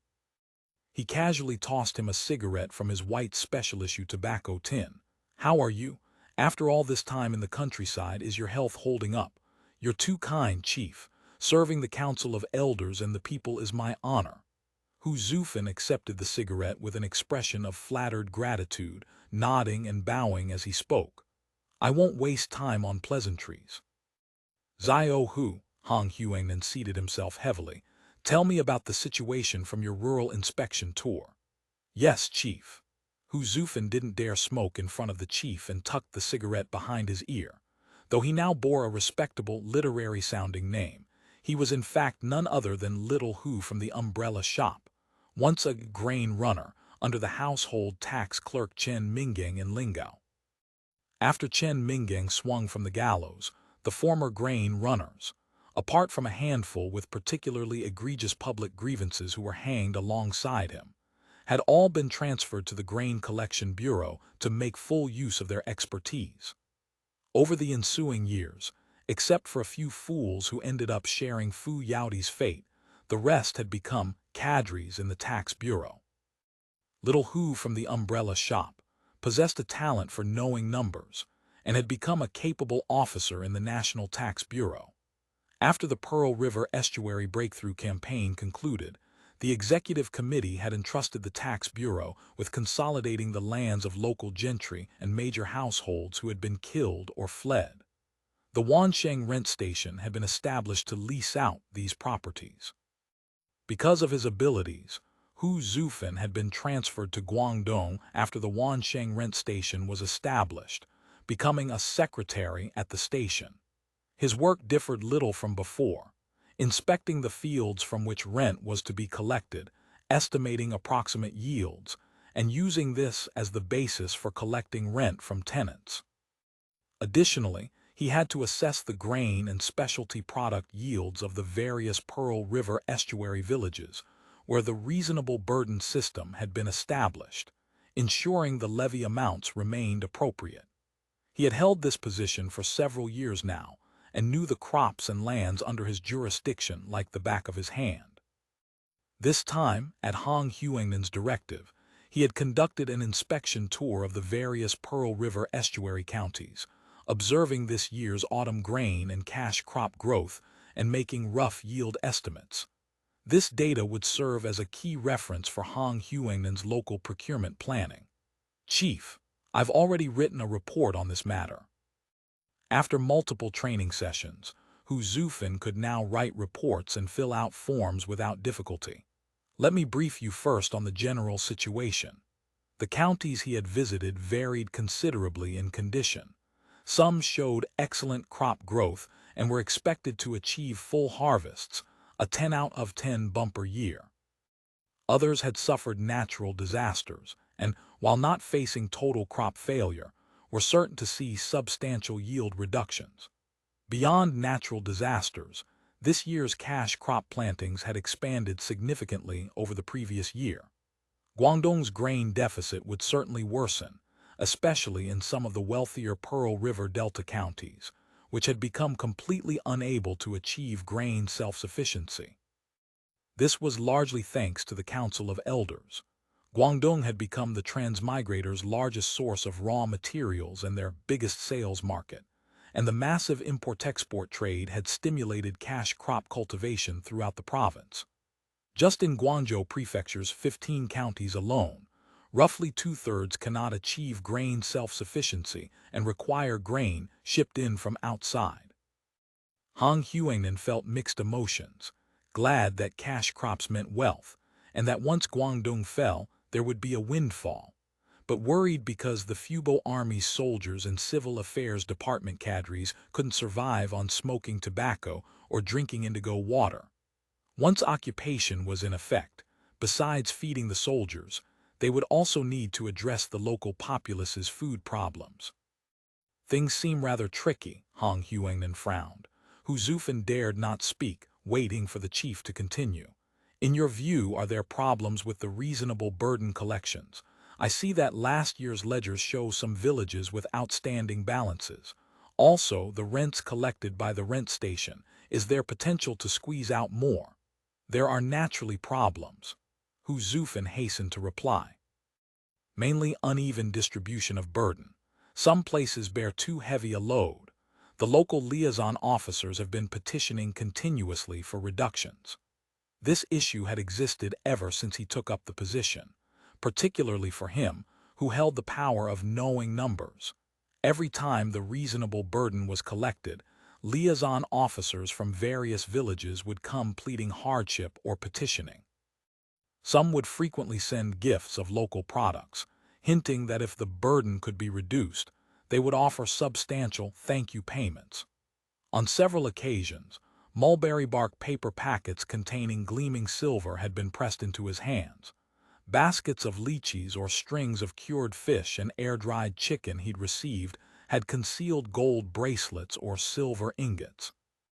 Once, a liaison officer had invited him for tea and simply brought along a young woman, explaining that if he was willing to accept her, they would even provide a house complete with furnishings. Such windfalls had been encountered by nearly everyone at the Wansheng Rent Station and the Dacheng Rice Shop's reasonable burden offices, but little Hu didn't dare be tempted. He had lived through Lingao's land survey campaign and had later participated as auxiliary personnel in land survey operations across Hainan's counties. He knew full well that the chiefs were ruthless about such matters and had ears and eyes everywhere, so he didn't even dare accept extra lychees. Every year, a few unlucky souls from the rice shop or rent station would disappear. Nobody discussed it, but everyone knew exactly where they had gone. Still, after several years, he had developed certain connections with the various village liaison officers. Some villages genuinely did bear heavy burdens. That was simply fact. He had raised the issue with the transmigrator managing the rent station at Guangzhou Station, but the chief in charge had consistently refused any adjustments. The reasonable burden amounts in each village actually carried an element of punishment. Those that had resisted, or resisted more fiercely, bore heavier burdens. There was something of a political dimension to it. Seeing an opportunity now, he raised the issue again. Although these villages did defy the imperial army in the past, several years have gone by. Besides, those who offended the heavenly authority were mostly the great households and gentry, and they've all been eliminated now. Continuing to press this extra burden onto ordinary commoners seems rather unjust. You make a valid point, but this is beyond my authority to decide, Hu Xuefan said. Let's set that aside for now. What about the rent station's collections? Is there room for improvement? The reasonable burden and the rent station's rent collections together brought in roughly 20,000 shi of various grains in a normal year, plus about 20,000 taels worth of cash crops and silver. This revenue was one of Hu Xuefan's main income sources for the Guangdong campaign. He found it insufficient and wanted to extract more. Honestly speaking, it's not impossible, but Hu Xuefan paused cautiously before continuing. Currently, Wansheng Station uses a 50-50 split with tenants. Wansheng also assumes the land tax. These terms would normally require a 60-40 split elsewhere, and for 50-50, that would be an ironclad rent with no flexibility. If we want to extract more by changing it to 60-40 or even 70-30, tenants can still survive as long as there are no disasters, but doing so, he trailed off, unable to finish. Hu Xuefan understood his meaning perfectly. It would damage the Council of Elders' reputation for benevolence. I see. I'll think it over. Hu Xuefan hesitated. He knew most transmigrators cared greatly about reputation, and such measures harmful to popular sentiment probably wouldn't be approved. He suddenly asked, "Do you know about the situation in Sanliang Market?" Hu Xuefan's heart gave a thump. "Yes," he quickly replied. "I've seen Dacheng's reports. Sanliang Market's reasonable burden is always several months late each year. Do you know the specifics?" Hu Xuefan nodded. "I know about this. Sanliang Market's situation differs from other places. Their main income comes from mat grass. You can't collect grain there, so the reasonable burden is assessed in silver. From what people in the trade say, every year they must wait for the mat grass to come in, dry it, and weave it into mats before they can sell it for money. All told, that takes nearly half a year. Asking them to pay on time is genuinely difficult." "I see." Hu Xuefan nodded. "You may go." "Yes, your humble servant takes his leave." Hu Xuefan was somewhat nervous. He had even reverted to his old-fashioned phrasing. The next person summoned was Li Kunfa, the liaison officer from Sanliang Market. Li Kunfa was a small mat grass merchant who had originally lived at the mercy of Luo Tianqiu in Sanliang Market. The local mat grass business had been monopolized by the Luo family. Li Kunfa could only work at the lowest level of procurement, scrounging about to buy and sort mat grass that could only be sold to the Luo family's trading company. A year of toil earned him barely enough to feed his family. After the Australians broke Sanliang Market and purged the local gentry and major households in blood, he and the monk Dayal had stepped forward to maintain order, and he had become a liaison officer. After the Australians withdrew, Li Kunfa had effectively become the town mayor. Besides collecting the annual reasonable burden from the whole town and gathering grain for the Wansheng Station, he was now one of the town's prominent figures. Hearing that a chief wanted to summon him, Li Kunfa was privately troubled. These past few years, his hands had not been entirely clean. After Luo Tianqiu's downfall, he had used his status as liaison officer and colluded with the monk Dael to effectively monopolize Sanliang Market's mat grass trade. End of chapter. Chapter 1650. The Collaborators. The days of enjoying the fruits of victory were always especially sweet. Li Kunfa and the monk Dael had manipulated markets high and low, amassing considerable wealth. Both had come to savor an Australian-style life. But greed knows no bottom. Gradually, the profits from monopolizing the mat grass trade no longer satisfied their appetites. The Pearl River Delta's thriving commercial economy and high proportion of cash crops meant the rural usury market was quite active. Li Kunfa and Dael had begun lending money at interest. They possessed the halo of Australian liaison officers and counted as local powerhouses, decent backing for such a business. Combined with the capital accumulated over several years in the mat grass trade, they quickly established themselves and business boomed. Before long, their operating capital proved insufficient for all the loans they wished to issue, and so their eyes fell upon the reasonable burden. Sanliang Market's reasonable burden was paid in cash silver. As Hu Xuefan had explained, it took time to convert mat grass into silver, so a delay of several months was accepted as normal. Li Kunfa began working the margins. Beyond the permitted delay, he would stall an extra month.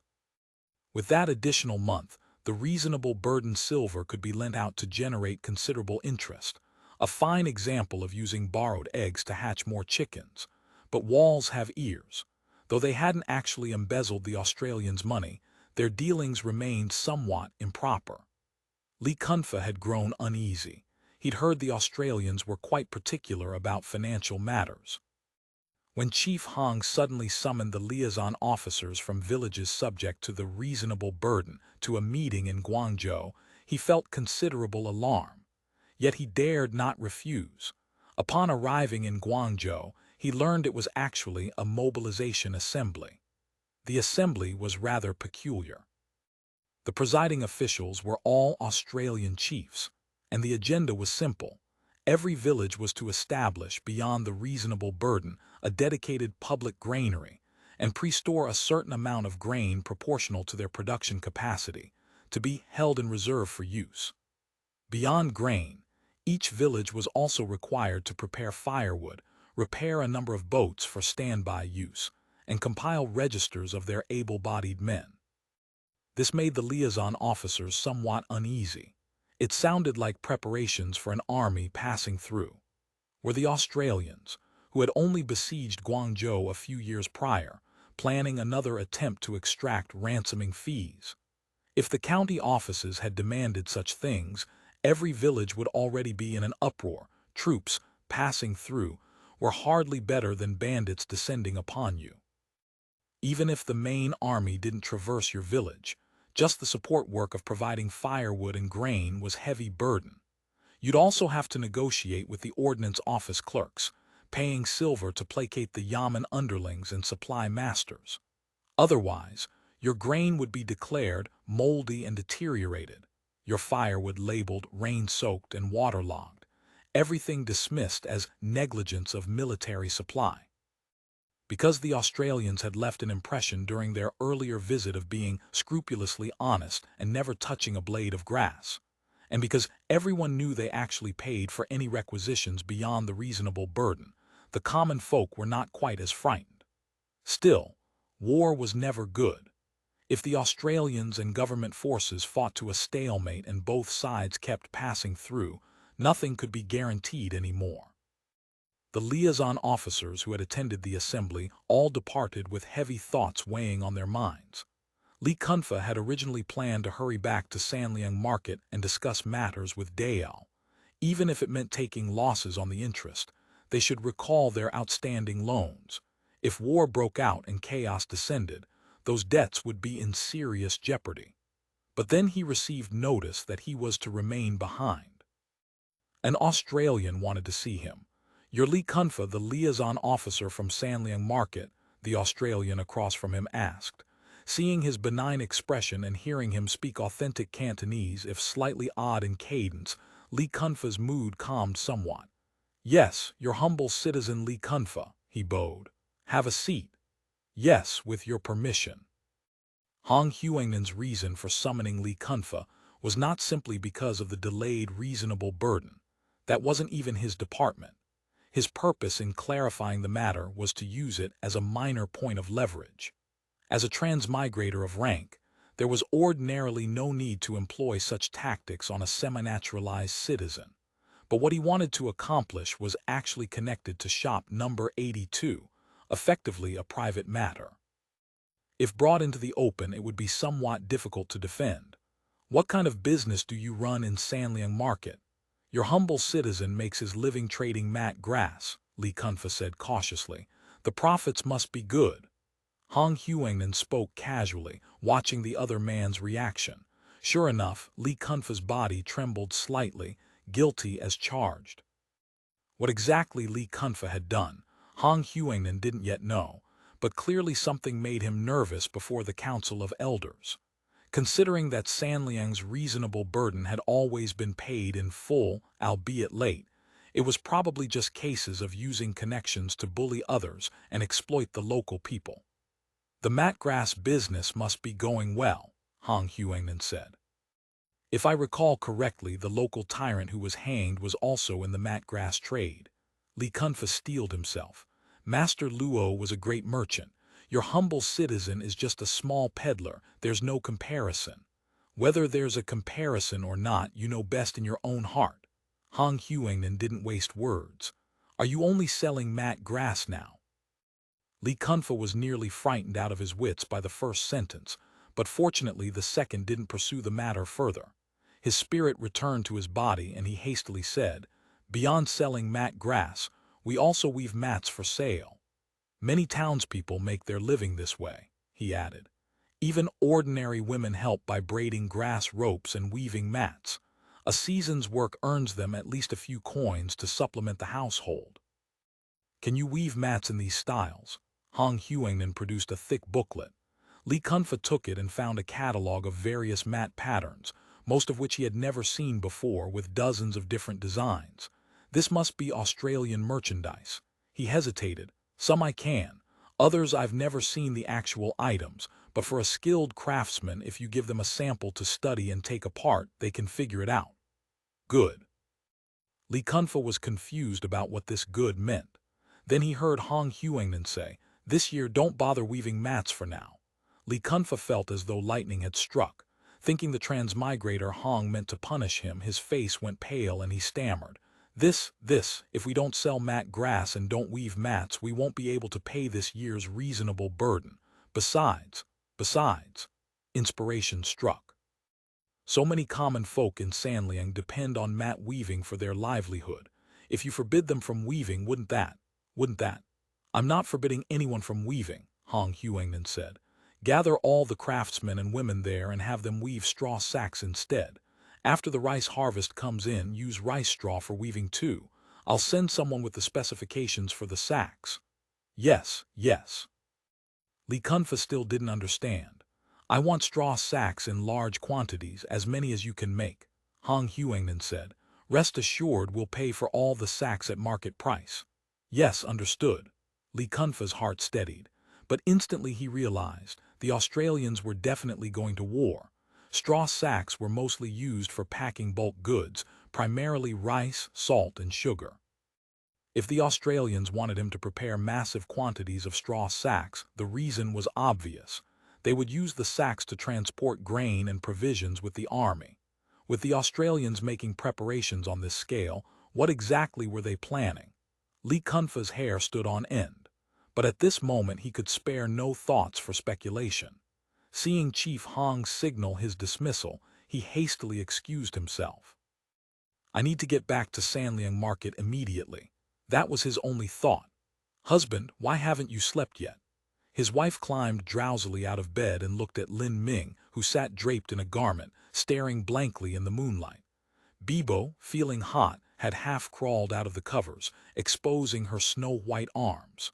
Her husband, who had been away from home for nearly a year, had returned suddenly a few days ago. Lin Ming's wives and concubines had barely recognized the man who had once cut such a fine, spirited figure. Now he was dark, thin, and dressed in tattered rags, his hands covered with calluses.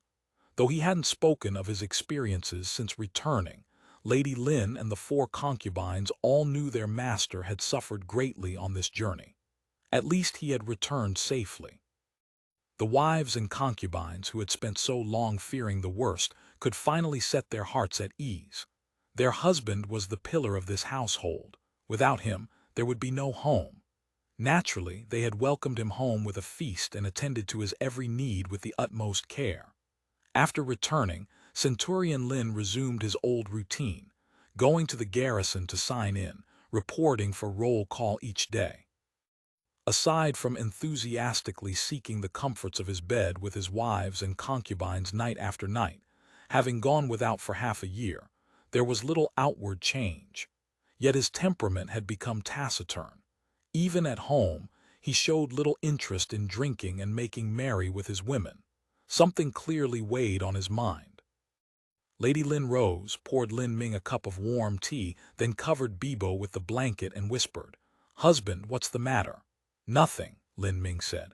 "You must have suffered a great deal on this journey." Lady Lin saw that it was deep in the night, Bibo was sound asleep, and this was an opportune moment for private conversation between husband and wife.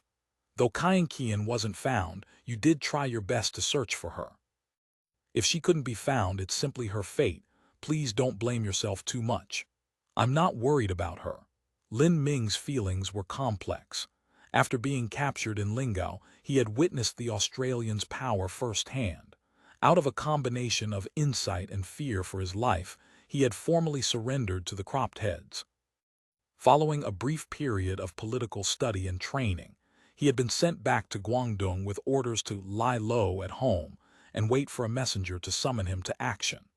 Though he felt he had seen the tide of history clearly, and knew that within a few years the Australians would sweep across the mainland and claim the throne of the 9 provinces, he still felt a vague sense of shame at having surrendered. His position of centurion had been passed down through generations.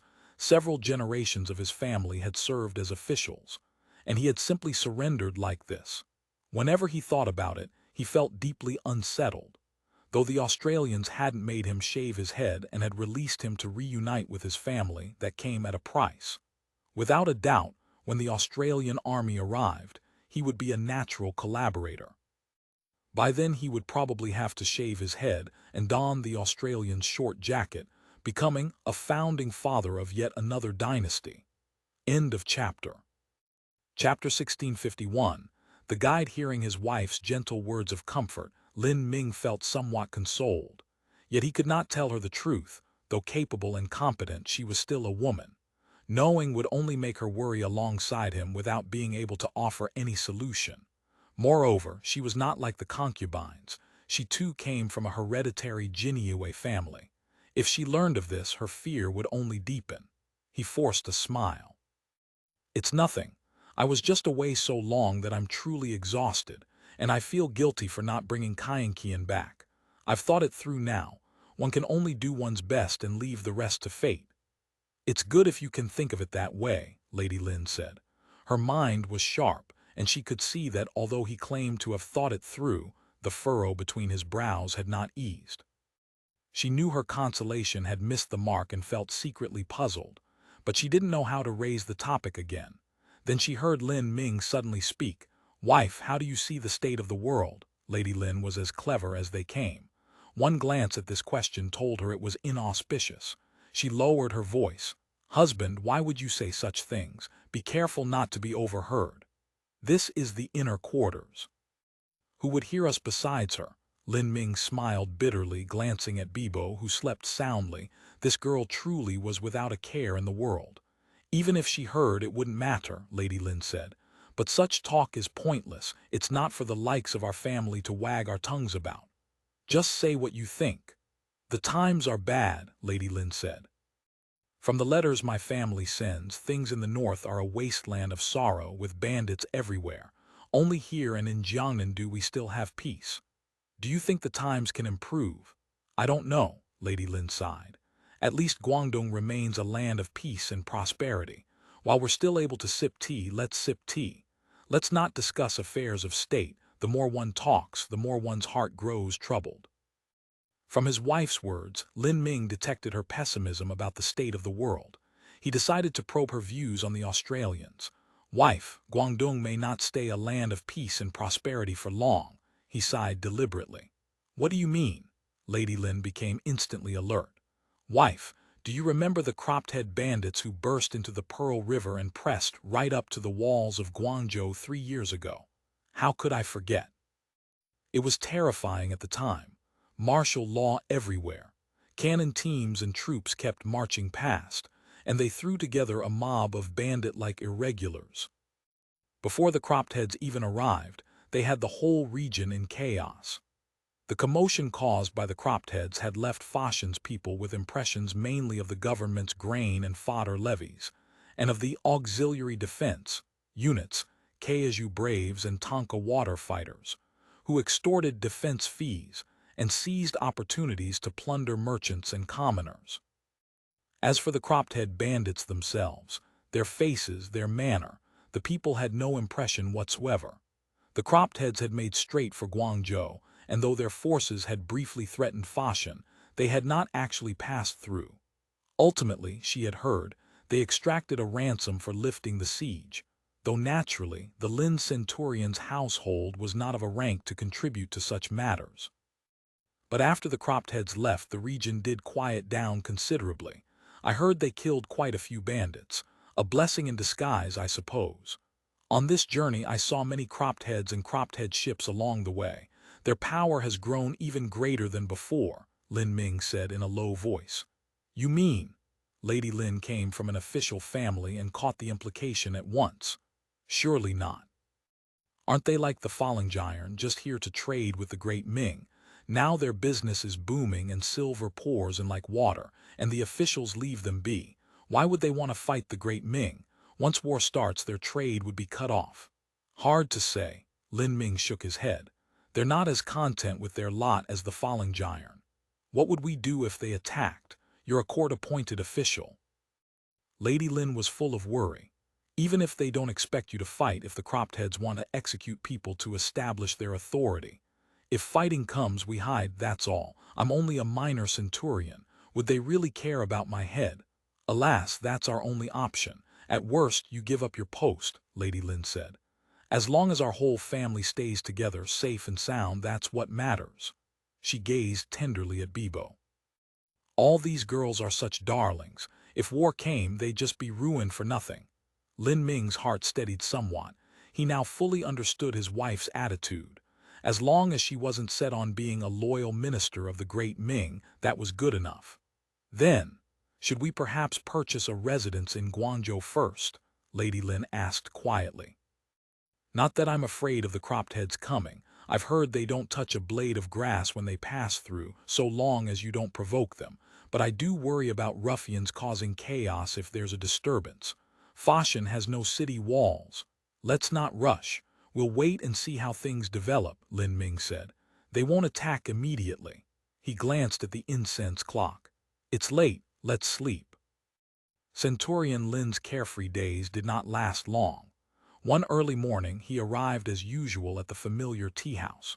First, a few sips of tea to awaken his spirits, then several plates of dim sum to satisfy his empty stomach. Only then would he proceed to the garrison to sign in, and so another day's cycle would properly begin. His table was, as always, reserved. Without being told, the tea master brought out the tea set and the slop bowl, all items he kept stored at the tea house for personal use. Lin Ming took his time scalding and rinsing all the cups, chopsticks, and utensils. Only then did the tea master bring fresh tea. Lin Ming poured himself a full cup and sipped leisurely, but after just a few sips, his eyes widened. On the wall opposite the tea house was a contact signal from the External Intelligence Bureau.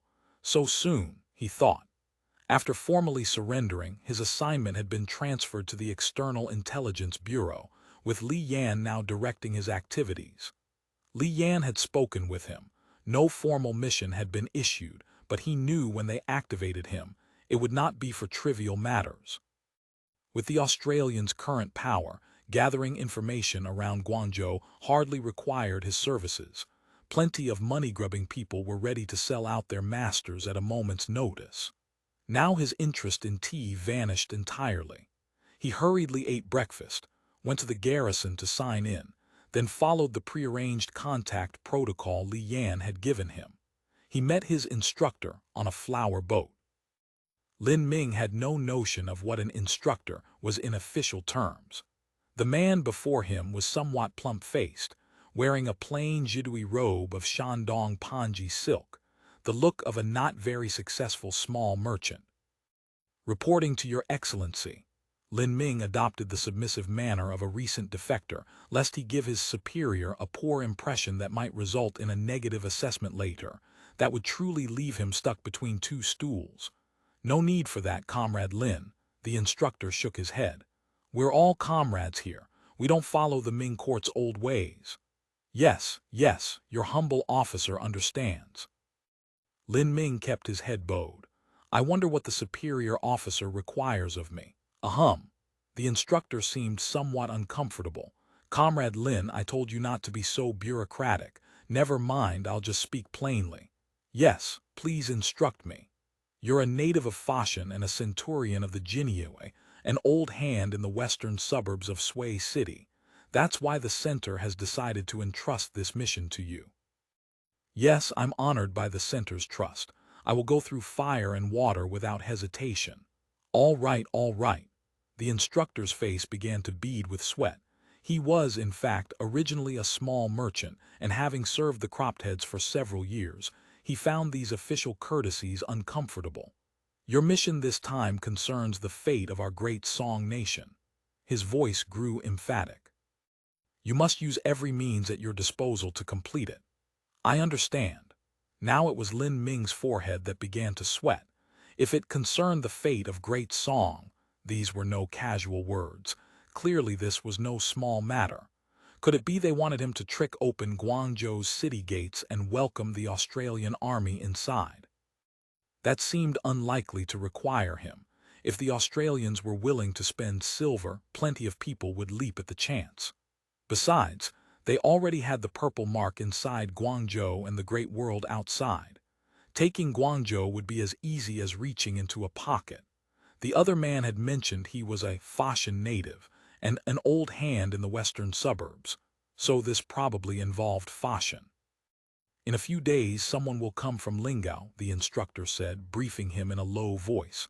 "After you make contact with them, you'll be under their command. Follow all their instructions." "Yes, understood." Lin Ming was somewhat nervous. "If I may ask what the specific mission is, I should prepare in advance." "Your mission is to serve as a guide. Just follow their orders along the way." "A guide?" "Exactly. The superiors want you to lead them on a tour along the West River and the North River. You've been to these places. Is there a problem?" "Serving as a guide presents no difficulty. But—" Lin Ming was secretly alarmed. Though he didn't know what purpose this tour served, the blade aimed at Pei Gong. The Australians were probably about to make their move on the region. He quickly reminded himself not to panic. This was an excellent opportunity to earn merit. He said, "But the routes along the west and north rivers are thick with mountain bandits and river pirates, plus some lawless local tyrants. If I alone am guiding them, I cannot guarantee their safety on the road. I think it would be best to arrange some official status. That way, not only can we request garrison protection along the route, but there will also be porters, boats, sedan chairs, and horses provided at each stop." The instructor considered for a moment. "Your idea has merit, but it involves the authorities. I'll need to consult with my superiors. If we use an official status, what title would you suggest?" Lin Ming smiled. "There are many options: investigation, search, and inspection. The garrison can issue documents for any of these with a single word. That would make everything convenient along the way, and we'd travel in style." "That's quite clever." The instructor also smiled. "Very well, make your preparations. I'll report to the superiors before deciding." End of chapter. Chapter 1652. The staff reconnaissance. Upon receiving his assignment, Lin Ming understood that the Australians intended to make great use of him. This was the moment to demonstrate his loyalty. Though his heart remained in turmoil, he could read the grand trends clearly enough. He knew that the chance to follow a rising dragon came only once. Only by seizing it could he secure lasting prosperity for his children and grandchildren. He steeled himself and first paid a visit to his centurion garrison.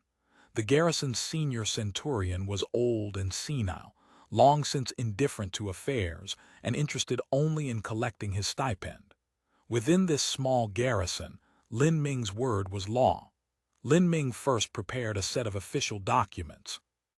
In the name of the centurion garrison, he dispatched notices to the county yamens and garrison posts along the west and north rivers, stating that this station was handling a major investigative case and requesting their cooperation. In truth, his Fashion centurion garrison had no connection whatsoever to the counties along the route. They weren't even on the same administrative level, and an ordinary centurion was hardly more than a glorified foot soldier, a petty official of negligible rank. But the Jinyue's prestige still carried weight, and most yamens would show some face. Free food, lodging, and conscripted porters along the way would present no problem. With these matters arranged, he returned home to settle his household affairs. He told them he would be away on official business for several months. Though his wives and concubines were reluctant to see him go, they could not obstruct official duties. There were only the usual streams of cautions and reminders. Lin Ming, eager to please his new superiors, had his womenfolk prepare various travel dishes for the journey, explaining that he needed them to show respect to his superiors. After waiting several days, the instructor again invited him to enjoy some flowers and wine, and on a flower boat he met the guests from the center. There were 3 visitors in total. The leader was not yet 30, handsome and tall. Beside him was a man in his 30s with a full beard, powerfully built and clearly a martial practitioner. The third was a young man in his 20s, dark-skinned and radiating an air of sharp capability. Though their appearances differed, all 3 possessed the same trim, hardy physique, and each seemed brimming with vigor and spirit. Lin Ming was no fool. He had already met several Australian chiefs in Lingao, and he could tell at a glance from their bearing and demeanor that these 3 were most likely transmigrators. The arrival of 3 transmigrators at once spoke volumes about the mission's importance. He quickly stepped forward, bowed deeply in the Manchu style, and announced in a clear voice, "Your humble officer Lin Ming, reporting to the 3 sirs." "No need for formalities," the leader said. "My surname is Xuo. In public you may call me Master Xuo." "Yes, your humble officer understands."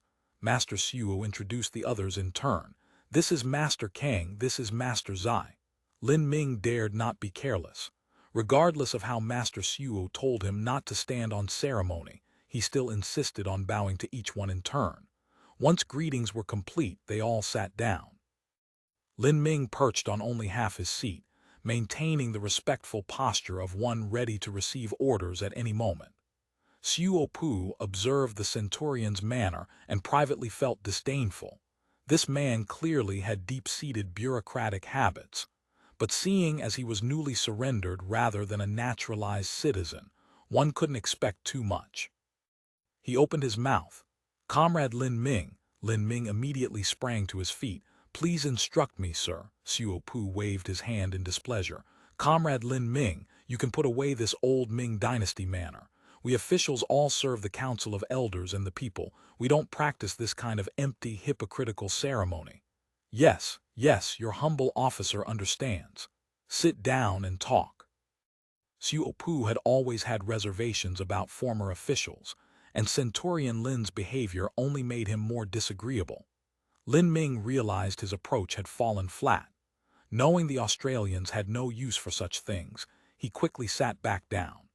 "The center says you're very familiar with the situation in Guangdong, so this mission requires you to serve as our guide, leading us deep into the West and North River regions.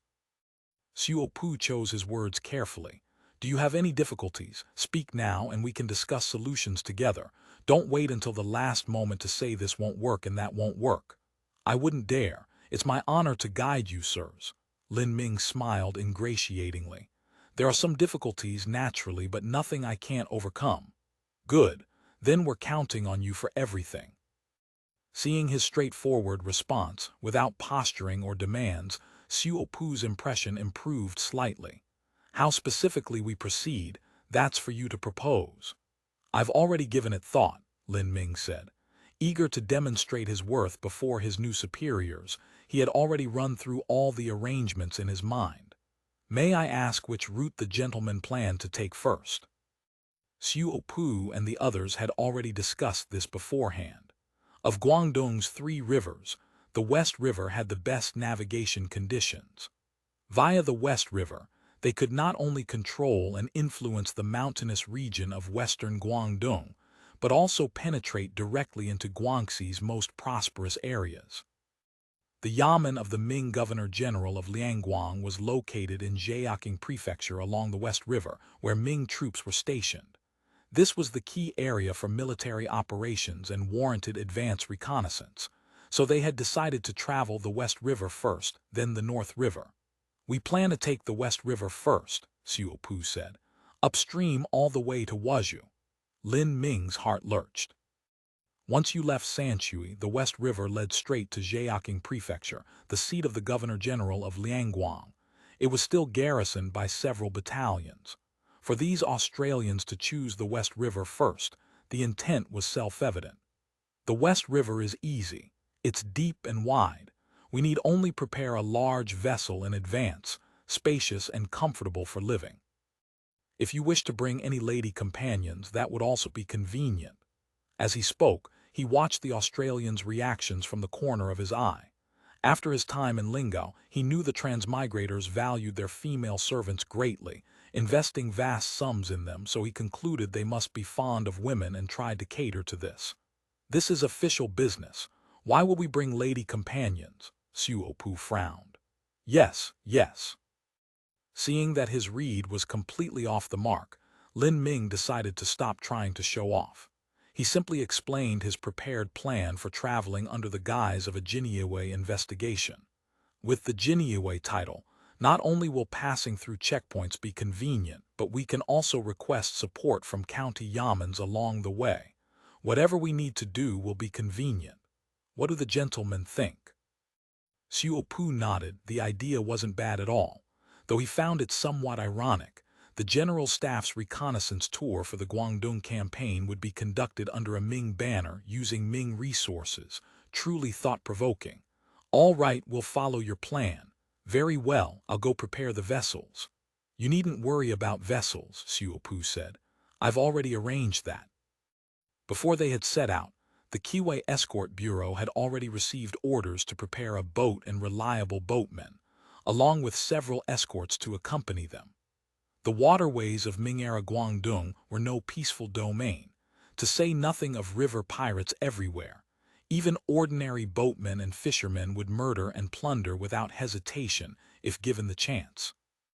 Though Lin Ming's official credentials would provide cover, whether the river rogues would respect them remained to be seen. First stop, Sanshui County, Xiupu said. From Fashion to Sanshui was only a little over 30 kilometers. In the 21st century, Sanshui was a district of Fashion, but in the Ming Dynasty, it was a county under Guangzhou Prefecture. Its history was not long. It had only been separated from Nanhai and Gaiyao counties during the Jiajing reign. Its county seat, Heku Town, was located at the northwestern corner of the Pearl River Delta, where the West River, North River, and Sui River converged, hence the name 3 Waters. This place was the gateway from Guangzhou to western Guangdong and Guangxi. Especially since western and northern Guangdong were mountainous with poor overland transport, cargo and passengers largely depended on shipping via the West and North Rivers. Its geographical advantages were obvious.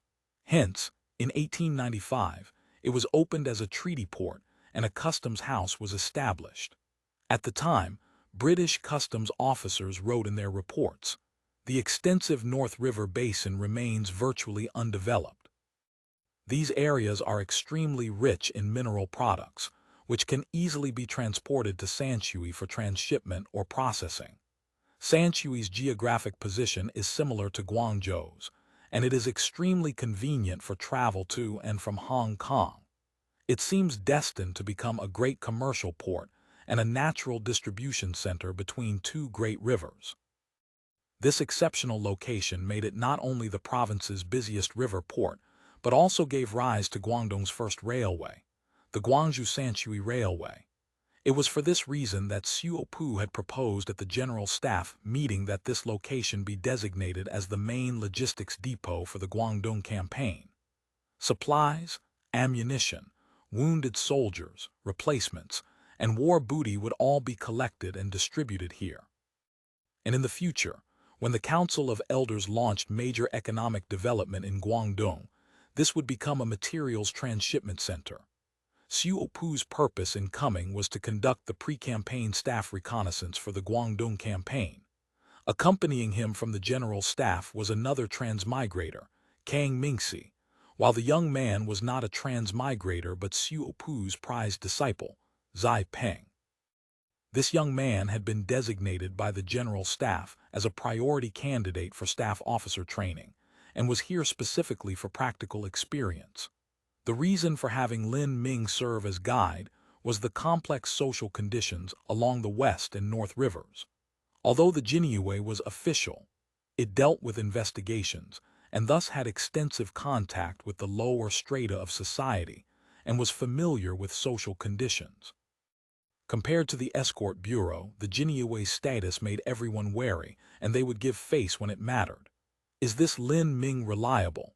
Kang Mingxi couldn't help asking after Lin Ming had left. "The center says he can be trusted." Though Xiupu found him somewhat unreliable, with his deep-rooted old habits, their conversation had left him with the impression that the man was not actually cunning. "Let's trust the center's judgment." The intelligence network's instructor smiled. "Rest easy, gentlemen. He has a whole family in Fashion, 4 concubines alone. If he wanted to harbor ill intentions, he'd have to think about his own people first." 4 concubines. He's certainly capable, Kang Mingxi remarked offhandedly. "This centurion Lin is renowned for collecting beautiful concubines, but that's not even the remarkable part," the instructor said. "What's remarkable is that while other families' wives and concubines fight and squabble constantly, his household is uniquely harmonious. People outside all say Lady Lin is virtuous." "Virtuous? Heh," Xiupu chuckled. "Enough about his family affairs. When will Kiwei's boat be ready?" "The boat has arrived. It's moored in the outer river awaiting orders," the instructor said. "The Bureau sent 6 skilled men all aboard. The boatmen are also Bureau selected. They know the routes well and they're all reliable." End of chapter. Chapter 1653, Military Rations. The vessel prepared by Kiwei was a salt boat, a cargo craft that plied the North River waterways. It was called a salt boat because it was commonly used for transporting salt, though in practice it carried all manner of goods. With its shallow draft, it was suited to shallow waterways and could carry both cargo and passengers. When Kiwei's depot established its inland river fleet, it had purchased several of these.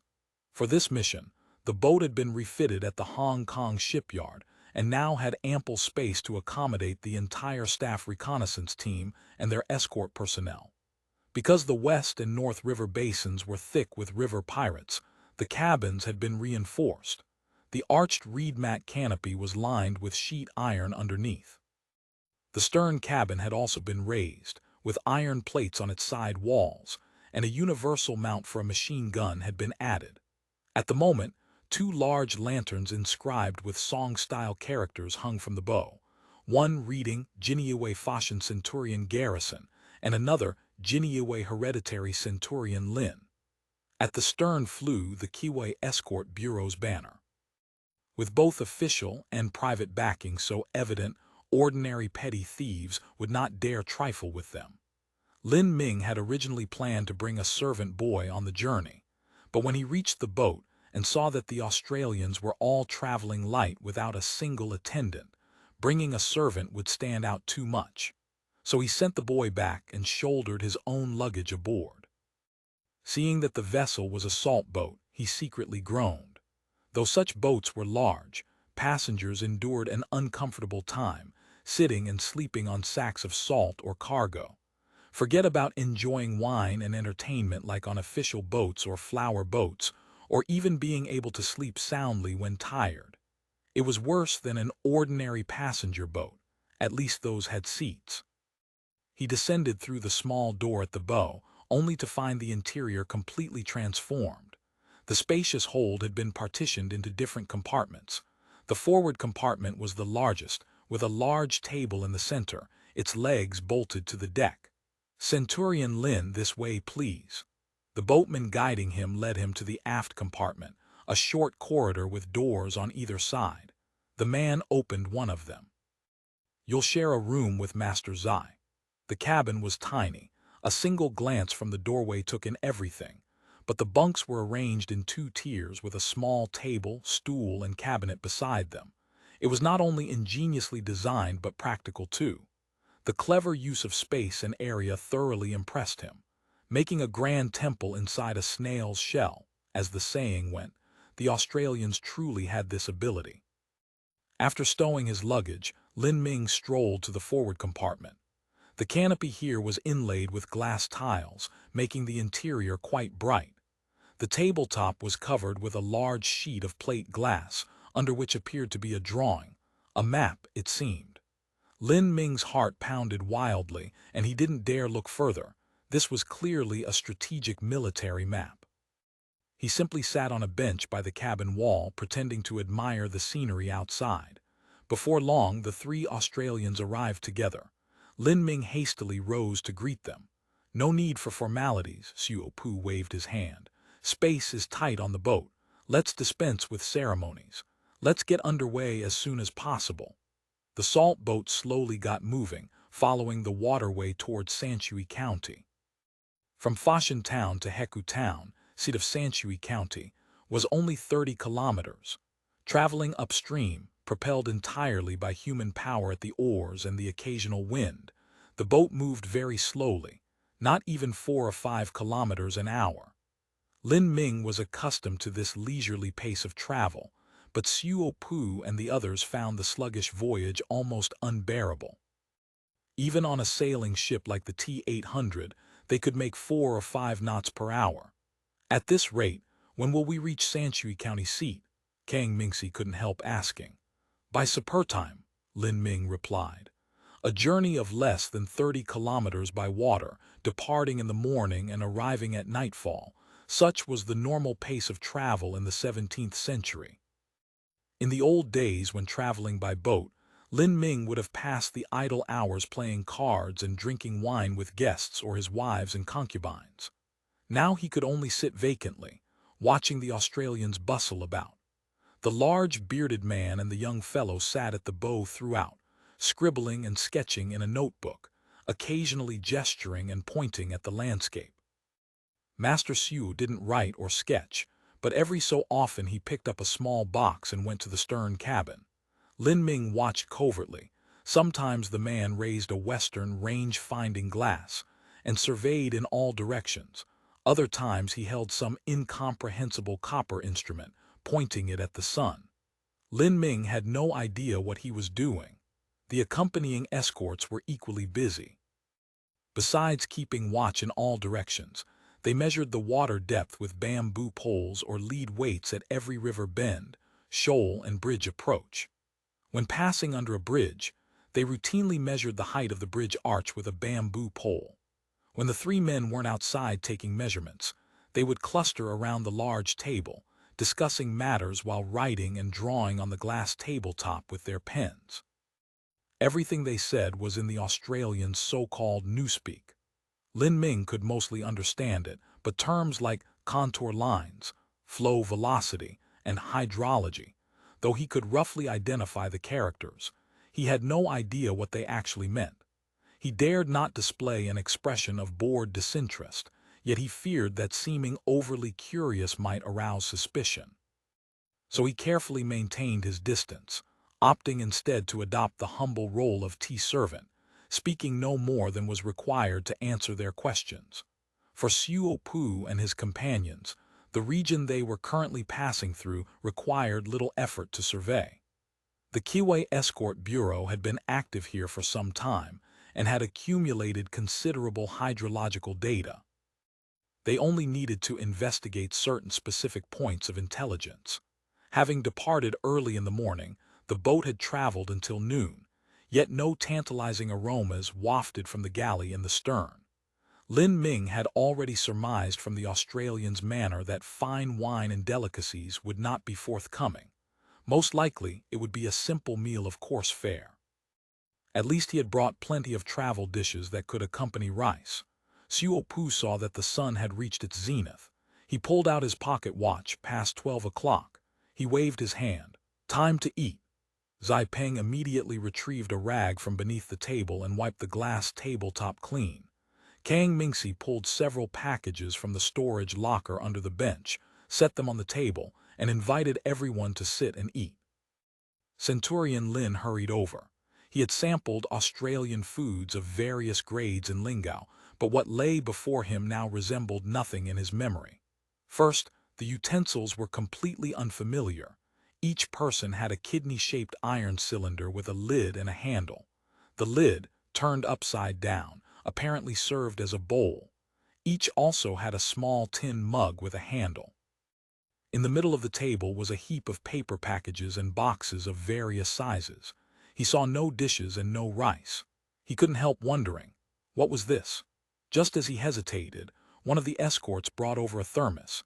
These had become quite popular in the Guangzhou area, and households of middle-class status or above generally kept one.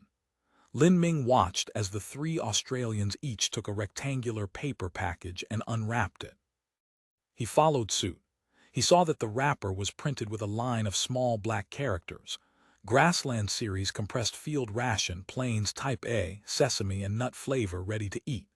Below it was printed, 200 kj 100 g. Lin Ming only knew these were numbers in the Great Food style and Frankish script. Reading further, with hot water available, mix with 2-3 times the volume of water. High-energy porridge, improved taste. After puzzling over it for a while, he concluded it was some kind of porridge that had been dried and solidified. One could eat it directly, but it would taste better if mixed with hot water. Looking at the Australians, Xiu and Zai Peng had added water and were spooning it up, while Kang Mingxi simply ate his dry, holding it in his hand. He decided to try a bite first. The ration was extremely hard and dry, with a flavor that was barely perceptible, slightly sweet, slightly salty, with only a faint hint of rice flour and oil. The texture was far from pleasant, like chewing sand. Only after prolonged chewing could one detect a mild sesame and dried fruit flavor. But the thing was so hard and dry that without water, he couldn't even swallow it. To finish both blocks in the package would be a real challenge. So he poured hot water over the hardened block. He expected it to soften immediately, but the solid lump stubbornly refused to yield. It required a spoon to break it apart. Only after a while did it finally soften completely. What remained in the tin cylinder was a grayish paste-like substance that smelled both sour and sweet. Looking more closely, he noticed the mass was bubbling softly as it absorbed water. Summoning his courage, he took a taste and couldn't help but frown secretly.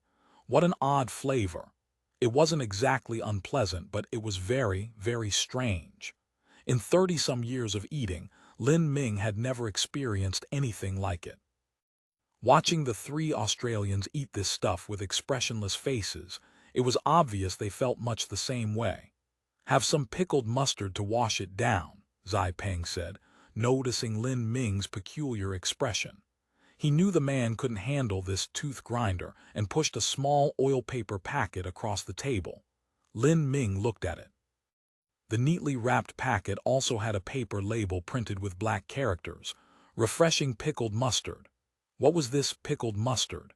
He was privately skeptical. He was tempted not to eat it, but refusing would show disrespect to the Australians. Steeling himself, he unwrapped the packet. Inside was a small, wrinkled piece of some kind of pickle, grayish-green. It didn't look particularly appetizing. He took a tentative bite. The flavor was actually quite acceptable, neither greasy nor strange, very salty but with a clean taste and a satisfying crunch when bitten. With this to accompany the food, the strange paste became somewhat more palatable. He silently regretted not bringing out his travel dishes earlier. The hot tea that followed was normal enough, though dark in color and crude in taste, almost like brick tea. At least it was tea. But then came another oil paper packet for everyone. Lin Ming picked his up and examined it. The black letters read Energy Bar. He had no idea what that meant. Opening it, he smelled a familiar fragrance. Wasn't this the smell of mooncakes? Were the Australians already preparing for the Mid-Autumn Festival? Inside was indeed something resembling a mooncake, only in a long, rectangular shape. Lin Ming felt slightly reassured. If it was like a mooncake, he could manage it. He took a bite and confirmed it was indeed a mooncake, with red bean paste filling, generous amounts of oil and sugar. Apart from the slightly disappointing lack of removed bean skins and lard cubes, everything else was passably orthodox. End of chapter. Chapter 1654, Sixian Channel. After finishing this rectangular mooncake, lunch was complete. Lin Ming felt his belly was full, yet somehow empty, as if he hadn't really eaten anything. What kind of meal was that? How was it? Pretty good, right? Kang Mingxi asked, watching Xiuopu drink tea continuously. Not bad. Xiuopu naturally understood the mockery in Kang Mingxi's words.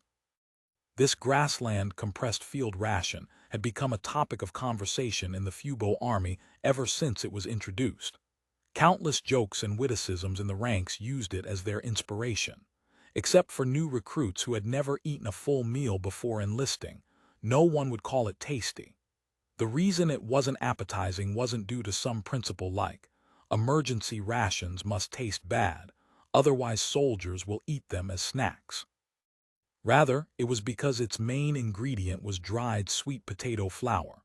The fiber-rich potato flour was hard to swallow, and the military couldn't obtain sufficient oil supplies.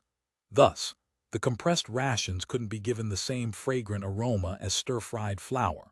But for Xiuopu, the key issue was that the grassland rations had far too few calories, not even half that of the PLA's traditional compressed field rations. This meant the supply standard would have to double. That was why this batch of grassland rations had been supplemented with energy bars, using large amounts of sugar to increase caloric supply. To cut the sweetness, pickled mustard had also been added. You might want to pay more attention to when you'll feel hungry. This is the first field test of the new ration package. We're being transported by boat, so our caloric expenditure isn't high. I estimate we won't be hungry until 7 or 8 in the evening, Kang Mingxi said, patting his belly. Zai oh Zai, let's get back to work. Xiuopu watched as Kang Mingxi continued instructing Zai Peng in combat logistics staff work. His own attention was on the geography and scenery along the way. In another time-space, he had visited many cities in the Pearl River Delta, but here and now, where were the landscapes he knew? On the horizon, beyond the complex network of tributaries, bays, and ponds, there were only rice paddies, fish ponds, mulberry orchards, sugarcane fields, and lychee groves. Small villages nestled among them, their inhabitants dressed in blue cotton jackets, wearing conical hats, rowing small boats to and fro. A scene of Guangdong countryside that had become rare in the other time-space. The waterways here were quite wide, with boats crisscrossing busily. Xiuopu noticed that over 90% were small craft, large vessels were few. Whether large or small, every boat gave an impression of utter decrepitude. The bamboo strip screens of the awnings were hardly ever intact, either full of holes or patched with scraps of rush matting. The sails, too, were riddled with holes. The hull timbers were carelessly selected and crudely worked. He noticed that many of the small boats had ragged clothes hanging to dry and cooking fires burning at the stern. Occasionally, He glimpsed stark-naked toddlers wobbling about, each tethered to the boat by a rope around the waist. These must be the Tanka boat dwellers. One small boat was fishing in a river bend. A woman stood at the stern working the scull, while a man at the bow dragged a net. Both were unkempt and disheveled. The woman wore only a cloth skirt, so tattered its original color was indiscernible. Swaddled on her back was an infant, probably hungry, wailing loudly. Yet the woman paid it no heed, concentrating entirely on her oar, occasionally shouting instructions to her husband about the net. Xuefan sighed inwardly. Then suddenly he noticed 7 or 8 small boats emerging from a river fork ahead, converging toward them as if on some unified signal. But as they drew near, they abruptly dispersed and went their separate ways. Puzzled, Xuefan was about to ask when Lin Ming spoke up. "Those are Tanka water pirates, probably from the 4 surnames. They saw our boat looked valuable and planned to rob us." Lin Ming said, "But they knew better." Hearing they were pirates, Xuefan grew somewhat tense. "So your credentials did the trick." "They're not that stupid," Lin Ming said. "There are plenty of merchant vessels and cargo boats without protection. Why pick a fight with us?" "I see." Xuefan was secretly alarmed. This was no remote wilderness but the heart of the Pearl River Delta, densely populated, yet pirates dared raid in broad daylight. "We're not far from Bastion." "Are the pirates really so brazen here?" "Bastion is nothing special. We're only about 10 li from Sanshui County seat," Lin Ming laughed. "These people fish and weave bamboo most days, but if an opportunity for theft or robbery presents itself, they won't let it pass. These rogues are always on the move with no fixed abode. The authorities can do nothing about them." The Council of Elders was well acquainted with the Tanka. Lingao itself had a considerable Tanka population, and subsequent campaigns to absorb pirates had included Tanka among them. Living year-round on the water, mostly fishing and weaving bamboo, they were also a despised caste with little contact with land dwellers, forming a closed social community. Though the government discriminated against the Tanka, their skill at swimming and their robust physiques led officials to frequently recruit them as water militia. During the Hongwu reign, there had even been memorials proposing the registration of Guangzhou Tanka as naval forces. In the Pearl River Estuary Breakthrough campaign 3 years earlier, the Navy had clashed with Tanka water militia on more than one occasion. According to the Great Library's estimates, the entire Tanka population of Guangdong numbered approximately 500,000. With their low social and economic status and urgent desire to improve their lot, they were a force that could be utilized. Xuefan thus paid close attention to their circumstances. As the sun sank toward the west, a walled town gradually emerged from the grid of rice paddies and waterways ahead. This was Heku Town, seat of Sanshui County. Sanshui's terrain sloped from northwest to southeast, with high hills in the northwest and alluvial plains and low hills in the southeast. The North River, West River, and Sui River all converged at Sanshui, hence the name Three Waters. The county seat of Ming era Sanshui, Heku Town, was located precisely at this confluence. This place was the strategic chokepoint of the Pearl River Delta and the western gateway to Guangzhou, historically a site of military contention. Guangdong Guangxi warlords and Chinese-Japanese armies had all fought battles around this location. "Master Xuo, please look. This is Sixian Channel," Lin Ming pointed. Sixian Channel lay directly opposite Sanshui County seat. It was a waterway connecting the West River and North River, approximately 1.5 kilometers long. It linked the West and North Rivers, and combined with the Sui River joining from 3 kilometers to the north, it formed Guangdong's confluence of 3 rivers. Here the river surface was vast, mighty, and boundless. Standing at the bow, one could see the turbid yellow waters of the West River meeting the clear waters of the North River. At the confluence, the boundary between clear and murky waters was distinctly visible, a wondrous sight. Xuefan already knew the approximate hydrology of Sixian Channel, depth about 5 meters, the western mouth about 100 meters wide, the eastern mouth about 200 meters wide, and the middle section about 500 meters wide. This channel was like a natural canal, playing a vital role in regulating the flow between the west and north rivers, facilitating navigation, enabling irrigation and drainage, and supporting production. The width and depth of this short Sixian channel made it suitable as an anchorage for vessels. Xuefan vaguely recalled that in the other time-space, ships of up to 5,000 tons could moor here. Sixian channel of reflecting on the worthy. Such a literary name, Kang Mingxi remarked. That name has quite a history, Lin Ming hastened to interject. This place was originally called Kangjiang. Legend has it that Master Bastion once came here to visit his student Chen Mayan but didn't find him, so he inscribed the characters Sixian, reflecting on the worthy, before departing. Later generations named the place accordingly. It's also one of the 8 scenic views of Sanshui. Oh, Kang Mingxi had no idea who Master Bastion was and no interest in finding out, but the scenery itself intrigued him. Lin Ming, seeing his evident interest, explained that during flood season, when the West River or North River rose, water would flow through Sixian Channel in reverse. Due to the significant difference in water levels and the distinct colors of the two rivers, the West water yellow and the North water green, a spectacular phenomenon called Sixian's raging waves was created.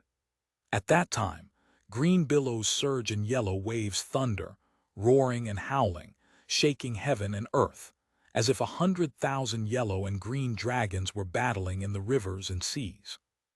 The locals call this spectacle of mingling waters, like the juncture of the Jing and Wei rivers, the Mandarin Duck waters. I see, Kang Mingxi nodded. He noticed that at the crucial juncture where the 3 rivers converged stood a small hill. Though not particularly high, its position was extremely advantageous. Vessels traveling all 3 rivers had to pass right under it. An artillery battery placed here could command the surrounding waters. He turned to ask Zai Peng, "What's this hill called?"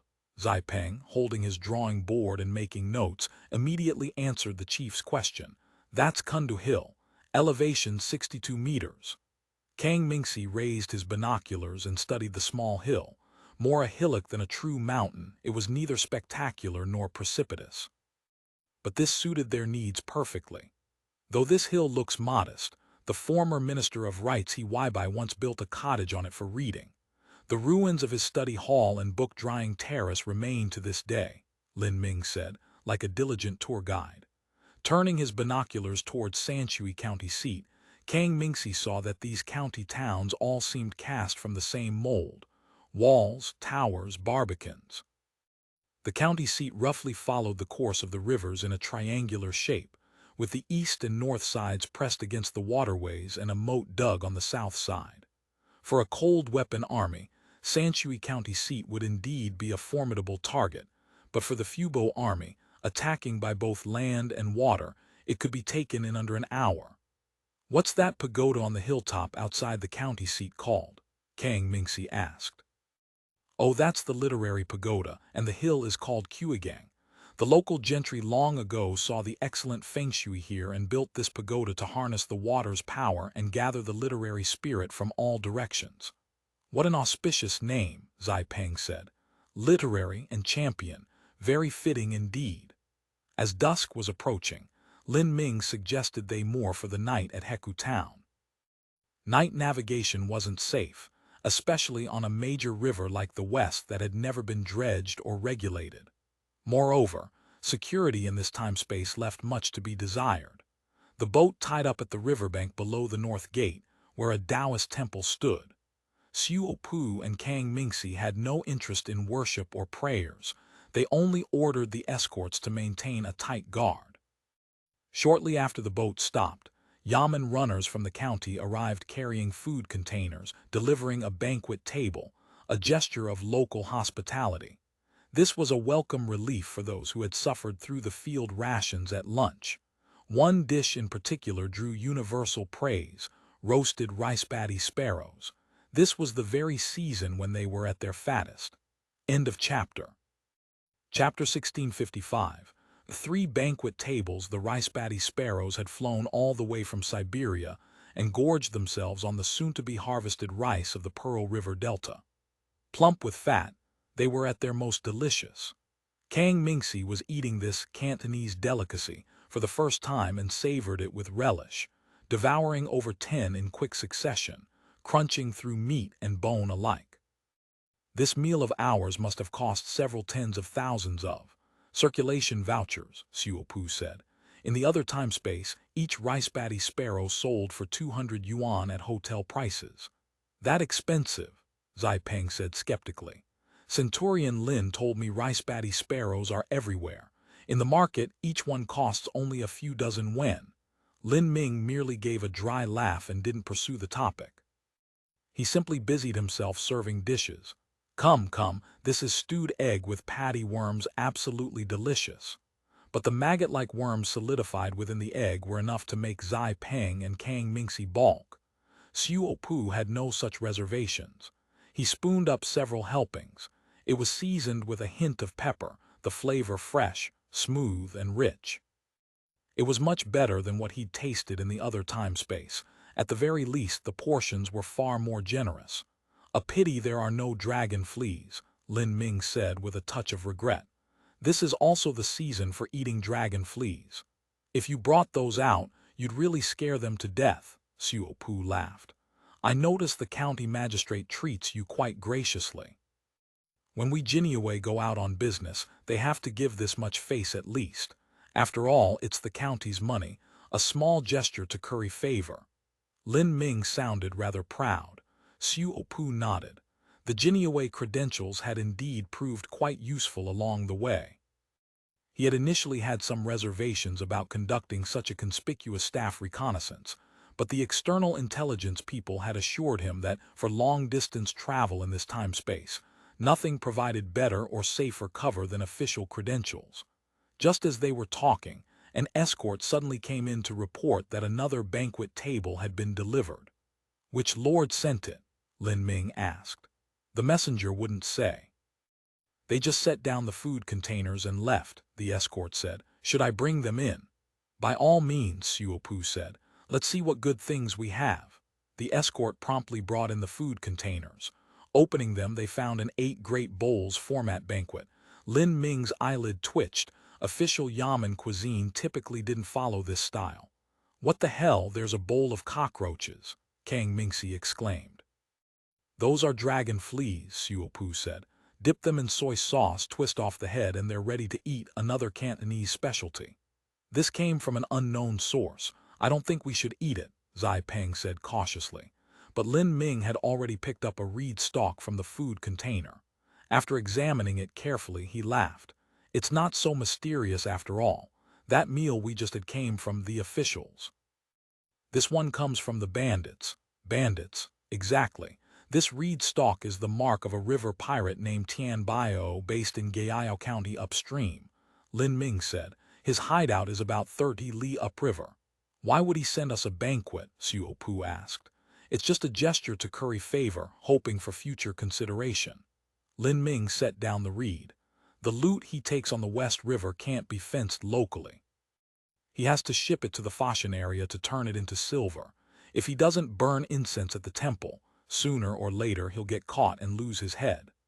What Lin Ming didn't mention was that he and Chief Tian also shared a certain friendship. Truly, officials and bandits are one family, Kang Mingsi said with contempt.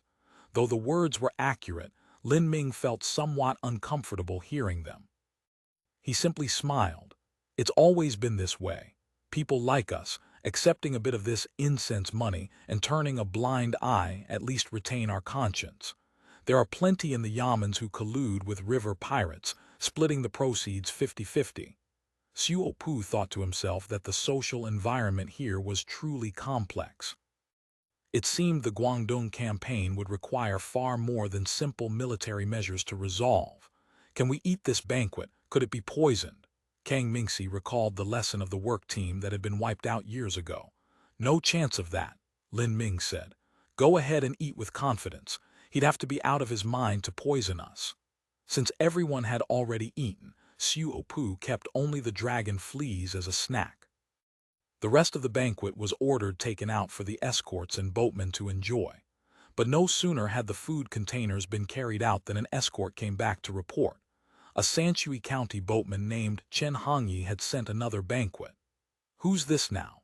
Looking at the steaming rice-batty sparrows, stewed egg with patty worms, and dragon fleas in the containers, Kang Mingxi's stomach was already beginning to feel uncomfortable.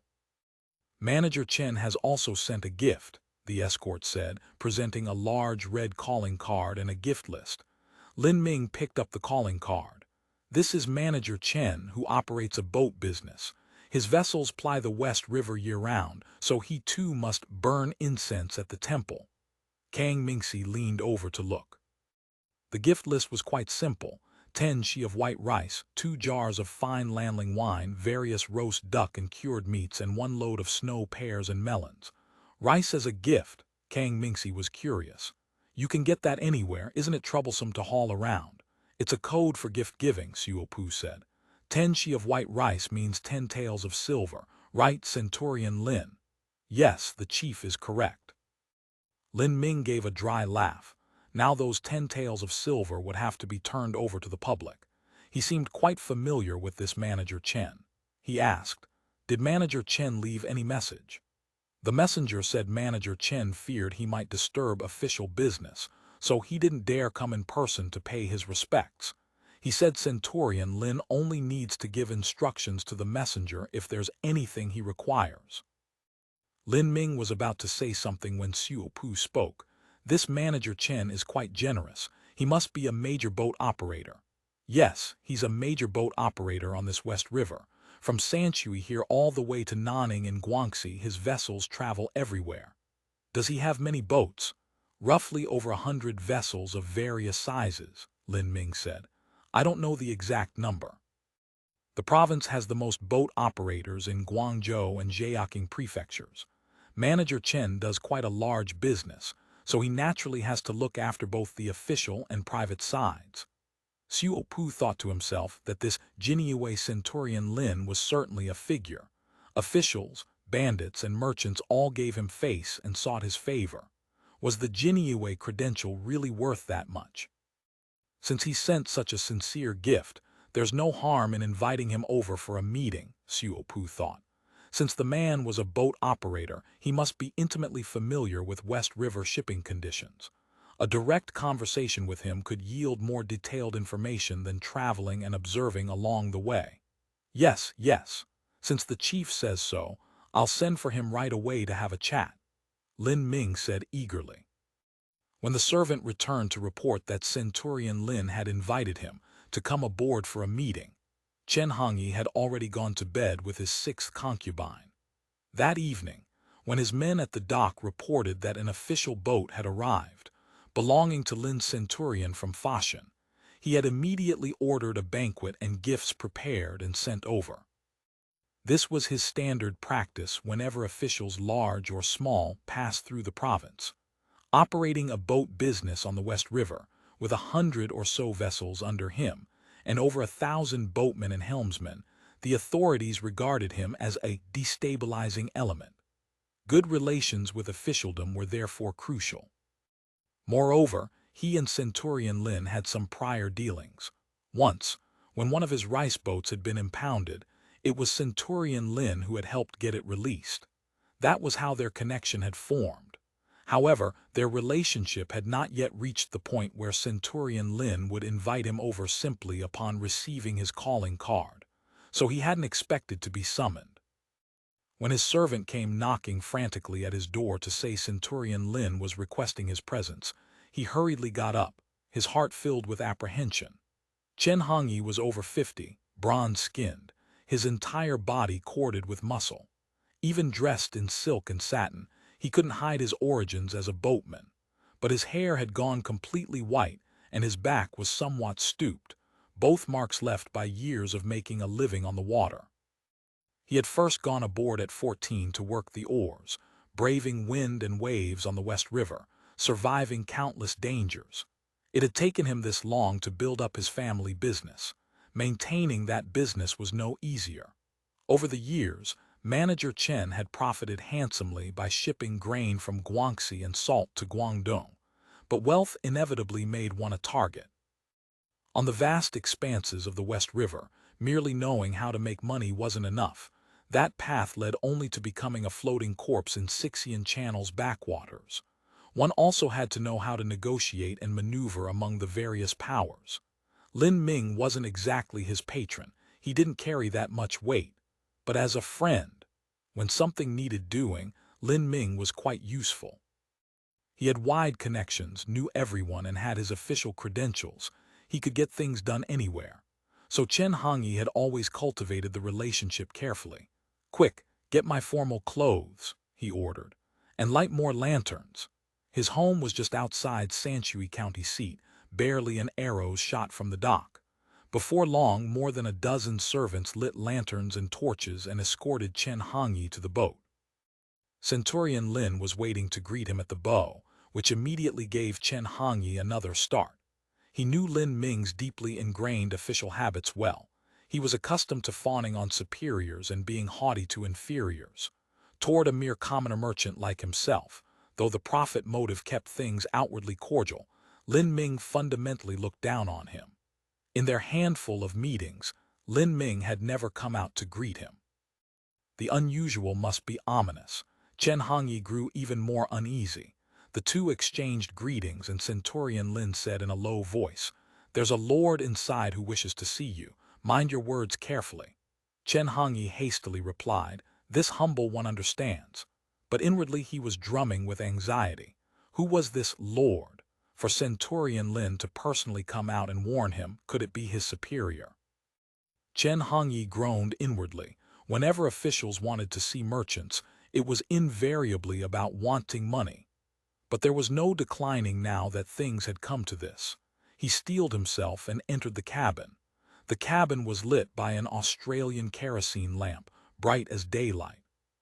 Chen Hongyi saw a young man in his early 30s seated in the place of honor, fair-skinned, beardless, wearing a Ramy silk scholar's gown and a black crepe gauze rougin.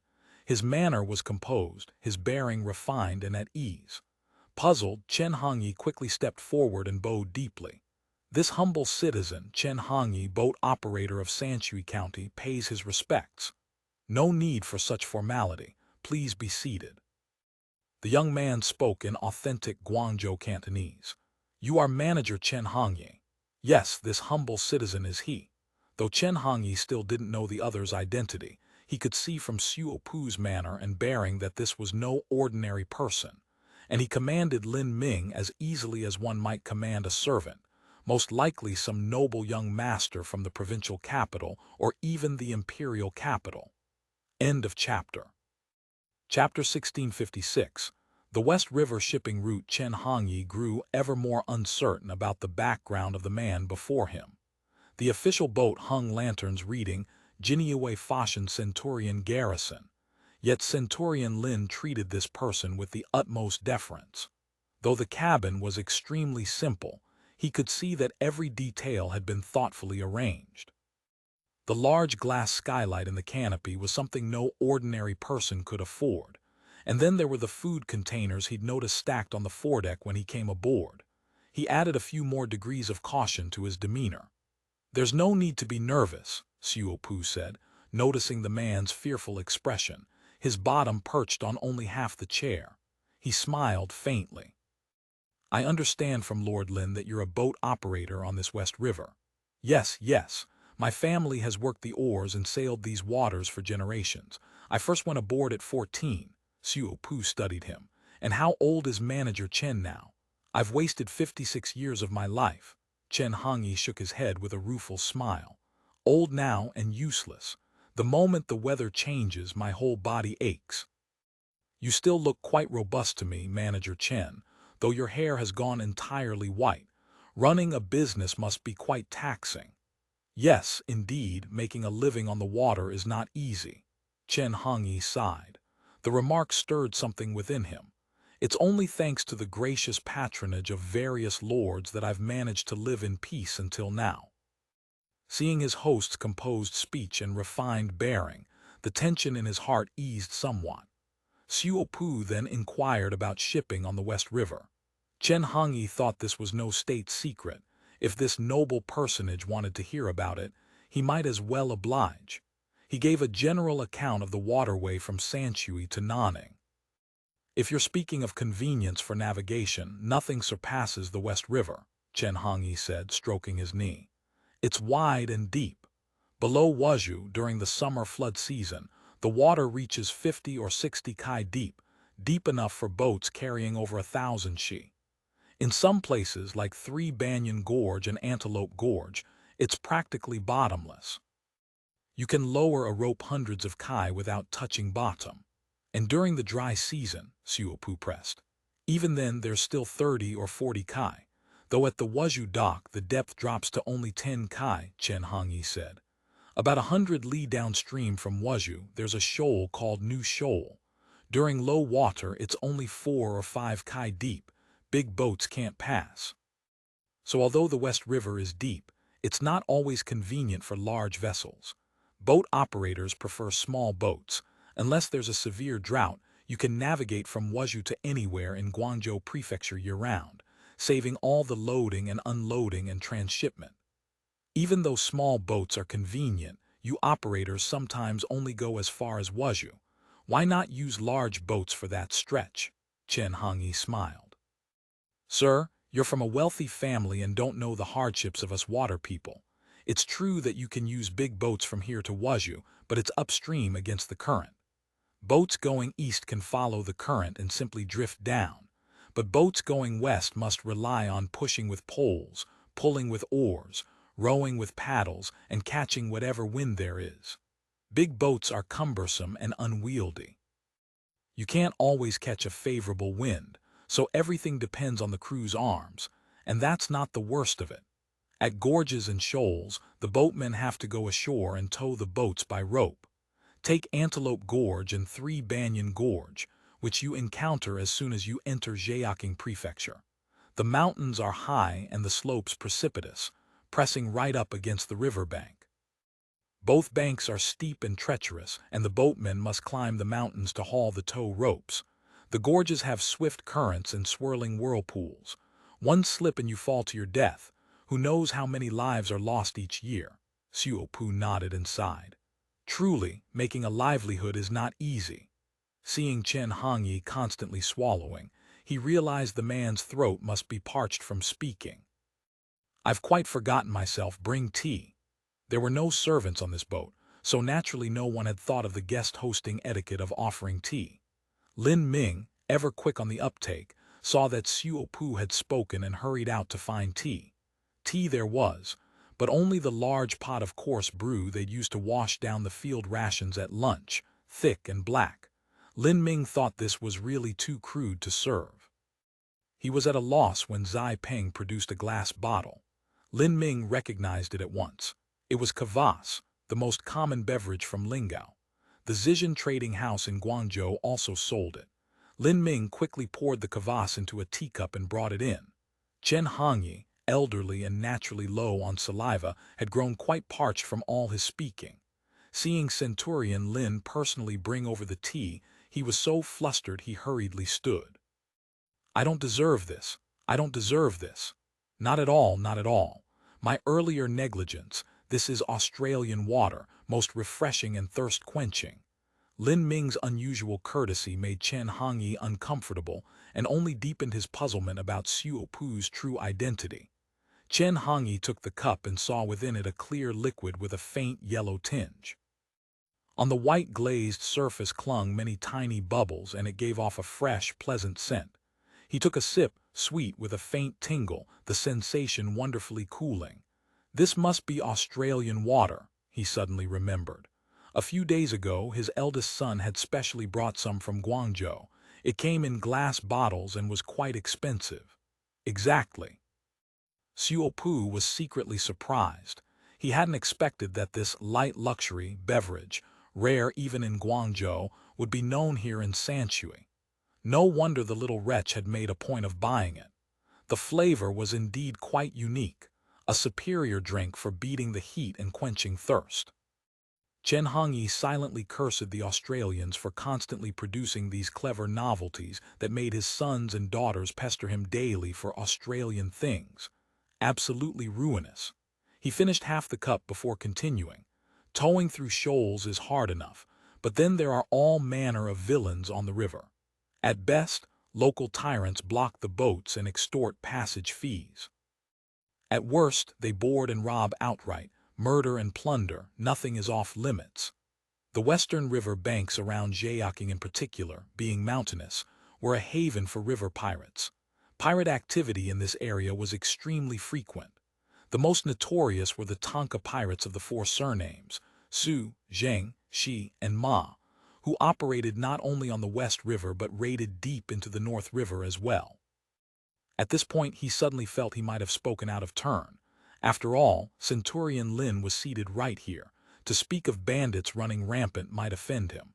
A look of unease crossed his face. I had no idea river piracy was so rampant. Xiu noted the discomfort on his face and the furtive glances toward Lin Ming. He quickly grasped what was worrying the man. The authorities bear no small blame.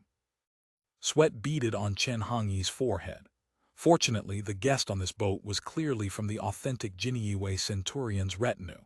Otherwise, he would have stood up to excuse himself on the spot. He had no wish to get into trouble for careless words. He heard Lin Ming chime in. Exactly, exactly. The authorities are negligent and have allowed the bandits to grow powerful. It's the merchants along the river who suffer most. If the pirates are so rampant, how does Manager Chen manage to do business on the water? Chen Hongyi fell silent.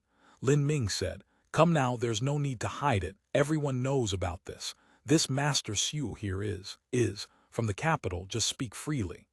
With this reassurance, Chen Hongyi continued, "It works much like an escort bureau running armed convoys. First, you have to make friends. All the major pirate hideouts have their going rates. Once you've made friends and agreed on regular payments, the boats can travel somewhat more safely. Of course, it's not guaranteed. Some of the smaller gangs under the big outfits may not honor the arrangement. When you run into them, you just have to accept your bad luck. As for opportunistic small-time pirates and local tyrants, you need officials to intervene. When passing through dangerous stretches, you pay for government patrol boats to escort you. And most important of all is the guild solidarity among people from the same native place. The first two methods were essentially paying for peace, but neither officials nor bandits could be relied upon. Only the native place associations had real power. All boat operators, large and small, would travel together in convoys through dangerous stretches. They pooled funds to hire guards for their vessels, and they used local gentry connections to negotiate with the authorities. "A conversation with you is worth 10 years of study," Xiu sighed. The man before him was a living encyclopedia of West River shipping. Everything he said was first-hand information, invaluable.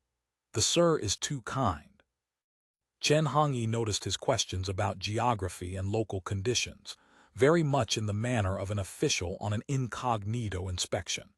Combined with Lin Ming's mention that he was from the capital and Lin Ming's extreme deference, he secretly wondered if he had encountered an imperial commissioner. Yet the man seemed so young. He was still lost in speculation when Master Xiu spoke again. "Has Manager Chen's business ever taken him to Guangxi?" Yes, it has." Chen Hongyi nodded. "Once you pass Wuzhou, you're in Guangxi. Though the waterways there aren't as wide and deep as the West River, they can still handle big boats. A large salt boat like yours, sirs, can sail fully loaded straight to Nanning Prefecture during the summer floods." Warming to the subject, he added, "Speaking of the West River in Guangdong, it's merely wide and deep. But once you enter Guangxi, it becomes a heaven-sent thoroughfare, extending in all directions, reaching everywhere. From Wuzhou," he explained, "you could go north up the Gui River to Guilin Prefecture. Or you could continue west along the Zun River, pass Gaiping, enter the Cayenne River, then head north up the Liu River to Liuzhou. If you didn't enter the Cayenne River but kept going west, you'd arrive directly at Nanning Prefecture. And from Nanning, Guilin, and Liuzhou, water routes continue upstream, connecting all the way to Yunnan, Guizhou, and Sichuan, though I myself have never traveled that far. So it seemed Guangxi's water transport conditions were no worse than Guangdong's."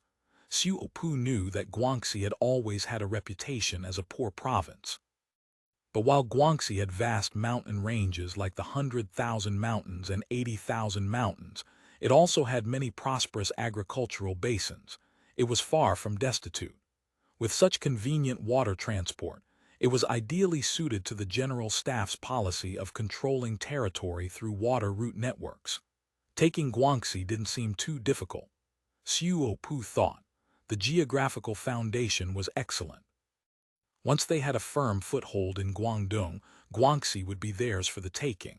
What goods do you mainly transport? Coming downstream to Guangdong, it's mainly grain. Going upstream to Guangxi, salt is the major cargo.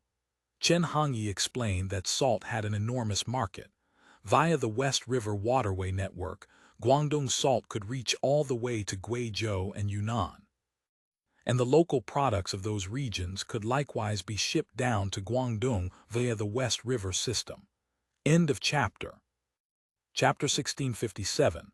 The little Three Gorges. Xiupu's delight was impossible to contain entirely, though he kept it hidden beneath a composed exterior.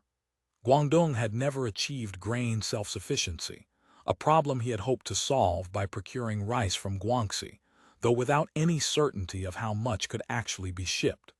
Now it appeared that Guangxi could not only export grain, but in considerable quantities. As for salt, it was already a cornerstone of the Council of Elders' economy. Once Guangdong fell under their control, all its salt fields would become council property.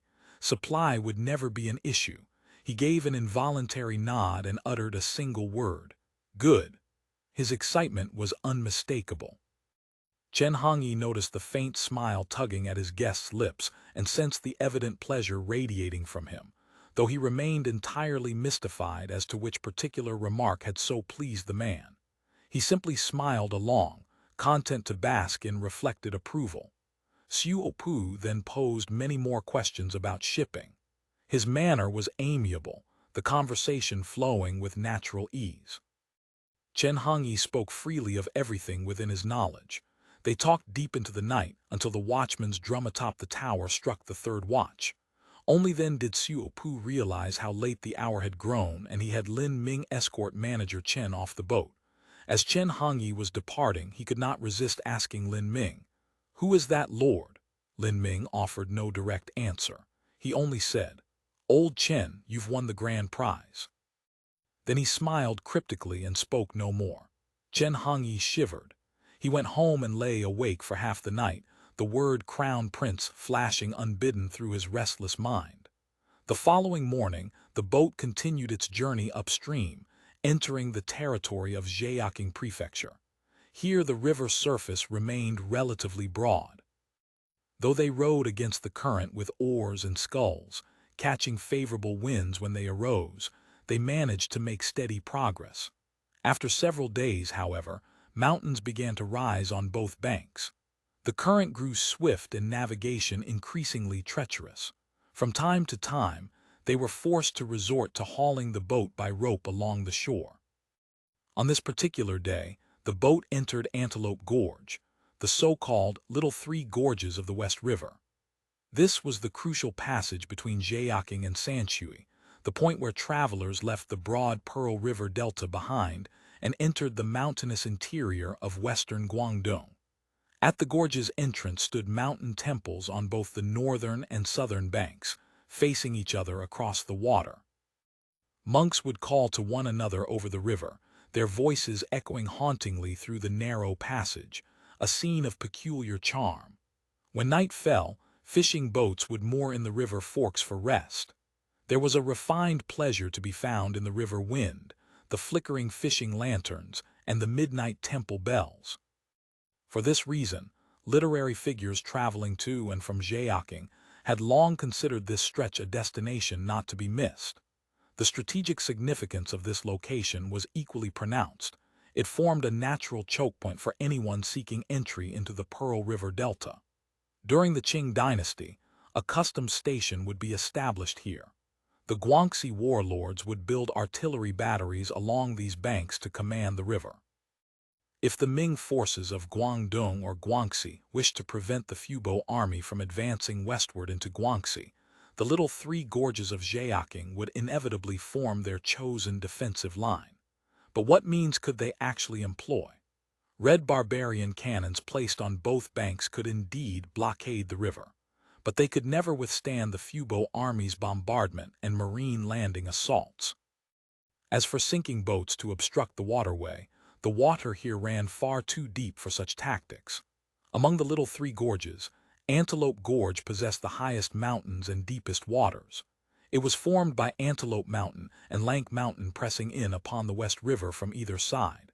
Lank Mountain's main peak, Lank Summit, rose to an elevation of 904 meters, ridge upon ridge ascending in strange, jagged formations. Antelope Mountain's main peak, Dragon Gate Summit, reached 615 meters, its steep slopes plunging directly to the riverbank. The undulating green mountain ranges wound their way down into the gorge, renowned as the most precipitous, extraordinary, majestic, and beautiful among the three Banyan Gorge and Dating Gorge. The moment their boat entered the gorge, the river surface narrowed dramatically, from nearly 1,000 meters to barely over 300. The current ran fierce, the passage extremely perilous. Xiu watched the boat crawl along at a snail's pace. He observed the trackers climbing the mountainsides to haul the tow ropes, their backs bent nearly parallel to the ground as they inched forward step by step, clutching at trees and feeling their way along plank paths carved into the sheer cliffs. He could not suppress a growing anxiety. This stretch of Antelope Gorge was less than 10 kilometers by water, yet traveling upstream would consume 3 full days. Because they traveled as an official boat, over a dozen civilian vessels had joined them for the upstream voyage. Due to their heavy cargo, these civilian boats moved even more slowly. Xiu estimated they would need at least 4 or 5 days to complete the passage.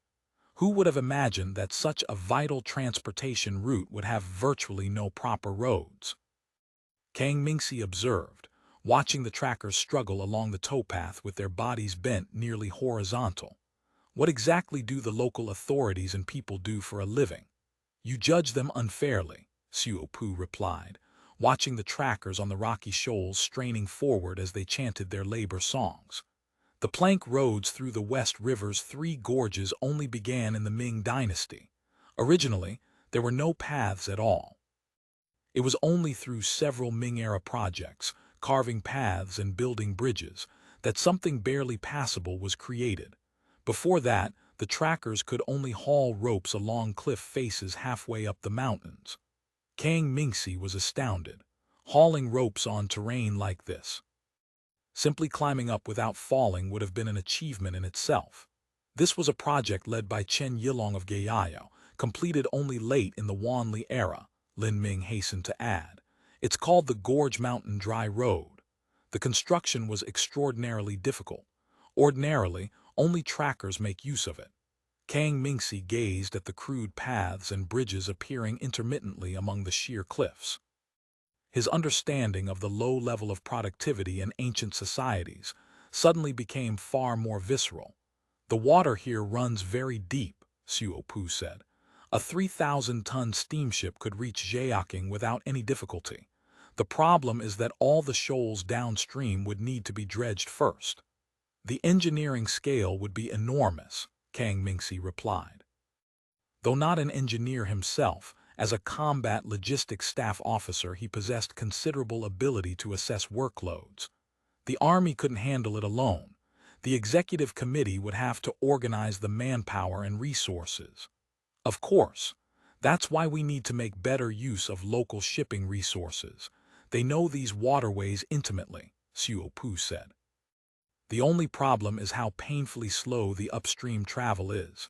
If only we had diesel engines, Kang Mingxi mused.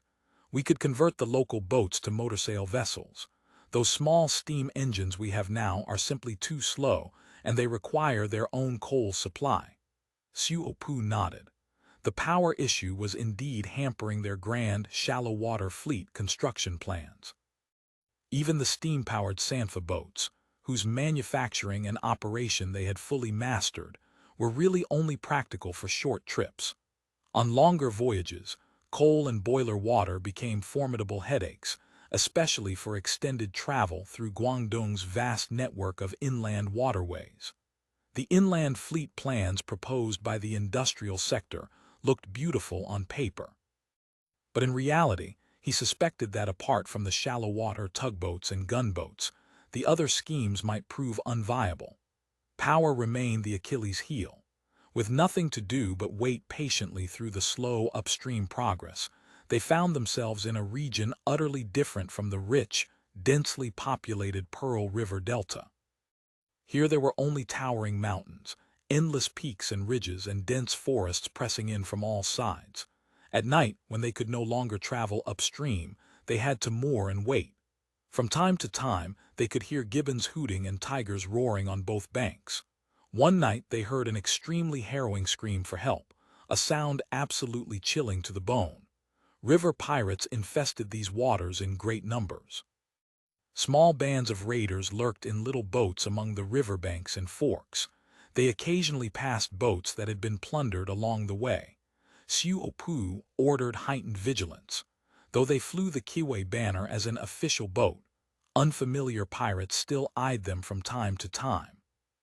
Fortunately, these brigands were too weak and isolated, and seeing their tight security without knowing the true strength aboard, they dared not attack rashly. Both banks were mountainous, and upstream boats had to be hauled slowly by trackers. Small wonder this was a hunting ground for pirates. On the Yangtze, the most pirate-infested stretch was similarly the Three Gorges waterway from Yicheng to Chongqing. It seemed the situation in Guangdong would prove rather troublesome. The social conditions they would face here were 100 times more complex than those on Hainan Island. Take these endless mountains lining both banks of the little Three Gorges. Even in the 21st century, they could serve as wilderness camping destinations. In the 17th century, with development even more limited, there were apparently still South China tigers roaming these slopes. At last they traveled without major incident. The salt boat labored upstream, finally entering Dating Gorge.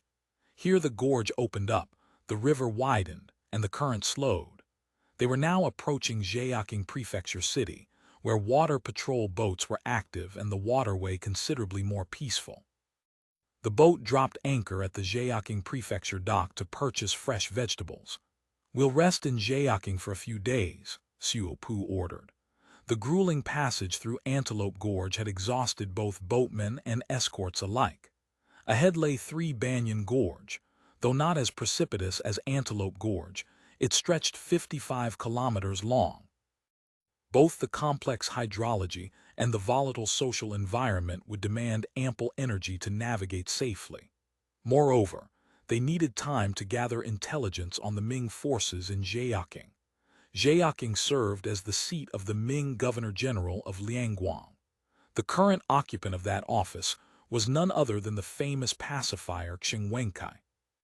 However, because the Council of Elders Navy had raided Xiamen and killed Zheng Zhilong, effectively destroying the Zheng network, and had subsequently forced Liu Xiang's group to retreat to the Chaosian region, where they eventually surrendered under internal and external pressure.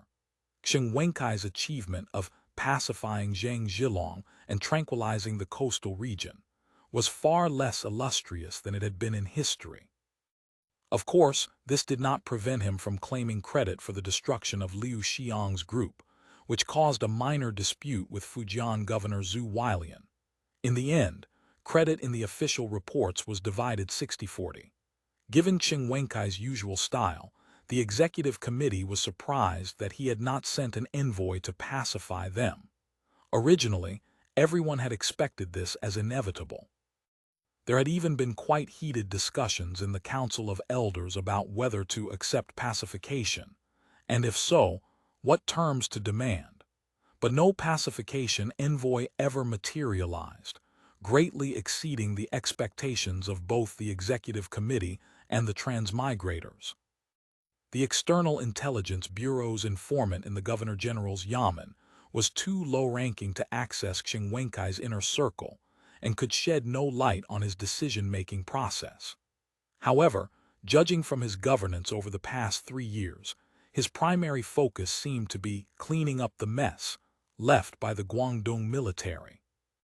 The Chiang Mai campaign and the subsequent Pearl River Estuary campaign had nearly annihilated all of Guangdong's Ming field forces.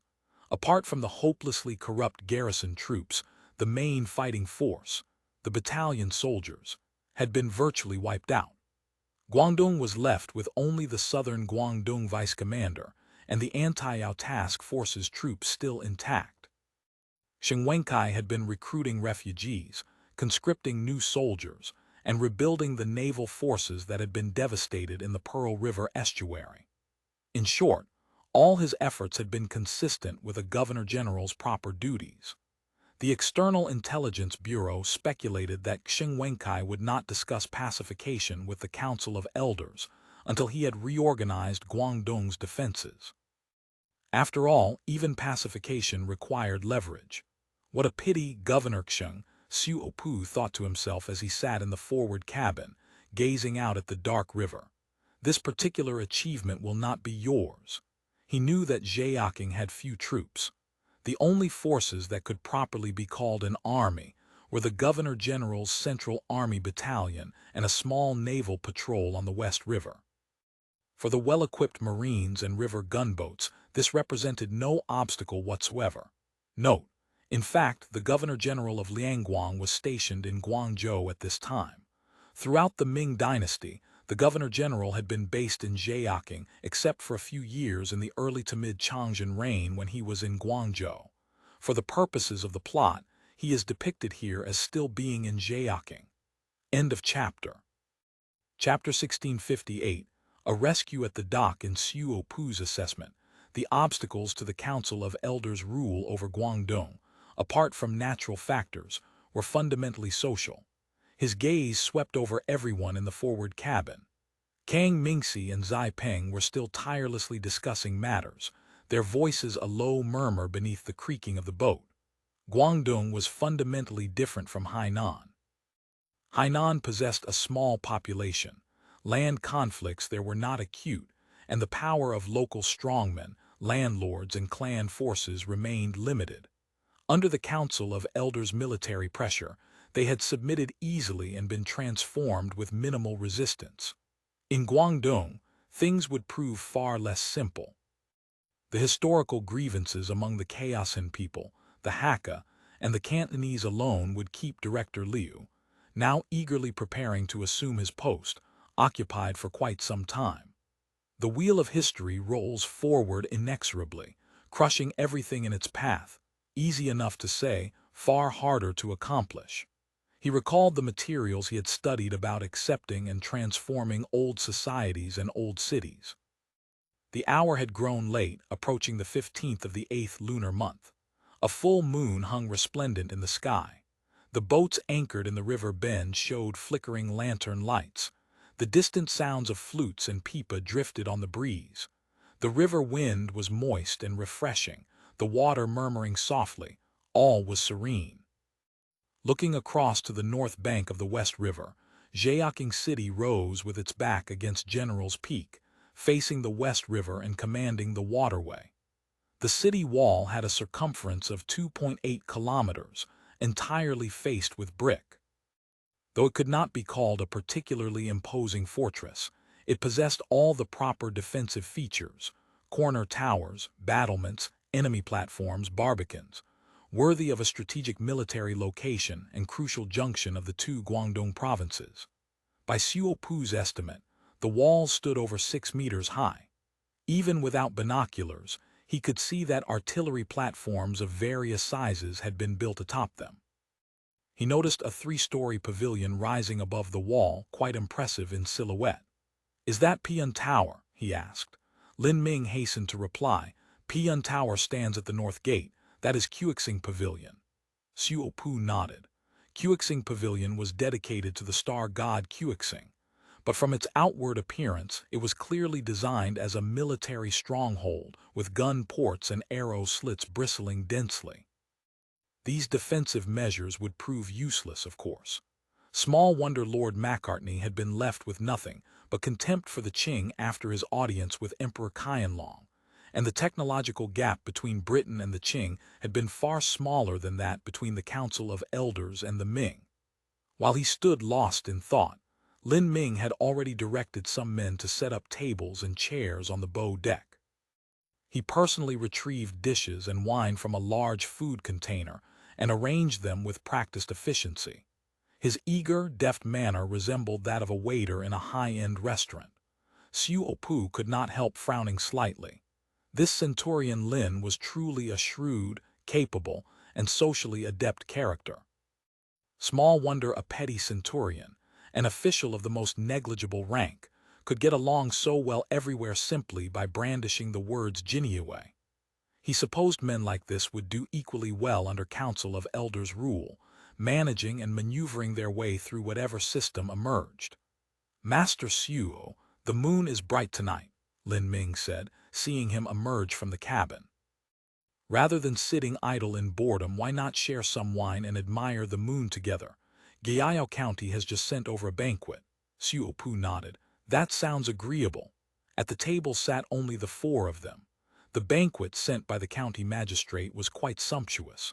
"Come, come, come. This is Guilin Ruilu wine brought all the way from Guangxi," Lin Ming said, reaching for the flagon. "Hard to find in Guangzhou." He was about to pour for them when Kang Mingxi glanced at Xuefan. Xuefan understood instantly. These retired soldiers could all hold their liquor, but this was mission time, and drinking would constitute breaking discipline. "We'll make an exception today. Consider it a day off," Xuefan smiled. "Let's have a few cups, but don't get drunk." The men raised their cups together. Though Xuefan poured himself some wine, he only sipped lightly while watching the others drink and admire the moon. They listened to the lilting strings and pipes drifting from other boats on the river. No one spoke. They all seemed intoxicated by the tranquil moment. Then the faint sound of a woman weeping drifted on the wind. Xuefan paid it no special heed. Since arriving in this time-space, he had grown accustomed to witnessing all manner of suffering and misery. He knew well that momentary compassion could not bring peace to the realm. Besides, he was here for a staff reconnaissance, not a charity expedition. Lin Ming set down his cup with a frown. "How insufferable," he made to rise. "I'll go have a look and give her some coins to move along." Xuefan shook his head. "It doesn't matter. Let her weep. There are too many sorrowful people in this world. How could we possibly tend to them all? Just keep drinking." But Kang Mingxi interjected. "Well, from the sound of it, it's a woman. In this pitch darkness, could she be suffering at someone's hands? It doesn't seem right to simply stand by." Xuefan smiled. "I didn't realize you possessed such a tender heart for the fairer sex. Since you put it that way, let's look into this matter." He called over an escort and ordered him to discover who was weeping. "If she's merely in difficulty, give her a few taels of silver," Xuefan instructed. Before long, the escort returned with his report. "She's a singing girl. From her accent, she hails from somewhere near South Jili. She was brought here 2 years ago as a concubine. This year her master died and she was cast out. She's been scraping by singing for coins here at the dock. Unfortunately, she borrowed silver from a flower boat madam, and now she's being pressed so hard for repayment that she's in tears. Since it's a matter of debt, find out how much and pay it off for her." The escort smiled, as if there were something more he wished to say. Lin Ming laughed knowingly. "This isn't something silver alone can solve. Anyone who runs a flower boat at a major dock like Zheyaking is a figure to be reckoned with. I doubt they're after just a few taels. They want her body." "Oh, there are such machinations," Xuefan frowned. "From what this gentleman says, this singing girl works independently. She holds no indenture contract in any madam's hands. On the flower boat, whether she sells herself, when she sells herself, to whom she sells or refuses to sell, she decides all of this herself. The money she earns is split 50-50 with the madam. If a patron gives her private gifts, she keeps them for herself." At this, Xuefan grasped the situation clearly. The madam evidently felt she was not earning enough from the girl and wanted to transform their partnership into an acquisition. He frowned. In that case, let's help her out. Lin Ming said. Helping her isn't difficult. The question is how far you wish to go. Kang Mingxi grew impatient. Old Lin stopped beating around the bush. Out with it. Lin Ming gave a dry laugh. If it's merely help for now, we pay off her debt and be done with it. But where there's a 1st of the month, there's a 15th. As long as she's still working on the Jiaoqing docks, sooner or later she'll fall into someone's clutches. If you truly want to help her to the end, you must get her out of here entirely. Send her off to wherever she has family or relatives, somewhere she can settle down peacefully. This is like playing matchmaker and then personally delivering the bride. Xiu Pu laughed. That's precisely why I say it's best not to be too kind-hearted. We have too much pressing business to attend to such things. Here's what we'll do. Give her some travel money and let her seek her fortune elsewhere. The rest is left to her own fate. Yes, the chief's instruction is wise, Lin Ming said with a knowing smile. He thought to himself that the escort alone probably could not settle this matter. Someone with official credentials would need to intervene. I'll handle this personally. Kang Mingxi said. I'll come along for a look. Xiu Pu smiled. Look if you like, but don't go playing the martial arts hero. The two men, accompanied by an escort, went ashore. After a short walk, they came to a small temple that still appeared to receive some incense offerings. Lin Ming knew that such temples often had spare rooms available for rent, so-called monk lodgings. It was not unusual for a woman who worked independently singing at the docks to stay in such a place. The east wing of this temple contained very low buildings. Small rooms lined all 4 sides of the courtyard, one adjacent to another, over a dozen in total. Most were already dark, but a few still had oil lamps burning, flickering like ghost lights in the darkness. The escort indicated a direction. Only then did Lin Ming notice that a small room on the southwest side had its door standing open. Some bundles and belongings lay scattered in front, and someone was crouched beneath the eaves.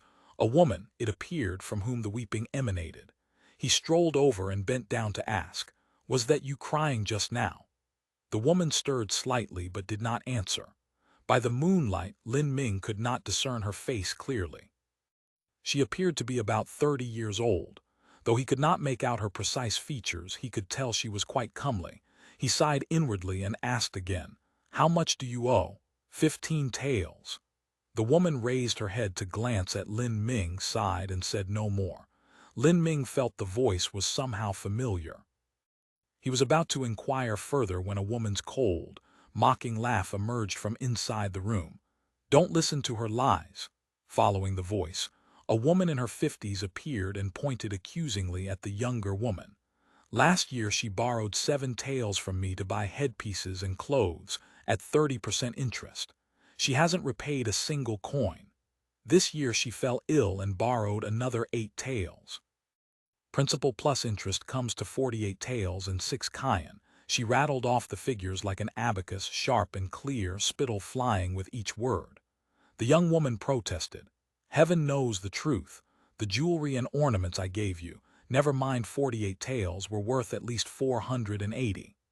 Those few brass and silver trinkets of yours, with a bit of kingfisher feather decoration, a few kyan per piece at most."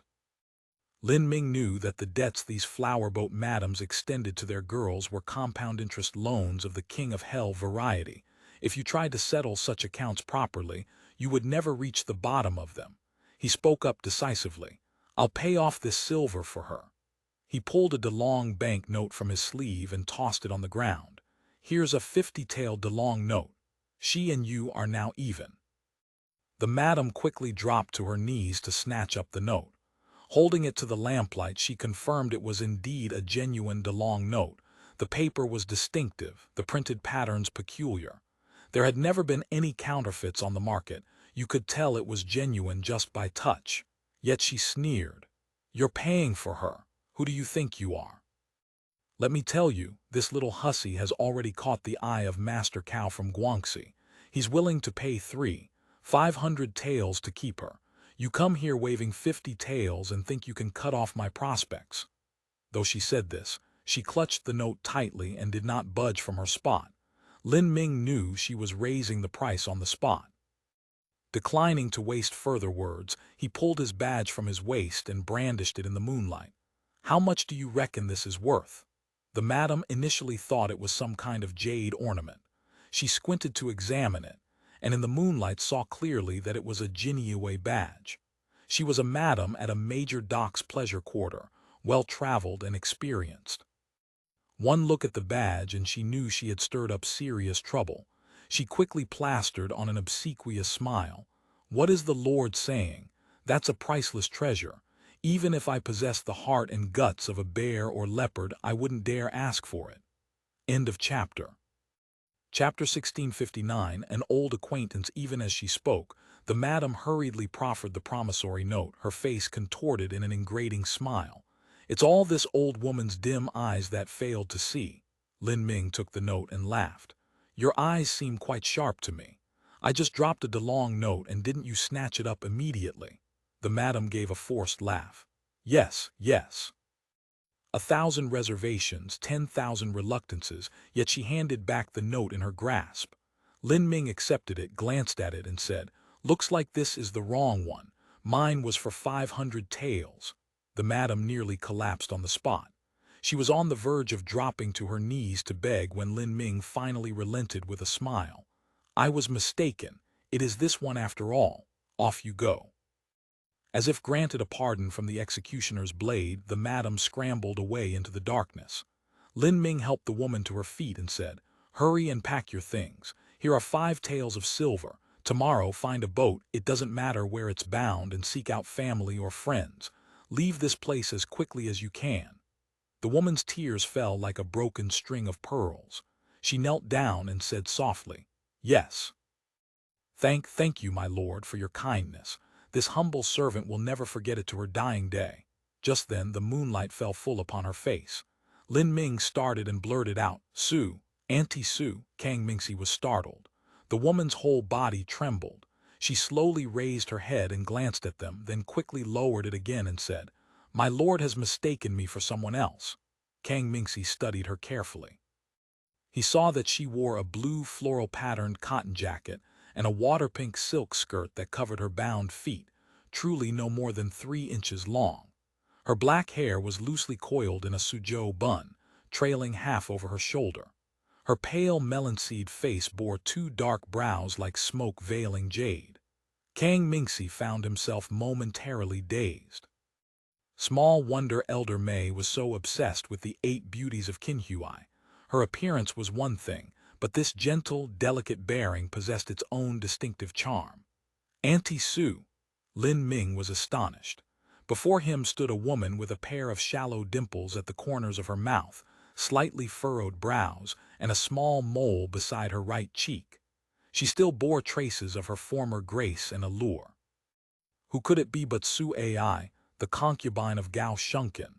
Speaking of Su Ai, she was truly an old acquaintance of his. When Gao Shunkin had vanished years ago, Lin Ming had been entrusted to investigate the case, and Su Ai had numbered among the suspects.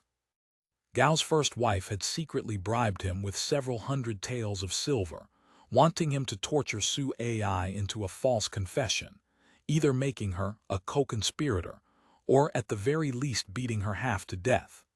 Fortunately, Su Ai had understood which way the wind blew and offered up her private savings to secure his goodwill. Lin Ming had always possessed a tender heart toward women, and so he had stayed his hand and spared her the worst torments. The two of them could be said to share some history between them. Gao Shunkin's case had ultimately become a cold case. Lin Ming had deftly papered over matters for the Guangdong officialdom, gaining both silver and goodwill in the process. Naturally, he had not troubled himself to inquire into Su Ai's subsequent whereabouts. To think that 3 years later, the two would meet again under such circumstances. Truly, the world was full of vicissitudes and unpredictable turns. Lin Ming's face went deathly pale in an instant. Past events flashed through his mind with vivid clarity, accompanying his sister-in-law to work on the case, the night interrogation of suspects at the Gao residence, following clues all the way to Macau, his sister-in-law's disappearance. It was all so clear, yet also like fog, a blank, he could recall nothing with certainty. Such strange, fantastical twists of fate. Su Ai had been nothing more than a passing figure in his life, yet his subsequent experiences had been deeply intertwined with this woman. And now, here they met again. He stared at her face, struggling to master the myriad emotions churning within him, and said, "I am Lin Ming, a probationary centurion of the Jinyue." Su Ai seemed like a sleepwalker, gazing at him with dull, lifeless eyes. Then, as if pricked by a needle, she crumpled to the ground on her knees. Covering her face with both hands, she broke into loud, heaving sobs, her whole body shaking and trembling, tears streaming through her fingers. This commotion roused the residents of the courtyard. Guests in the other rooms peered out through windows, and curious idlers poked their heads out to gossip in whispers. Lin Ming hastened to say, "Auntie Su, our meeting here must be fate. This is no place to talk. Compose yourself and let's find somewhere more private." Kang Mingxi watched in bewilderment, his head spinning from the display of tears. Like a fool, he stood to one side listening to Lin Ming speak. Then he snapped back to reality. This was unfamiliar territory, and it was the middle of the night. What kind of spectacle were they making? He said quickly, "Let's return to the boat to talk." Then he instructed the escort, "Gather up the things on the ground, lock up the room here." Lin Ming found himself at a loss. On the salt boat, he was not the master. There was no way he could presumptuously bring a woman aboard. Though he had acquaintances in Jiaking, in the dead of night there was no way to disturb anyone within the city. Kang Mingxi's words came as a relief. He hastened to say, "Master Kang is right. Whatever needs to be said, let's say it back on the boat." When they returned to the boat, Xiu was rather surprised. Lin Ming recounted the whole story. Xiu found the coincidence quite remarkable, meeting an old acquaintance. He had read the Guangzhou station's reports and knew of the relationship between Su Ai and Pei Lixiu. At the time, he had treated it as idle gossip and given it little thought. To think that one of the story's protagonists would now appear before his very eyes. However, this actually dispelled some of his earlier suspicions. He smiled. "In that case, let's help Buddha all the way to the Western Paradise. But having her travel upstream with us would cause too many inconveniences. Tomorrow send 2 escorts to take her to Guangzhou and deliver her to Pei Lixiu."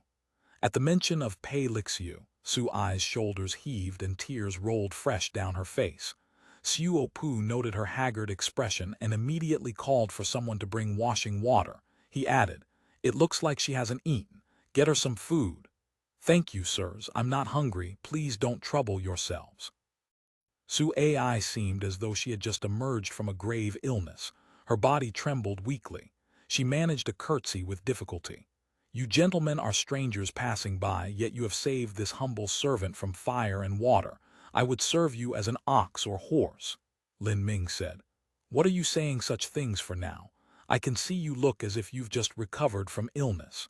Hurry and sit down to rest. These 2 lords are not outsiders. Please don't stand on ceremony." Su Ai lowered herself onto the bench by the cabin wall. It felt as though she had just awakened from a fevered dream. This man, with whom she had scarcely any real connection, had suddenly materialized here and pulled her from the pit of fire. The workings of fate were truly beyond words. Lin Ming asked, "Auntie Su, after the case was closed, why didn't you return to the Gao household? And how did you end up in such straits?" Su Ai shook her head slowly. "Lord Lin, the case was closed, as you well know, but the Gao family would not have me back. After the master's disappearance, they nearly had me killed. I had no son or daughter to rely upon. Even had they permitted my return, I wouldn't have dared go back. The private savings I had accumulated over the years were never recovered. Fortunately, I still had some money concealed on my person, so I went to stay with an old friend, a former sister in the trade. Her savings were limited, after all. She could not live on them forever. She had been trained as a thin horse courtesan since childhood and knew no other craft. As she grew older, she was unwilling to return to the entertainment trade. So through the introduction of a friend from her past, she became a concubine to a merchant from Jiaking, and thus came to this city. Why didn't you seek out Pei Lixiu when that happened? Pu suddenly asked. Given your friendship with her, whether it was finding you a position at Ximing Tower or giving you travel money to return to South Jili, neither would have been difficult. Is this gentleman also an acquaintance of Miss Pei? Su Ai said faintly. I did want to find her, but at that time the Australians and the court were at war. Ximing Tower was sealed by the authorities and Miss Pei's whereabouts were unknown. Some said she had fled back to Australia, others claimed she had been taken by some high official in the capital. She had calmed down now, though occasional tremors of grief still colored her voice as she continued. I suspect I was born under an ill star. When I was small, I brought death to my parents. After much hardship, I escaped from the entertainment world and entered the Gao household, only to bring death upon Master Gao. Then I came to Zheyaking. I hadn't enjoyed many peaceful days before I brought death upon my second husband as well. I've been with 2 men, yet I have no children to rely upon, no support at all. At this point, tears streamed unceasingly down her face. Everyone present sighed in sympathy. No sooner had my lord been in the ground for the first 7 days than the first wife came to throw me out. I begged her to at least wait until the burial and the end of the mourning period. I told her I would naturally take my things and leave. The first wife said, "You were never part of our family, just a plaything we purchased. By not selling you off, we're already showing you heaven's mercy." She drove me out on the spot. Without a care in the world, she barged into my room like a bandit and seized everything I owned, my savings, my clothes, anything she could carry, and threw me out into the street. Su Ai's grief overwhelmed her once more, and tears welled in her eyes. She choked back sobs for a long while before continuing. It was the dead of winter with a bitter wind blowing. I didn't know where to turn. I stood by the river, staring at the water. At that moment, I truly felt there was no way forward and no way back. I thought I might as well jump in and end it all. Fortunately, some kind-hearted soul noticed me and talked me down from the edge, or I'd have taken the road to oblivion. I'd concealed a bit of silver and jewelry on my person, so at least I didn't become a starving corpse. I wanted to return to Guangzhou, but without a man to accompany me and without sufficient travel money, I could only take up this trade again here. Pu had not felt much sympathy for her at first. He had thought that falling into the entertainment world was one thing, but becoming a concubine twice, though there might be no choice in the matter, was really no different from her 21st century counterparts who were simply lazy and unwilling to work. But putting himself in her position now, he recognized that her circumstances were quite different from those in the other time-space. In the 17th century, where was there any place for a lone woman to stand? When he truly considered it, there were simply too many instances of no choice. He sighed. Now that you've encountered Lord Lin, I don't think you need to subsist on this trade any longer. Tomorrow, we'll send you back to Guangzhou. Go and seek out Pei Lixiu. Ximing Tower's business is bigger than ever now. Once you're there, they'll find you some sort of work, better than trading on your looks. How many more years can you keep that up? Seeing the doubt in Su Ai's eyes, Lin Ming hastened to introduce him. This is Master Xiu. He is my, superior. Master Xiu heard your weeping, and out of the kindness of his heart, he sent me to investigate. That's how today's strange reunion came about. Su Ai sank to her knees and said between sobs, Master Xiu must surely be a reincarnation of the Bodhisattva. May heaven bless you with descendants, prosperity, noble rank, and 10,000 generations. Pu thought to himself that Lin Ming certainly knew how to play his cards, but the words were pleasant enough to hear. He raised his hand slightly. No need for such formality. Very well then, I'll send 2 escorts to accompany you back to the temple lodging to collect your luggage. Rest there tonight, settle your room charges tomorrow morning, and then return here for further arrangements. End of chapter. Chapter 1660, The Soldiers. He continued. Master Xiu, it's pitch dark out there. Sending her back now would be inconvenient. Besides, we should guard against complications. This reminded Pu that if the madam returned to cause trouble after they sent her away, would he intervene or not? He said. In that case, go collect her luggage first and bring it back here. Settle the room charges too, don't leave any loose ends. Lin Ming readily agreed and set off with the escorts to handle everything. Xiu ordered that a cabin be cleared in the stern for her to rest the night. They would make further arrangements in the morning. Keep a close watch on her tonight, Xiu said quietly. Understood. The escort nodded knowingly. The next day, as planned, they were to conduct their staff reconnaissance of Xiaoqing. Xiu instructed Lin Ming to find a reliable boat for Su Ai and send a dependable escort to take her back to Guangzhou. But when the escort inquired among the passing vessels at the dock, not a single one was willing to take Su Ai downstream. Astounded, the escort hurried back to report to Lin Ming. Lin Ming was an old hand at such matters.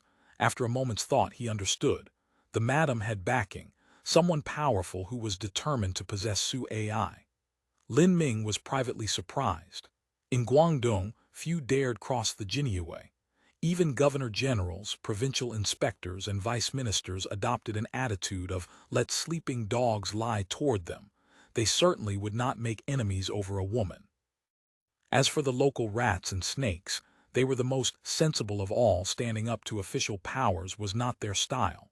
Surprised as he was, there remained business to attend to.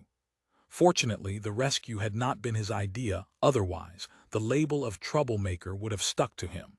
He found Xiu and gave a brief account. I'll go into the city and make inquiries with some acquaintances in the yamen, Lin Ming said. In the meantime, I'd ask the chiefs to exercise extra caution. Xiu nodded. Go and make your inquiries. I should think that here at the Xiaoqing prefectural dock, scoundrels wouldn't dare act openly in broad daylight. I'll have the escorts remain on high alert. Lin Ming departed the boat and entered Xiaoqing City. He had acquaintances at both the prefectural and county yamens and decided to start at the county office. The county was typically responsible for public order in a prefectural seat. If there was any news to be had, the constable's chief and the criminal law secretary would surely know it. He went to the tea-house opposite the county yamen and found the head constable without difficulty. Lord Shi, I'm aware of this matter. I was just deliberating whether or not to come and inform you. The constable chief was surnamed He, a shriveled old man in his 50s, but with eyes that gleamed with shrewd intelligence. He reclined half-sitting, half-lying on a rattan couch, cradling a teacup in his hand. I've long heard that Lord Shi is gallant and romantic, most fond of tender beauties, but this woman surnamed Su is past her prime. What's so special about her that you'd cross someone over her? Romantic debts are the hardest to repay. Lin Ming laughed. I haven't any such notions, nor would I dare. Do you know who this Miss Su actually is? Who? The secondary wife of Gao Shunkin, the imperial censor and inspector of Guangdong. Chief, he held his teacup, pondering for a moment, and said, Lord Shi, you must be joking. The inspector's secondary wife, reduced to singing for coins at the docks. I know her background. She was the concubine of a local merchant named Liu. When did she become the imperial inspector's wife? You know one thing but not another. Lin Ming proceeded to give a full account of the history, then added a convenient lie. Inspector Gao showed me some kindness in the past. Though his whereabouts are now unknown, he remains a court-appointed official. With his secondary wife fallen to such a state, how could I stand by and do nothing? That would be too disloyal. Chief, he nodded. What you say is reasonable enough. It's just that this particular deity is one you may not be able to afford to offend. He shifted his position and his assistant hurried over to help him up. Lin Ming said, What kind of deity is this, stirring up wind and rain at the docks like this? This is clearly thumbing their nose at you, Old He. Old He smiled. Lord Shi, don't try to provoke me. I won't hide the truth from you either. That Jinyue badge of yours frightens everyone who sees it, ghosts and men alike. On this West River, upstream and down, there's no tough who wouldn't give it 3 parts respect. Even county magistrates and prefects prefer not to tangle with your people. But this time is different. He coughed several times and spat into the spittoon proffered by his assistant. Someone asked me to come negotiate terms with you. Since you're already here, I can save myself a few steps. The other side's terms were simple. Hand Su Ai over immediately. They say if you surrender the woman, bygones will be bygones. They'll even gift you 300 taels of silver as a token of friendship. Lin Ming said. And if I don't hand her over, Chief, he smiled. They didn't specify. But to my eye, this doesn't bode well. Old He, stop speaking in riddles. Just tell me straight, who is this deity? Give me the full picture. Then I can decide whether this friendship is worth cultivating. Chief, he nodded. As the saying goes, a scholar meets a soldier, reason goes out the window. We've been friends for years, so I'll tell you plainly, it's a Captain Cow. A mere captain. In the peaceful times of a decade ago, Lin Ming would not have spared a second thought for a general or a regional commander, let alone an ordinary garrison officer. Officers did not carry much weight. But in recent years, with uprisings erupting everywhere and the Miao, Yao, and other tribes of Liangguang frequently rebelling and rioting, the once lowly military had become the object of flattery and reliance by local officials. Gradually, they grew arrogant and domineering. With pay and provisions in chronic short supply, there was no means to enforce military discipline. Since the end of the Tianqi reign, cases of soldiers rioting, beating, and even killing court officials had become commonplace. The civilians involved were often severely punished, but the officers rarely faced serious consequences. Lin Ming knew that if a clash did erupt, Xiongstyle would certainly dump all the blame on him.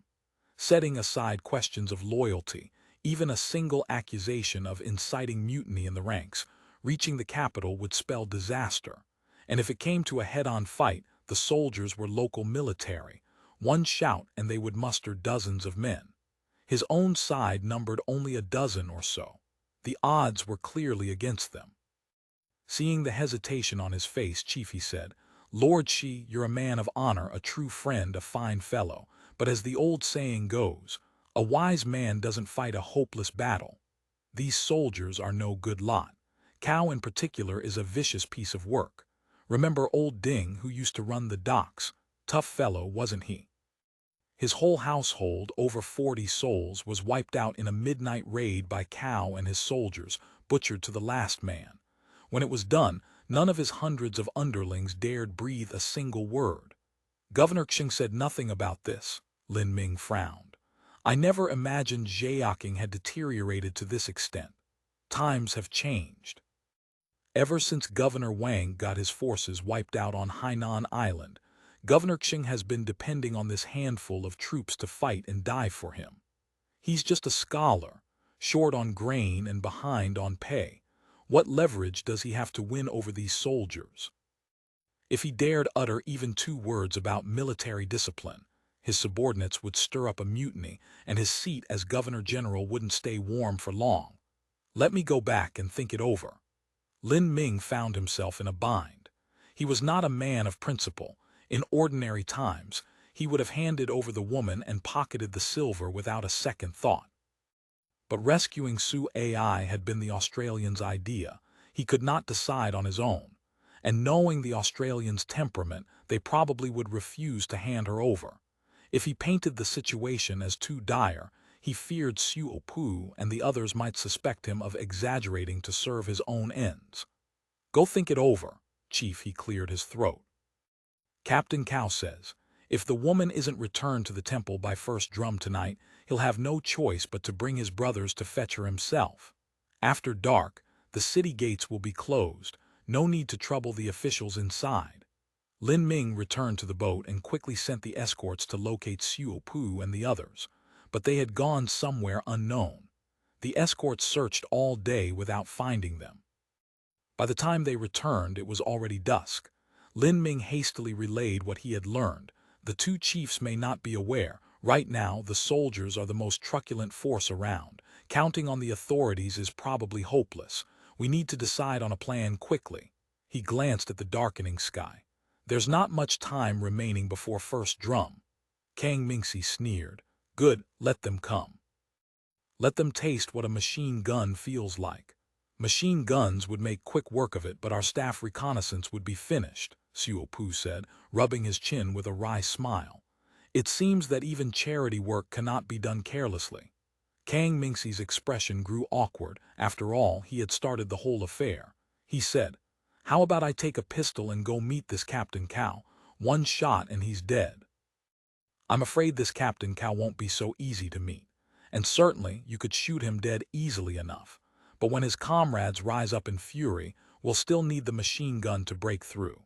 The trip will be ruined just the same." From a cost-benefit perspective, handing over Su AI was clearly the optimal choice.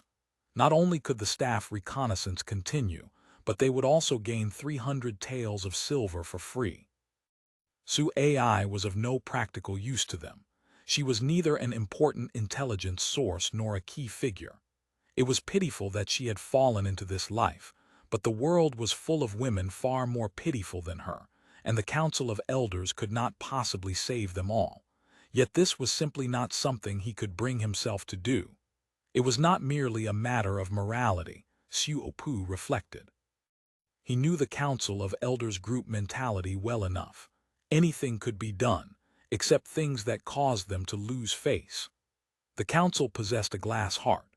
If he decided now to hand over the woman, though rationalists might call it the optimal choice for maximizing gain, the majority would certainly tear him apart. But simply abandoning the staff reconnaissance was more than Xuefan could accept. While he remained torn, a growing commotion suddenly arose outside. An escort poked his head in, his face tense. "Sirs, a crowd of men has arrived at the dock. It doesn't look like they come in peace." Lin Ming's heart clenched. He said quickly, "Don't act rashly, I'll go out and negotiate with them." With the crisis upon him, Xuefan's mind became suddenly clear. He said, "What's there to negotiate? Whether to hand Su AI over." He waved his hand decisively. "Open the crates, get the machine gunner to the stern, prepare for suppressing fire." End of chapter. Chapter 1661. A melodramatic affair. Lin Ming was startled and hastened to say, "Chief, please think twice." Seeing a flash of hesitation cross Xuefan's face, he pressed on. "In my humble opinion, it might be better to stall and meet their demands for now. Let's finish the important business first. Everyone aboard surely understands what matters most." Lin Ming's gift for reading people was fully honed. In an instant, he grasped why this normally low-key chief had suddenly decided to act this way. His meaning was clear. The best solution to this trouble was to return the woman, then order everyone to keep silent about it. That way, there would be no rumors when they returned. As for whether they reclaimed the woman afterward or simply washed their hands of the matter, that would depend on how everyone felt. Xuefan thought to himself that it was not so simple. He could silence the escort bureau's men but not the special reconnaissance team members aboard. After every mission, they were required to write reports separately and independently. There was no way to cover this up single-handedly. Xuefan ordered, "Don't panic. Let's go to the bow first and take a look." Lin Ming's heart was drumming. What he feared most was this mob of soldiers charging aboard all at once. The chiefs had few men, and even with their machine gun, how many could it kill? This was not a battlefield with great distances between opposing sides. It was merely a gangplank away. In close combat, their side was certain to suffer. Who knew what kind of calamity might result? At this thought, Lin Ming broke out in a cold sweat. His back was drenched. Looking at the dock, he saw pitch darkness and dead silence. The peddlers and laborers who ordinarily worked the docks had all fled. The shops and boats moored along the river showed not a soul, not a light. Only near the stone embankment were 20 or 30 soldiers, each armed with swords, spears, or clubs, holding torches that lit up this stretch of the dock as bright as day. They cursed and shouted that they had come to catch thieves.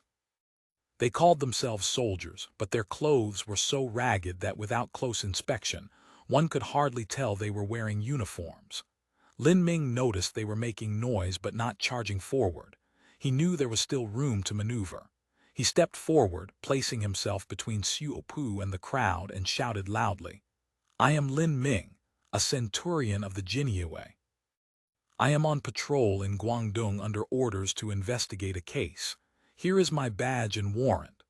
As he spoke, he brandished his badge.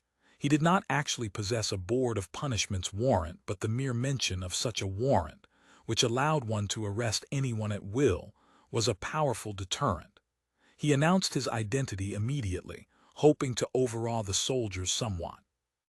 In the final years of the Tianqi reign, the Eastern Depot had been extremely domineering, and the Jinyue as their henchmen had been feared everywhere. That prestige still lingered. Upon hearing Jinyue, the soldiers hesitated. None dared rush forward. Lin Ming felt somewhat reassured. The cabin door had been thrown wide open, and kerosene lamps now blazed inside, making everything brilliantly visible within and without. He saw Xiu standing motionless in the bright glow, calm and composed, utterly unperturbed. He could not help but feel a secret admiration. What a fine performance! With exaggerated deference he made a ceremonial bow towards Xiu, then turned and called out again. "My lord is present. Whoever is in command, step forward and speak." The noisy crowd suddenly fell silent. Hundreds of eyes stared at this young man bathed in lamplight. Not a cough was heard. They waited for him to speak. All the soldiers looked puzzled. Gradually they began whispering among themselves. Over the murmur of voices, Lin Ming shouted again, "Who among you is in command? Step forward and speak." He had not expected Xiu to remain so impressively composed in the face of such pressure, calm and self-assured, handling the crisis with ease. Perhaps, he thought, there was still room for compromise. Yet instead of coming forward to parley, a voice bellowed from the crowd. "What Jinyue? This is a gang of human traffickers. Imposters, get them, brothers." "Who dares?" Lin Ming roared back at the top of his lungs, nearly rupturing his throat. "Attacking an official boat is rebellion. Call out your commander. We'll settle this with him. Whoever wants to commit the crime of exterminating his clan, come and try." By now he understood. By insisting they were bandits, the other side was preparing to massacre them and silence all witnesses. His heart hung suspended once more. At that moment, a voice came from the crowd. "Why waste words? Hand over the kidnapped woman at once. Spare your lives, and we won't pursue charges of impersonating officials and trafficking in women. Otherwise, don't blame us brothers for drawing our swords in righteous indignation." These absurd words made Xiu smile despite himself. But the other side's refusal to show themselves proved they still harbored some fear of Lin Ming's Jinyu credentials. Lin Ming, clever as ever, immediately said, "Why won't you show yourself, brother? You claim we're bandits and you're officials. Since when are officials afraid of bandits? Let's settle this openly and clear the air." Before he finished speaking, a sudden burst of gunfire erupted from the stern cabin. Da-da-da-da, a sound Xiu knew all too well. The 3-round bursts of an M77B1 modified into a light machine gun, issued to the special reconnaissance team. He was stunned. Before he could react, the machine gun roared and the dock erupted into chaos. The few dozen men scattered instantly. Screams, shouts of terror, groans of pain, all in a jumble. In that instant, all the kerosene lamps went out, plunging everything into darkness. At the first shot, Xiu had thrown himself flat to the deck. He could hear the whoosh-whoosh of something whistling past his ears. Arrows, he realized, and crawled hastily back into the cabin. There he saw Kang Mingxi holding a Glock 17 in one hand while dragging Lin Ming inside with the other. Xiu switched on his flashlight. Centurion Lin was drenched in sweat, and a dark stain was spreading on his thigh. An arrow shaft protruded from the wound, its fletching still quivering. "Damn it, they shot arrows," Kang Mingxi cursed. Playing underhanded, Xiu now understood why the gunner in the stern cabin had opened fire without orders. Outside, the steady rhythm of 3-round bursts continued, and the frantic shouting on the dock gradually faded into the distance. He knew the enemy had fled. Tonight at least there would be no more trouble. "Cease fire," he shouted. The gunfire stopped. Xiu moved to a window and peered out. From the dock to the city gate, everything was pitch dark, but atop the city walls, torches had multiplied and alarm gongs were clanging. Faintly he could hear shouts, "To the walls, arm yourselves, bandits." "We can't stay here," Kang Mingxi said, wiping cold sweat from his face. "We've drawn blood now." Xiu smiled slightly. "It's no matter. These soldier bandits call us bandits and we can just as easily call them bandits. Master Xiu is right, we mustn't run. If we run, we become the bandits." Lin Ming had taken an arrow in the leg. The special reconnaissance team's medic had already come over to cut away his trouser leg and was using a sterilized scalpel to open the wound and extract the arrow. Though the pain drenched him in sweat, he hurriedly said, "Whether upstream or downstream now, they'll surely have made preparations. There's a naval patrol here. They can easily get hold of boats. Traveling the river at night, we definitely suffer. But staying here isn't safe either," Kang Mingxi said. "You saw they were shooting arrows right at the dock." "No, it's all right. Now that this commotion has grown so large," Lin Ming caught his breath. "If these soldiers failed on the first try, they certainly won't return tonight."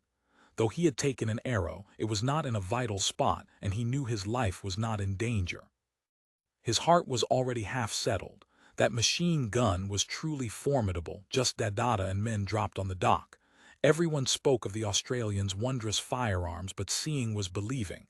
Xiongstyle said, "You're right, night navigation is indeed unsafe." Lin Ming endured the pain and continued, "Let's wait until dawn tomorrow. When the city gates open, we'll report a robbery." Robbery? It was soldiers coming to seize a woman by force, Kang Mingxi protested indignantly. The medic applied ointment and dressed the wound, then gave Lin Ming a dose of coca extract.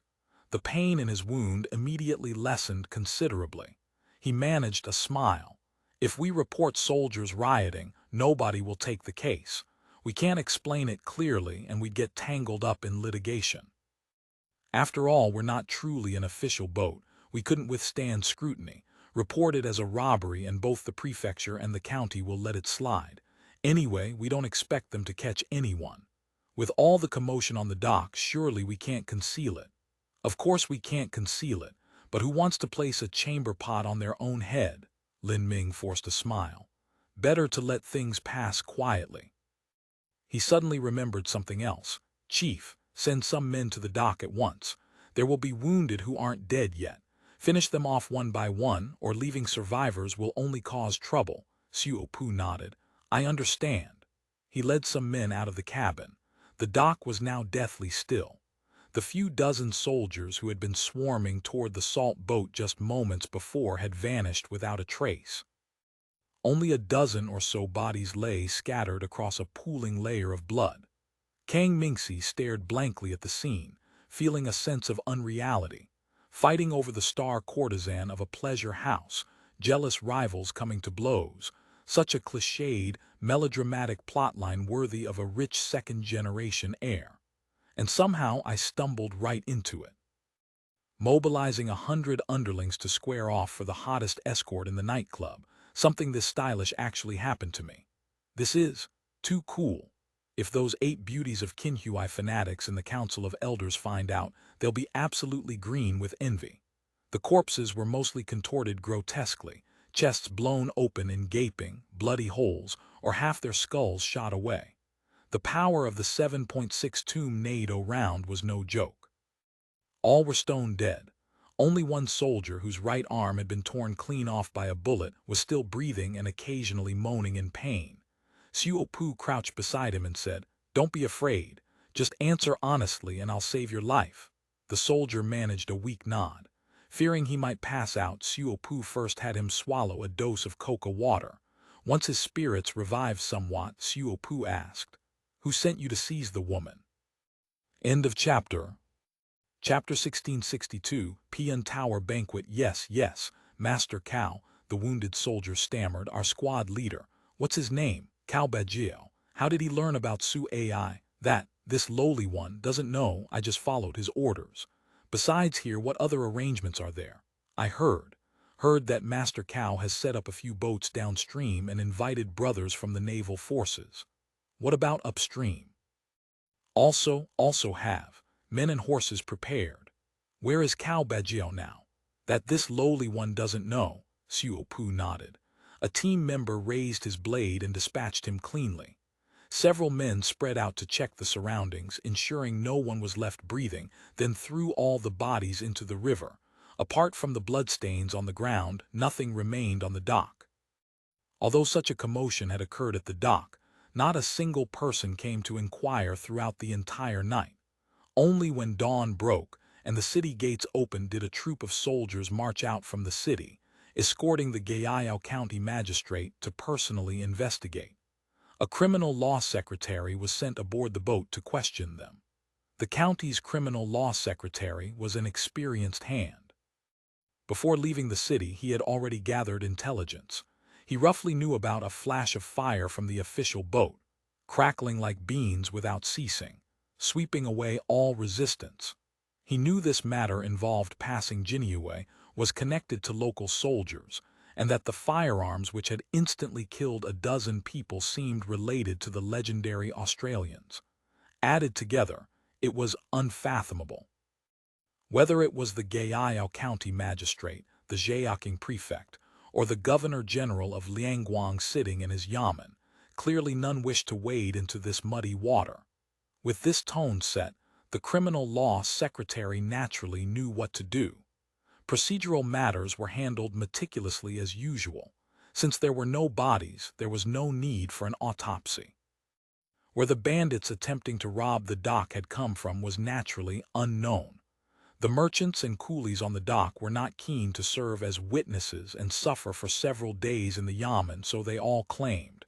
Was sleeping, didn't see. Lin Ming likewise insisted. It was dark, couldn't see clearly.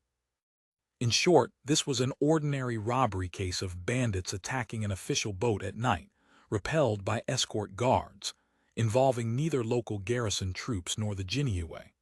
With blood all over the ground, at least 10 people must have died, the Gayao County magistrate thought to himself as he looked at the bloodstains seeping into the soil and stone cracks. Those soldier ruffians, I wonder if they'll let this go. The magistrate had suffered from the soldier ruffians for a long time. The soldiers were tyrannical, killing and robbing, and he could only pretend to be deaf and dumb. Now that they had suffered a great loss, he was secretly pleased. With the official matters settled, the choice before Xuefan was whether to continue upstream or go downstream. Continuing upstream meant passing through Dating Gorge, known for its precipitous terrain. That squad leader Cao's lair was there, perhaps even in the barracks guarding the gorge entrance. The entire Dating Gorge was 55 kilometers long with complex terrain. Upstream navigation was difficult and slow, requiring trackers. If ambushed by enemies, even with machine guns, safety could not be guaranteed. Returning downstream was safer and more appropriate, but going back meant the original plan to inspect Wuzhu would be ruined. Just as they were deliberating, a large red invitation card was suddenly delivered, inviting Lin Ming and the 2 distinguished guests to a banquet. Who sent it? The messenger said they are from the Governor-General's yamen. All 3 pairs of eyelids twitched. With Lin Ming's status, the dignified Governor-General of Liangguang would not seek to associate with him, let alone host a banquet. Could it be that the gunfire last night had caught Xing Wenkai's attention?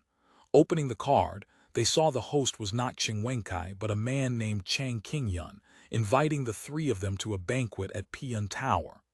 I just asked the servant who delivered the letter. He is a private secretary of Lord Xiong, a Xiaolian master, Lin Ming said. Xuefan felt the name looked familiar. He rubbed his chin for a while but could not recall where he had seen it, probably in some intelligence compilation. Kang Mingxi asked, "Should we go? Could it be a hangman banquet, a trap?" Lin Ming said. "Whether to go or not depends on the chief's decision, but it definitely won't be a hangman banquet. I think Lord Qing probably wants to feel out our background." Xuefan smiled and said, "Go, of course we go. This is a splendid opportunity to inquire about the situation in the Governor-General's yamen. If Xing Wenkai truly harbored ill intentions to capture them all in one drumbeat, a dignified Governor-General would not need to go to such elaborate trouble." Kang Mingxi said, "I won't go, the boat can't be left unmanned. Let little Zai accompany you, but old Lin, your leg is injured." Lin Ming quickly said, "It's nothing, just a flesh wound. I'll have someone support me." He then instructed, "Return the card and say we will certainly come to the banquet." Piyun Tower was a city gate tower. The dock was outside the city, and entry was forbidden after dark, so Chang Qingyun's banquet was set for noon. Before 10 o'clock, the Governor-General's personal soldiers arrived with 3 palanquins to welcome them. Xiu and Zai Peng changed clothes, carrying pistols at their waists. 4 special reconnaissance team members accompanied them, each armed with submachine guns and grenades. If Qing Wenkai harbored any ideas, they would make a scene at Piyun Tower and kill to their heart's content. The palanquins proceeded along the city wall. Although they had conducted close-up observations before, this was the first time they had inspected so closely along the wall. Xiu looked very carefully. The brick facing of the city wall showed signs of repair, and there were no weeds or wild trees, indicating careful maintenance. It seemed the local officials here were diligent about defense. The palanquins proceeded and entered the north gate of Zheoking Prefecture, Kyoshan Gate. As soon as they entered, the palanquins were set down, and a steward-like person came forward to greet them. Xiu got out and saw a 3-story tower standing on the wall, with a hip-end gable roof and cross ridges. The carved rafters pierced the sky and the flying eaves were precipitous, a magnificent sight. On a gold-flecked black plaque, the words "mainstay" in midstream were written uprightly in a dragon-flying, phoenix-dancing style. Xiu could not help praising, "Fine calligraphy. The calligraphy isn't bad." Zai Peng looked closely and smiled at Xiu but the brushwork is too charming, lacking bone in the stroke. It cannot be considered a top-tier work. Xiu likewise nodded. "You're right, the spirit is insufficient." Conversing thus, the two followed the servant up the tower. Although Piyun Tower was said to be a Song dynasty structure, it had actually been rebuilt several times. Xiu could tell from the roof style alone that it was not an original Song artifact. Inside, the space was about 5 bays wide, floored with pine boards. The partitions and carved pillars were of cypress, carved with insects, fish, flowers, birds, clouds, trees, and immortals, as well as various folk-tale characters, hollowed out exquisitely. Only due to age, the red lacquer was dusty and the carvings peeling. Touched by countless visitors over the centuries, the wood was as smooth as if coated with amber. Inside and outside the tower stood the Governor-General's personal soldiers on guard. Seeing this formation, Xiu wondered if Qing Wenkai had come in person. Looking out from the railing, the West River meandered past. Green mountains surrounded the city outskirts, truly a magnificent landscape. While he was sighing with emotion, the steward smiled and said, "Please, masters, ascend the tower." Ascending to the top floor, they saw all the partition doors on the 4 sides were open. Not only was the scenery fully visible, but the breeze blowing through opened one's heart. In the middle of the floor were 3 large 8 immortals tables, already covered with small dishes. In the center was another table displaying sugar lions, sugar figures, and similar display dishes, what was known as lion immortal sweets. A dozen merchant and scholar-looking people were already waiting upstairs. Xiu knew Lin Ming's rank was too low for gentry figures to attend. The leader, a middle-aged man about 50, saw them coming up and immediately welcomed them with a face full of smiles. "Master Lin. This student Chang Qingyun offers his respects." Lin Ming and Chang Qingyun did not know each other. With his rank, he could not contact governor-level officials daily, so naturally, he would not be familiar with their private secretaries. Strictly speaking, he could not climb that high.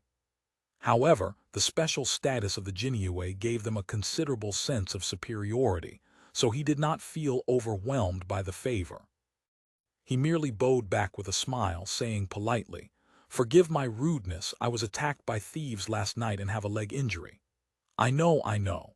That is precisely why we are borrowing this occasion to welcome Master Lin and calm your nerves. Please take your seats. And this is..." Lin Ming nodded and smiled, saying, "This gentleman comes from Nanjing. Master Chang naturally wouldn't recognize him. He is the grandson of the former Nanjing Jinyue Vice Commander Xiu, also serving in the guard." "I dare not accept the honor." Xiu bowed to the crowd and spoke calmly. "Xiu, I rely on the care of all you gentlemen." Then he introduced Zai Peng. The identities Lin Ming had fabricated for them were all Jinyue personnel.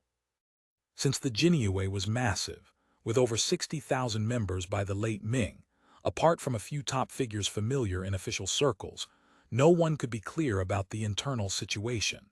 Everyone scrutinized the group.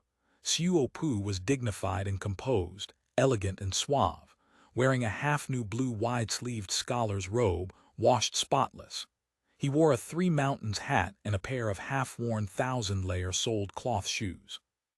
He looked handsomely refined yet heroic. His not-so-large eyes were pitch black, seeming always to carry a smile, yet in a glance, appearing to look down upon everything around him. Chang Qingyun had been a private secretary for many years and possessed sharp eyes. He saw at a glance that this young man was the leader.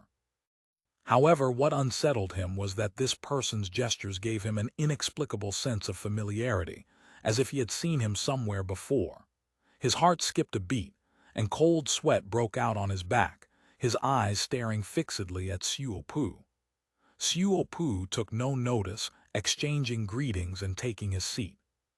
When everyone was seated, Xiuopu and Lin Ming took the chief seats. Chang Qingyun sat as the main host, and the other merchants and scholars sat accompanying them. Xiuopu looked at the table, set with 24 small, inch-sized official kiln blue and white dishes, holding various dried and fresh fruits, filling the table colorfully. He did not recognize many of the items. Truly, he thought, landlords and old money know how to enjoy life. Let the banquet begin. End of chapter. Chapter 1663. Singing and dancing in peace at Chang Qingyun's command. 5 or 6 young servants in blue clothes and small hats came forward with wine pots to pour. Xiuopu's sharp eyes noted that under the corridor outside, a wind stove was burning, heating tin cylindrical vessels for warming wine. It was likely Jinhua wine, the most popular among officials and the wealthy. The general office had procured quite a lot from Jiangnan. The taste was similar to yellow wine. However, the most eye-catching items were the gleaming glass bottles on the plates, Hu Xuefan, scholar unrivaled. Since its introduction, this white liquor had been widely favored. The great Ming was not without distilled spirits, but invariably they contained many impurities, went to the head easily, and found little favor among scholar officials and the rich.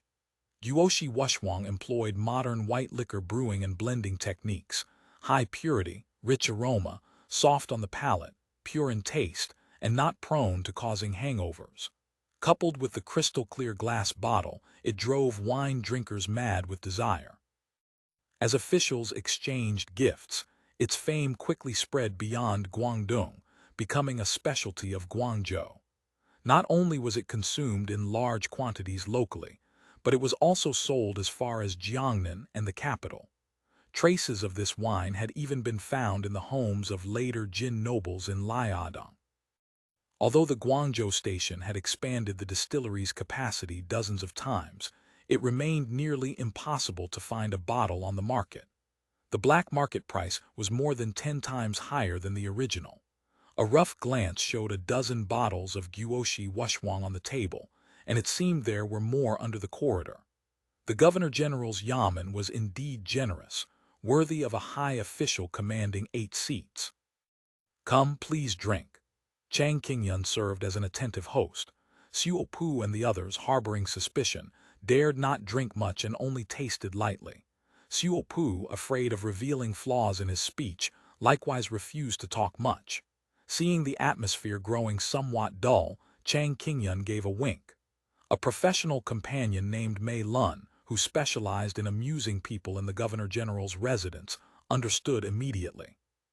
He stood up laughing. Sitting and drinking in boredom is no fun. He readily rolled up his sleeves to pour wine for everyone, laughing. Why not listen to some fashionable tunes? He immediately ordered. Call the singers up. 2 singers entered from the corridor. Both were young boys of 15 or 16, looking as if carved from jade and dusted with powder. They entered, knelt and kowtowed, then stood aside with legs together. Mei Lun laughed. Today we have distinguished guests from Nanjing here. Sing the tunes you know best. The 2 young boys quickly agreed. One played the zither and the other the pipa, first performing a set of songs. Although Xiupu could now understand Nanjing Mandarin, this tune followed neither the rhyme of Jianghuai Mandarin nor modern Cantonese opera or Xiongstyle.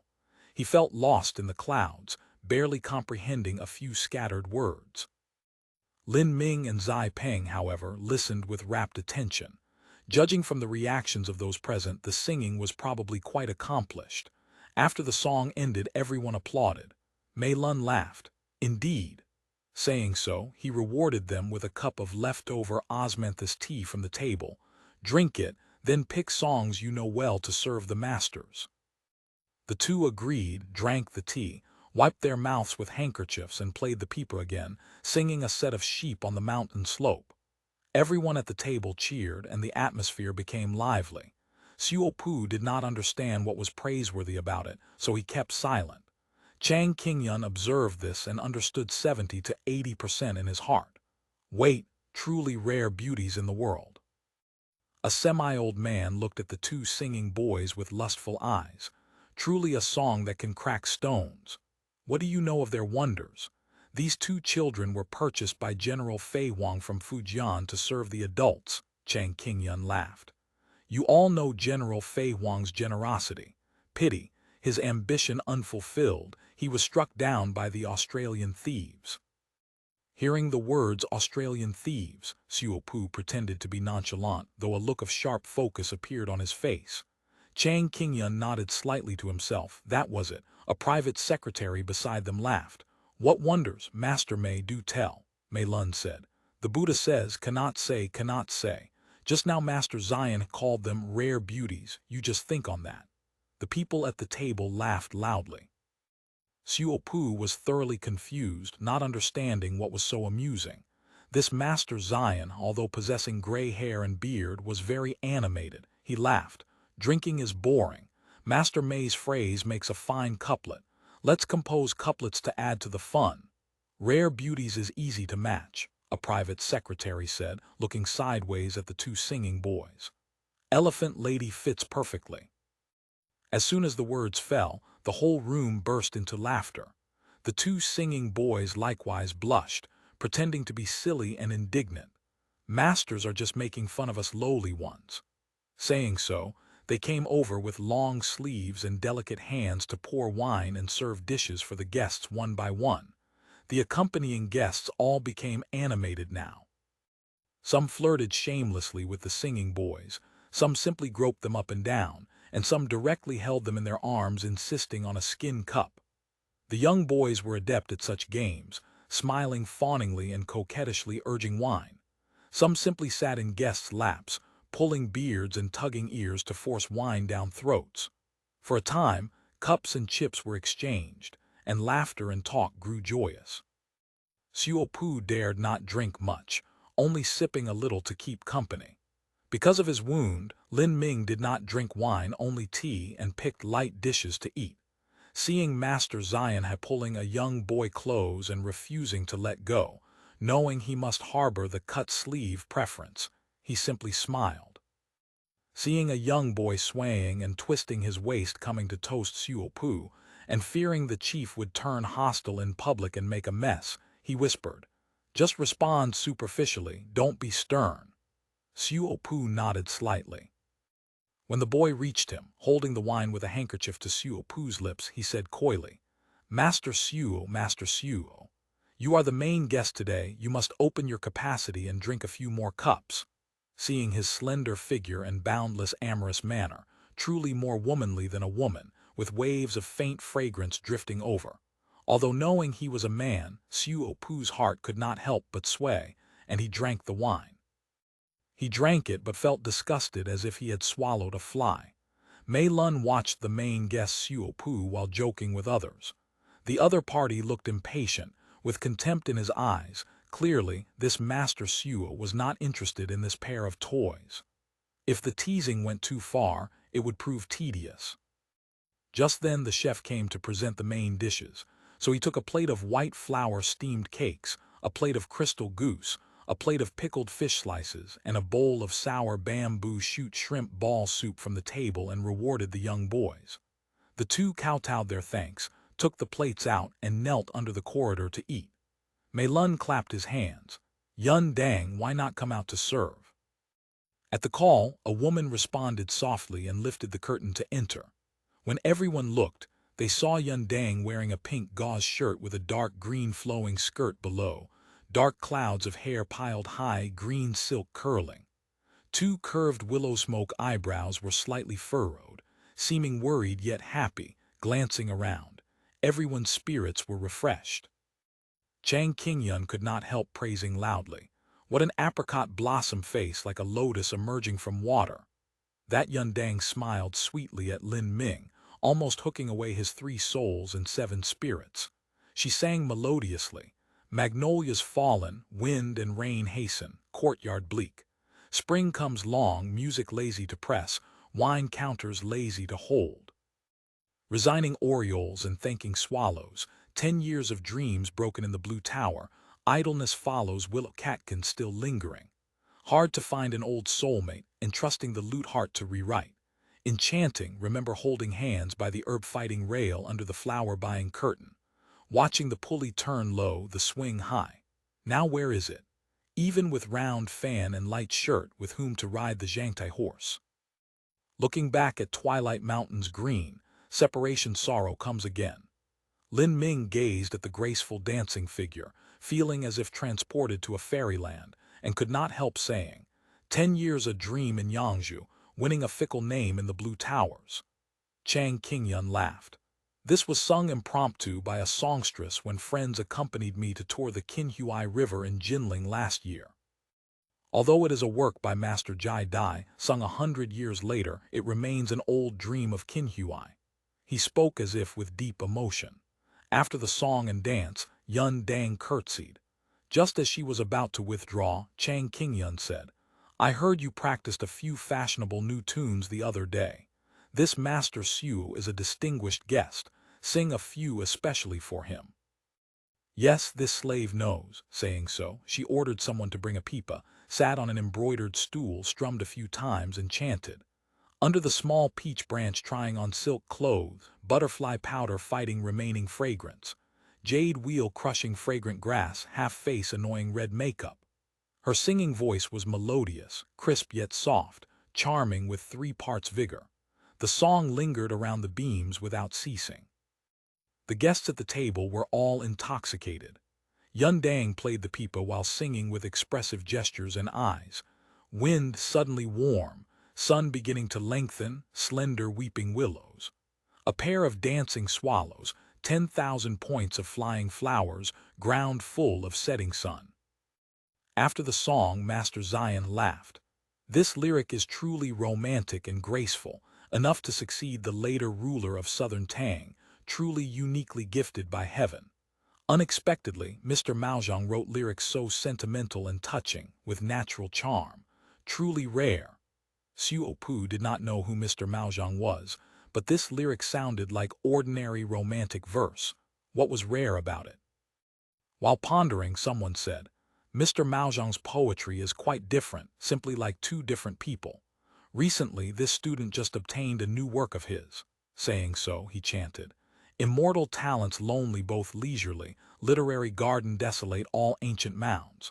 Hand style in former years praised the north, Chu wind today fills the southern prefecture. Can elegant music spread in Jade Sea? Just left subtle words to play in Jade Tower. Quite weary of withered sentences in the human world, cutting clouds and shearing moon to paint 3 autumns. Everyone nodded in praise.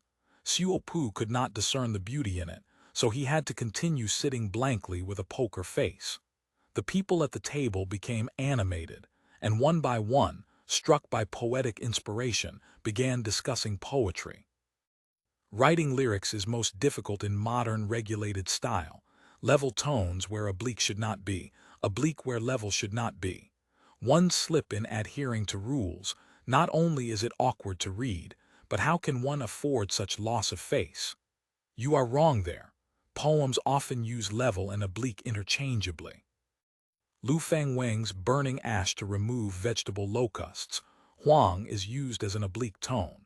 Do not break the red fragrant tree, but know to look with full intent. Dan is used as a level tone. Li Shanfu's yellow ancestor doesn't pity the parrot guest. Zhai Gong is partial to the Qirin sun. Kai is strangely an oblique tone. Han Yu's Yu Yang Tower poem Universe narrows and hinders. Fang is actually read as Fang by Juyi's replying to Minister Linghu poem Benevolent wind fans the road, dark rain greases the pavilion gate. Shan is a level tone. Li Shangyan Stone City poem. Bamboo seat ice about to float pillow, curtain warmth doesn't hide hook, with self-note Bing returning tone. End of chapter. Chapter 1664, Reciting Poetry. Wait, Xiu treated this talk as a foreign language. Even a military officer like Lin Ming with his limited reading was completely baffled. Zai Peng only understood a little. Naturally, they could not participate in the discussion. Seeing the three left aside, Mei Lun felt quite awkward and quickly said, "Discussing essays and poetry can be done another day. We mustn't let down the beautiful scenery and fine time. Come, let's play some drinking games to add to the fun. Regardless of riddles or poetry, as long as someone matches it, they receive an ivory tally. I have here a Duan ink stone bestowed by Governor Xiong. Though not from the old pit, it is still precious. Whoever gets the most tallies will receive this as a gift." Saying so, he clapped his hands, and a servant brought out a Duan ink stone and placed it on the high table in the middle of the room. It instantly attracted everyone's gaze. Zheyaking was the origin of Duan ink stones. Historically, they were listed as tribute items very early on. Every time a pit was opened to mine stones, it was organized by the imperial court and government, with dedicated guards for each pit, strictly forbidding private mining. In the Ming Dynasty, several pit openings were managed by eunuchs sent from the palace, showing their high value. After Qing Wenkai took office as Governor-General, he ordered the reopening of the Lank Mountain Water Rock Pit for operational purposes. Although this batch of Duan ink stones were new goods, they remained extremely precious to these poor scholars. Since there is a prize, we must set rules. A local Ziyukai named Zai Shiming sat among them. He always prided himself on his high talent. After Qing Wenkai came to Zheyaking, he was hired into the secretariat, not because he possessed great talent, but because this scholar had grown up in Sichuan. Not only could he speak fairly standard Mandarin, but he could also speak some Sichuan dialect, comforting Qing Wenkai's homesickness. He stared at the Duan ink stone and said seriously, "Let Master Chang supervise. Those who mess up the order or make mistakes will have tallies counted against them. Who speaks best will be judged by everyone. How does that sound?" Master Zion laughed. "Brother Zai wants to seize the champion's title in one go." Zai Shiming laughed proudly. "I dare not. I think we should ask Master Mei to be the game master and give the first topic." Mei Lun knew that since Xiu and the others were from the Jinyue, they probably did not possess much literary talent. If they played something like linked verse or couplets and could not answer, it would prove embarrassing. So he laughed. "We are drinking here for fun. Making it too profound would be meaningless. I think guessing riddles will do." Zai Shiming said, "Master Mei's intention matches mine. I also don't like writing poetry. Yesterday, a regulated verse took half the night to struggle through. I've had enough. Fortunately, there are many people here. Those who write poetry can write poetry. Those who guess riddles can guess riddles. Since Master Mei is happy to proceed, why not give us one to guess?" Mei Lun saw no objection and was about to come up with one when Master Zion said, "Let me pose an auspicious one for gentlemen to teach me. World peace, guess a prefecture name." Someone beside him said, "I guessed it. Is it Pun?" Master Zion nodded. "Exactly." Then he posed another riddle. Heavenly azure peach planted with dew, sun-side red apricot grown leaning on clouds, guess a flower name. Mei Lun clapped in praise. "What a clean and dignified topic. The answer must be good." Zai Shiming said, "I guessed it, it's trumpet creeper." A scholar beside him said, "Truly a fine riddle. Often when people make flower names, they only describe the first few words and ignore the word flower. Like peony flower, only describing peony, not addressing the flower word. Who knew this riddle focuses entirely on the word flower." Xiongstyle said indifferently. "This is nothing. Listen to mine. Straight away treating officialdom as a theater. Guess a line from the Analerta." Chang Qingyun laughed. "You are using 4 books topics, the most vulgar. I already know the answer. Not rare." Xiongstyle said, "Though the topic is vulgar, there are many wonders within it." Someone joined in the fun. "This topic's surface is refined and romantic. No need to say the answer must be good." Chang Qingyun said, "If it's good, hold your praise. You praise it all first, and later when someone guesses it, there's nothing left to say." Xiupu could not take it any more and whispered to Zai Peng, "What on earth is this?" Zai Peng answered, "This is making riddles using content from the 4 books and 5 classics. Speaking of it, there's nothing rare, it's just Yu acting excellently. I don't know why that fellow named Zai is so smug." Suddenly someone slapped the table. "Really good." Everyone was startled and looked quickly. It was Master Xian. Mei Lun asked, "What good did Master Xian see to slap the table and beat the bench like this?" Master Xian said, "Straight away treating officialdom as a theater, I guessed it. Is it Yu?" Xiongstyle said, "Yes." Mei Lun said, "What is wonderful about this riddle? Why is the old master making such earth-shaking noise?" Master Xian clapped and praised. "This riddle originally is nothing. Gentlemen can make and solve it. However, there is another universe inside. This is a notch higher than Trumpet Creeper." Chang Qingyun laughed. "In my view, all the same, what is the difference? If you say there is high and low, I don't accept it. If Master Xian can't give a valid reason, you will be penalized 3 cups of wine." Master Xian said, "Listen to me explain.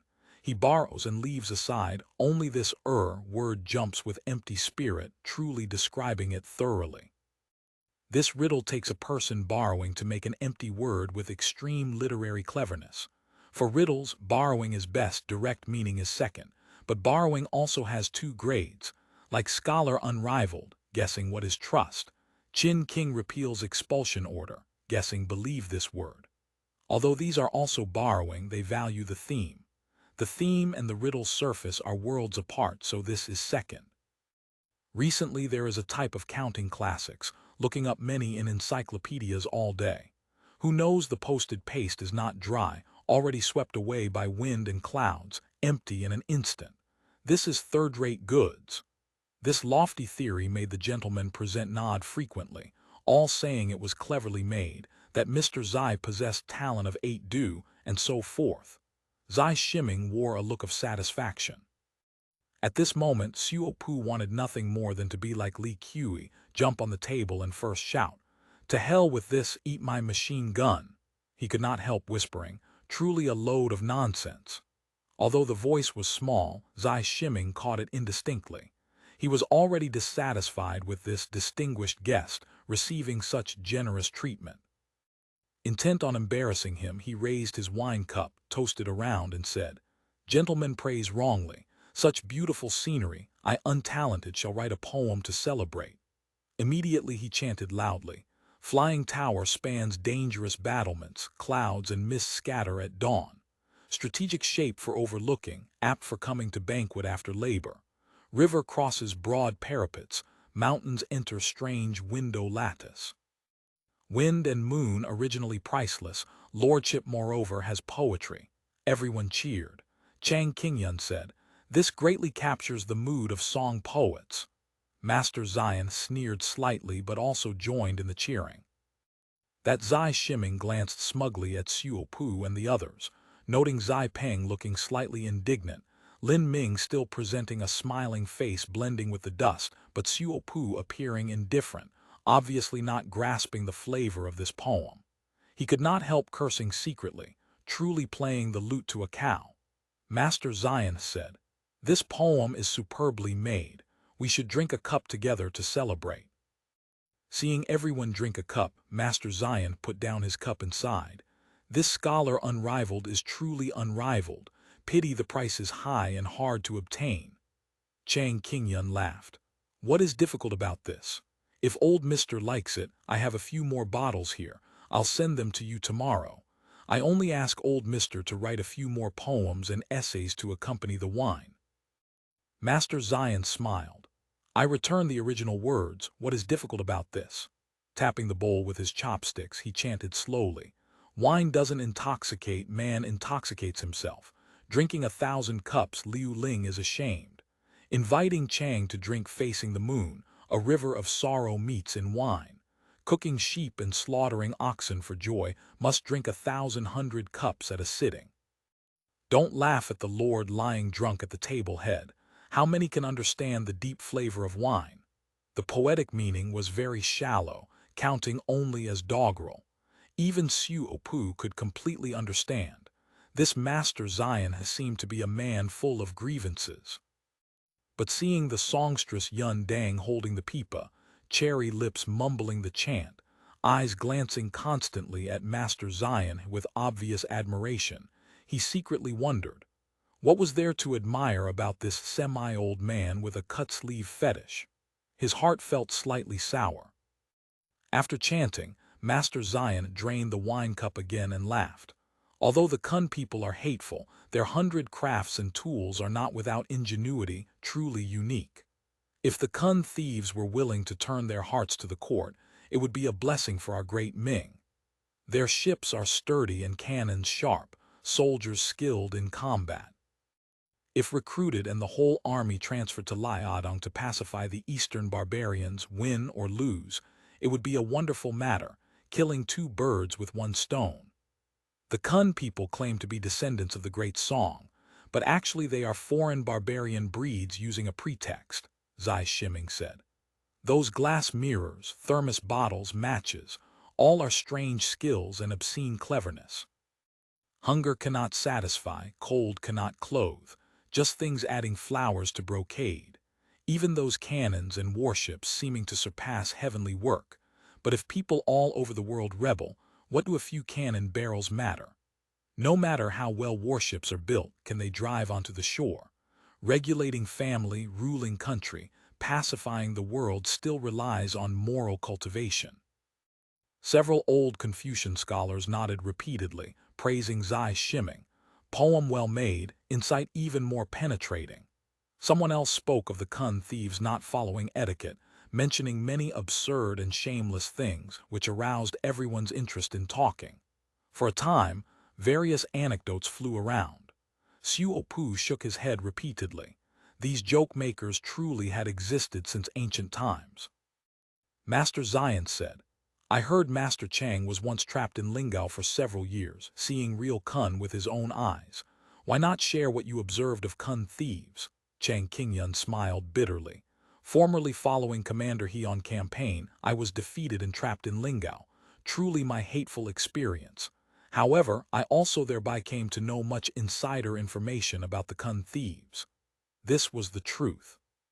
Chang Qingyun had been able to join the Governor-General's staff largely because he was a rare talent locally who was proficient in Kun affairs. This is a place for pleasure. Talking about violent military matters inevitably spoils the scenery. While trapped in prison back then, finding joy in sorrow, I wrote 50 poems of Lingao bamboo branch songs. Today let me chant a few for gentlemen to accompany the wine. Xuepan's heart skipped a beat. Unexpectedly, there was a former captive who had been to Lingao here. This Chang Qingyun was probably one of the staff members of He Ruben captured during the counter-encirclement campaign.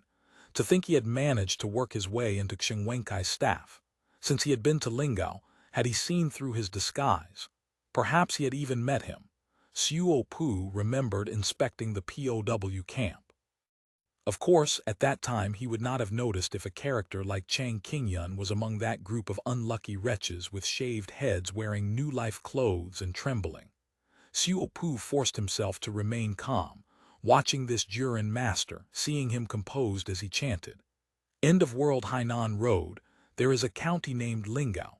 Earth hot suitable for ice, buildings high enough to pluck stars. Will sincere respecting worship, heart good valuing holding scripture. Only hate General Fei Huang, weapons of war not pausing. Mountains and marshes gather spiritual beauty, layered peaks unfold painted eyebrows. Endowing people respecting women noble on earth answering to Kun nourishment. Young girl with red flower face, beauty with white jade skin. Originating from deep love, husband and wife happy to rely on each other. High pavilions layer upon layer up, luxurious mansions grand. Iron fences near doors dense, river water winding through walls. White walls painted with literary colors, glass adorned with brocade red. Most suitable to view from street buildings as if in painting. Main roads mostly flat, strip upon strip of crossroads. Two sides go scholars and women, middle gallop carts. Night market people noisy in shops, autumn night rain intertwining. Evening lamps hang by road edge, fire candles bright like stars. He chanted each one, pausing to offer explanations. Everyone's interest was greatly aroused, and they discussed animatedly. Xiongstyle became somewhat unhappy, seeing that he finally had a moment in the spotlight, only to have it snatched away by Master Xian and Chang Qingyun. He drank a few more cups and became somewhat reckless. His gaze swept to Xiupu, and remembering the comment load of nonsense, he bore a grudge in his heart. Intending to embarrass him, he raised his wine cup. Mr. Xiu sits bored, why not also compose a poem to add to the fun? Lin Ming saw that the situation was bad. The chiefs, although knowing astronomy above and geography below, versed in 100 crafts, were ignorant regarding poetry. Not to mention writing poetry, even a rhyming sentence came hard to them. He had seen the so-called new poetry of Australians in the art section of Lingao Times, things like, "The Senate surpasses my dad. The noodles I make are the best in the world." If chanted out, these scholars would laugh their teeth off. It seemed this sour scholar intended to make Xiupu unable to step down. Xiupu smiled faintly. "I am untalented and do not understand these trifles." Mei Lun silently cursed this sour Zai for looking for trouble when sated. Many ingenue came from noble relatives, many unlearned in ink. Sweeping someone's face like this in public, even if he did not flare up now, harboring hatred back home might mean leading to a big case. Just about to speak to smooth things over, Chang Qingyun had already stepped in to rescue the situation. Master Xiu is a martial man, presumably not caring about poetry and songs. Come, come, come. I think we should call the young boys to sing tunes for amusement." Mei Lun quickly called the two singers back in to serve. The two young boys had already eaten the food clean.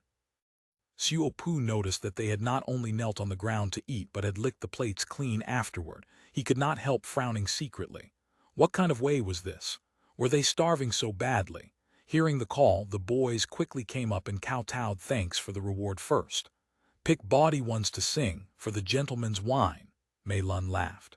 The young boys understood and sang another set of tunes. These were no longer elegant, filled with obscene words and erotic songs.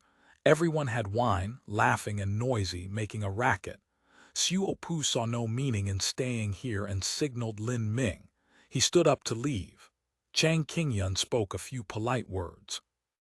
Just as he was about to send them off, Xiongstyle, already somewhat drunk, used the wine to cover his boldness and played drunk. "Don't go, don't go. Such a peaceful, prosperous age, fine time, beautiful scenery, leaving without enjoying fully simply spoils the scenery, absolutely cannot." Saying so, he tried to force wine on Xiupu. Xiupu, seeing them behave so unbearably, felt anger rising in his heart. Now seeing this sour scholar acting drunk, he sneered and said, "Peaceful, prosperous age, fine time, beautiful scenery. Roving bandits plague the central plains, eastern barbarians repeatedly break through border passes, living souls suffering in misery. Gentlemen truly possess fine spirits. As they say, singing sweetly in a leaking boat, drinking deeply under a burning house, not knowing drowning is imminent, sorrowful indeed." These words were not loud, but like a bucket of ice water poured onto the noisy pleasure seekers. The huge floor instantly went silent. Xiupu added, "Last year I toured the 3 towns and ascended Yellow Crane Tower. I saw an old scholar who, feeling worried about the country's declining situation, wrote a poem on the wall. I cannot write poetry myself, but I shall present this to you." Saying so, he raised his voice and chanted slowly. "Smoke trees gathered in gaze, wandering spirit in old country, river and mountain hegemonic aura remains floating foam. Yellow crane returning should shed tears, tears full on tinkering islet. Mourning great river autumn, just this much idle sorrow. Numerous banished guests and clear streams. Which hero ascends the supreme peak, crying bitterly for the divine land. Finished chanting, he flicked his sleeve and departed. The group returned to the boat. Xiu remained silent. Lin Ming thought he had lost face over the poetry matter and tried to comfort him. Master Xiu need not be vexed. The way of poetry is merely a pastime gadget, who relies on it to establish merit. Xiu said, I am not vexed about this. What use are those few lines of poetry? I am just. He did not know what to say for a moment. After a while he said, these scholars, 1 out of 100, 1 out of tens of thousands looking like this, what use to the country and people? Lin Ming found this strange. Country and people were not Australia's country and people. Why did an Australian senator worry about this? Turning his thoughts, he understood and comforted. Chief worries too much. Don't look at them knowing only Zhai Hu Ji now, writing a few crooked poems and being complacent. If one day Great Song opens civil service examinations, they will learn Australian studies just the same. Just as they were talking, someone suddenly reported, Master Chang has come to visit. What does he want? Xiu looked doubtfully at Lin Ming. Why didn't he say whatever he had to say upstairs just now? Ask him in to talk, no harm, Lin Ming said. At the wine banquet perhaps some words could not be spoken. Good, then ask him in. Both sides exchanged greetings. Xiu was thinking how to begin when Chang Qingyun already opened the door directly. This Master Xiu is probably a chief, is he not? Xiu was stunned. Lin Ming's eyes already showed killing intent. Zai Peng also quietly revealed a dagger. Xiu shook his head slightly, signaling them not to act rashly. Why do you say this? Master Xiu, I stayed in Lingao for a full year and a half. Chang Qingyun was calm and composed, digging sand, smashing stones, carrying earth, paving roads. I did all the work I had never done in this life, ate all the bitterness I had never tasted in this life. He sighed. Chiefs like Master Xiu, I saw a dozen or so. Naturally, they may not remember there was a character like me, he continued. But anyone who has met Australian chiefs a few times will absolutely not forget their demeanor. Master Xiu, don't look at your speech and behavior having no flaw but that air on your face, one look and one knows. Xiu laughed. Mr. Chang, you truly overpraise. Since so, what does your honor intend to do? End of chapter. Chapter 1665. Xiongstyle Pacification. Chang Qingyun gave a bitter laugh. Bright people don't speak dark words. Last night, the Governor-General's Yamen received news from Gayao County saying that a squad leader named Cao took dozens of men to cause trouble outside the city and even got entangled with the Jinyue. Lord Xiong, fearing that a stalemate between the two sides would reflect poorly on him, called me to rush over and mediate.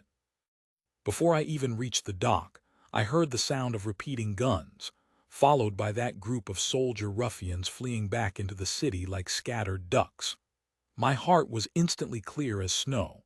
Having escaped with my life from amidst 10,000 armies back then, that sound of repeating guns is all too familiar. In all the territory of Liangguang, the only ones who can so easily dispatch dozens of soldiers with the power of a single boat are the chiefs.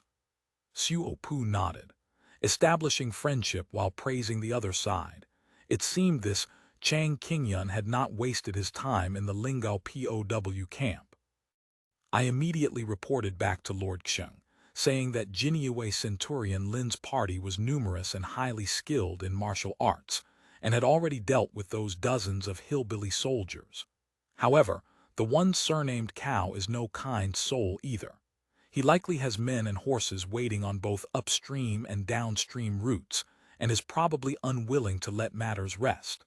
Therefore, Lord Xiong sent me early this morning. Either please raise your noble hands and yield that woman to squad leader Cao. Lord Xiong is willing to send 500 taels of silver here, or please endure a little, change your appearance, and I will send someone to escort you via mountain paths back to the provincial capital, letting the empty boat return. Finishing, Chang Qingyun laughed at himself. but I fear the chief will agree to neither of these two conditions." Xiupu laughed. "Since you know there are repeating guns, mention no more of handing over people or fleeing." He asked again, "Do you know who that woman is?" This student does not know. She was formerly the secondary wife of Guangdong inspecting censor Gao Shunkin, Xiupu said, "speaking of which she counts as your kind. Fallen to such a state, even if we cannot save her from fire and water, pushing her back into the fire pit would be unjustifiable." Chang Qingyun said, "She is but a mere woman and a concubine at that." Xiupu secretly despised him in his heart. Chang Qingyun looked up at him. "Squad leader Cao is actually a small matter. Forgive this lowly person for being bold, with the chief's status, coming to Zheyaking in person. I fear Zheyaking and even Liangguang are about to suffer an undeserved military disaster." With a shua sound, Lin Ming immediately drew his Ziachun sword, blocking the cabin exit. Zai Peng also drew his revolver. Chang Qingyun did not look back. "Chief, although this student doesn't understand military affairs, I also know Zheyaking cannot withstand a single blow from the Great Song army. However, as a person awaiting punishment for military defeat, yet receiving deep grace from Lord Xiong, I truly have no way to repay. If Centurion Lin fulfills it, dying here today can be counted as being loyal to Lord Xiong. Only for the living souls of Liangguang I wish to offer one word. If the chief can listen before disposing of me, this student will die without regret." "Speak," Xiupu said. "You know our policy." "Yes." Chang Qingyun seemed to return to the days of shaving his head, wearing rough cloth, and being called 9763. "Lord Xiong has long admired." He seemed to be weighing his words. "The demeanor of all chiefs." "What?" "Old Xiong wants to invite us to dinner," Kang Mingxi cut in and asked. Xiupu laughed. "Old Xiong's guest has already been treated just now. Don't stutter, speak. What message does Old Xiong want you to pass?" Chang Qingyun calmed down, his speech becoming fluent. "Lord Xiong has long praised everything in Lingao, calling all of you virtuous and benevolent gentlemen, absolutely not ordinary merchants." Hearing this, Xiupu thought, "This means recruitment." He listened patiently. "All of you are descendants of Hu Xuefan, of the Yan and Huang lineage. Sailing iron ships breaking through 10,000 miles of waves to return to the motherland. All are loyal and commendable men. If you can lay down weapons and serve the court, naturally the future will be like brocade." So Chang Qingyun had indeed brought a message of recruitment. Xiupu thought. This was not surprisingly fresh. Xiong Wenkai had made his career by recruiting giant bandits.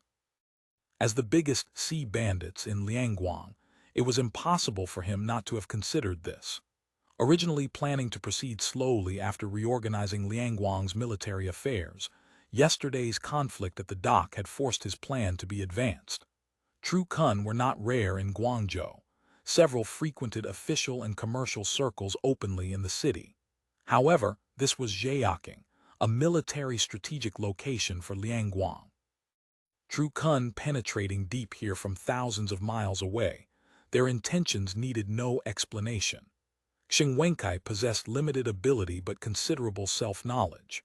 Back then, he could not pacify Zhang Zhilong with the power of Fujian province alone, let alone the Kun thieves occupying Hainan, who were 10 times stronger than Zhang Zhilong.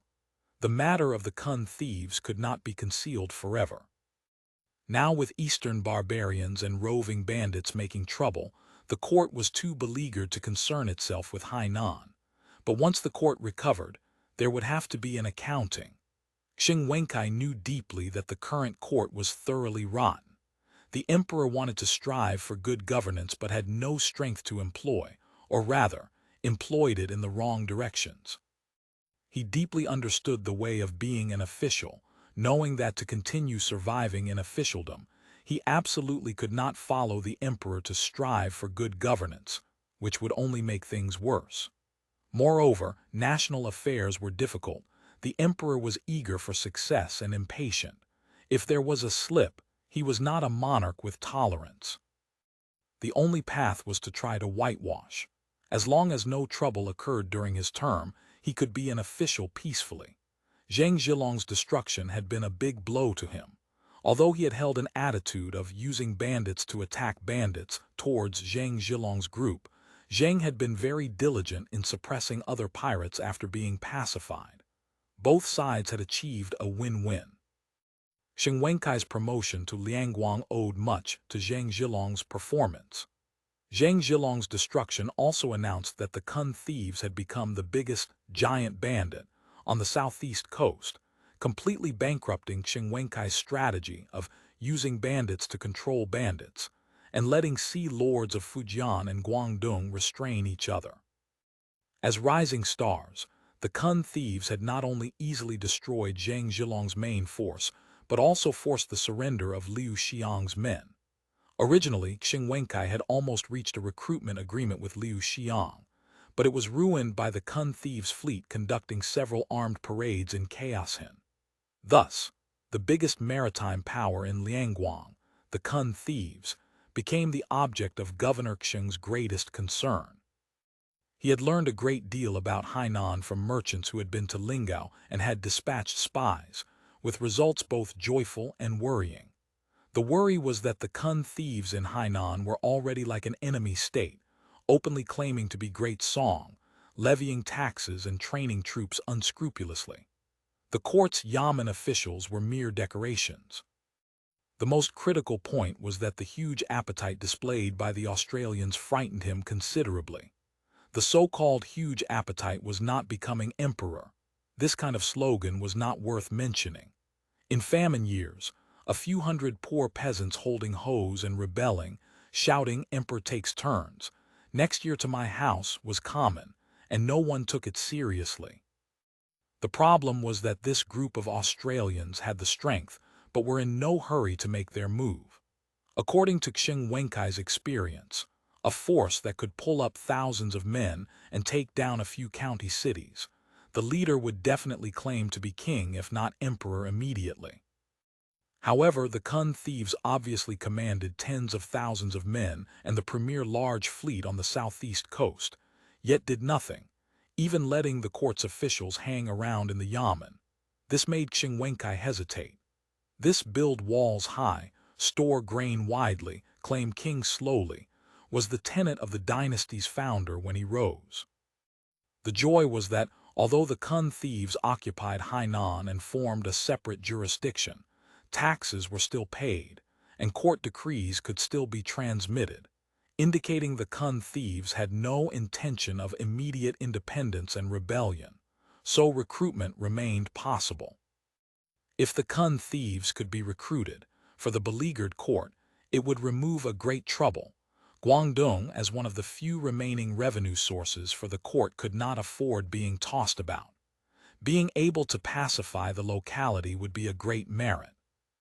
Naturally, with Xing Wenkai's insight, he was very clear that this group of Kun thieves were absolutely not creatures of the pond, absolutely not something high positions and fat salaries could contain. Sooner or later, they would raise the flag of rebellion, but that would be at least a few years hence. By then he might no longer be presiding over Liangguang military affairs in Jiaqing. So he had decided to recruit this group of giant bandits, at all costs this time, in exchange for temporary peace. As for the future, discuss the future when it comes. The recruitment conditions proposed by Chang Qingyun were extremely generous. Just accept recruitment, and the court would establish a deputy commander position in Qiangshan, Hainan, appointing Wen Daci or Ma Qianju as deputy commander. If they were unwilling, other true Kun could be appointed. The Guangdong government would issue a one-time reward of 30,000 taels of silver to the Fubo army. 1,000 men from the Fubo army could be listed as official troops, with monthly pay from the court. Australians could continue to be stationed in Hainan. Except for paying taxes, appointing local officials, and postal transmission, the government would not interfere with anything else. As for Australians entering and leaving Guangzhou, they could do as they pleased. Xiu Pu thought, good heavens, this is equivalent to full recognition of the status quo, considered completely passing through the public road. He knew very well that a few years ago, these conditions might have been negotiable. But now Hainan Island for the Senate was like clothes too small for a growing teenager. Many innate bottlenecks of Hainan in developing industry had begun to be exposed. The Senate already held an attitude of inevitably acquiring Guangdong. Under this situation, probably no one would discuss recruitment issues. Xiupu shook his head slightly. Although I cannot decide this matter alone, I'm afraid the Senate can only appreciate Lord Qing's kindness. Chang Qingyun had been to Lingao and was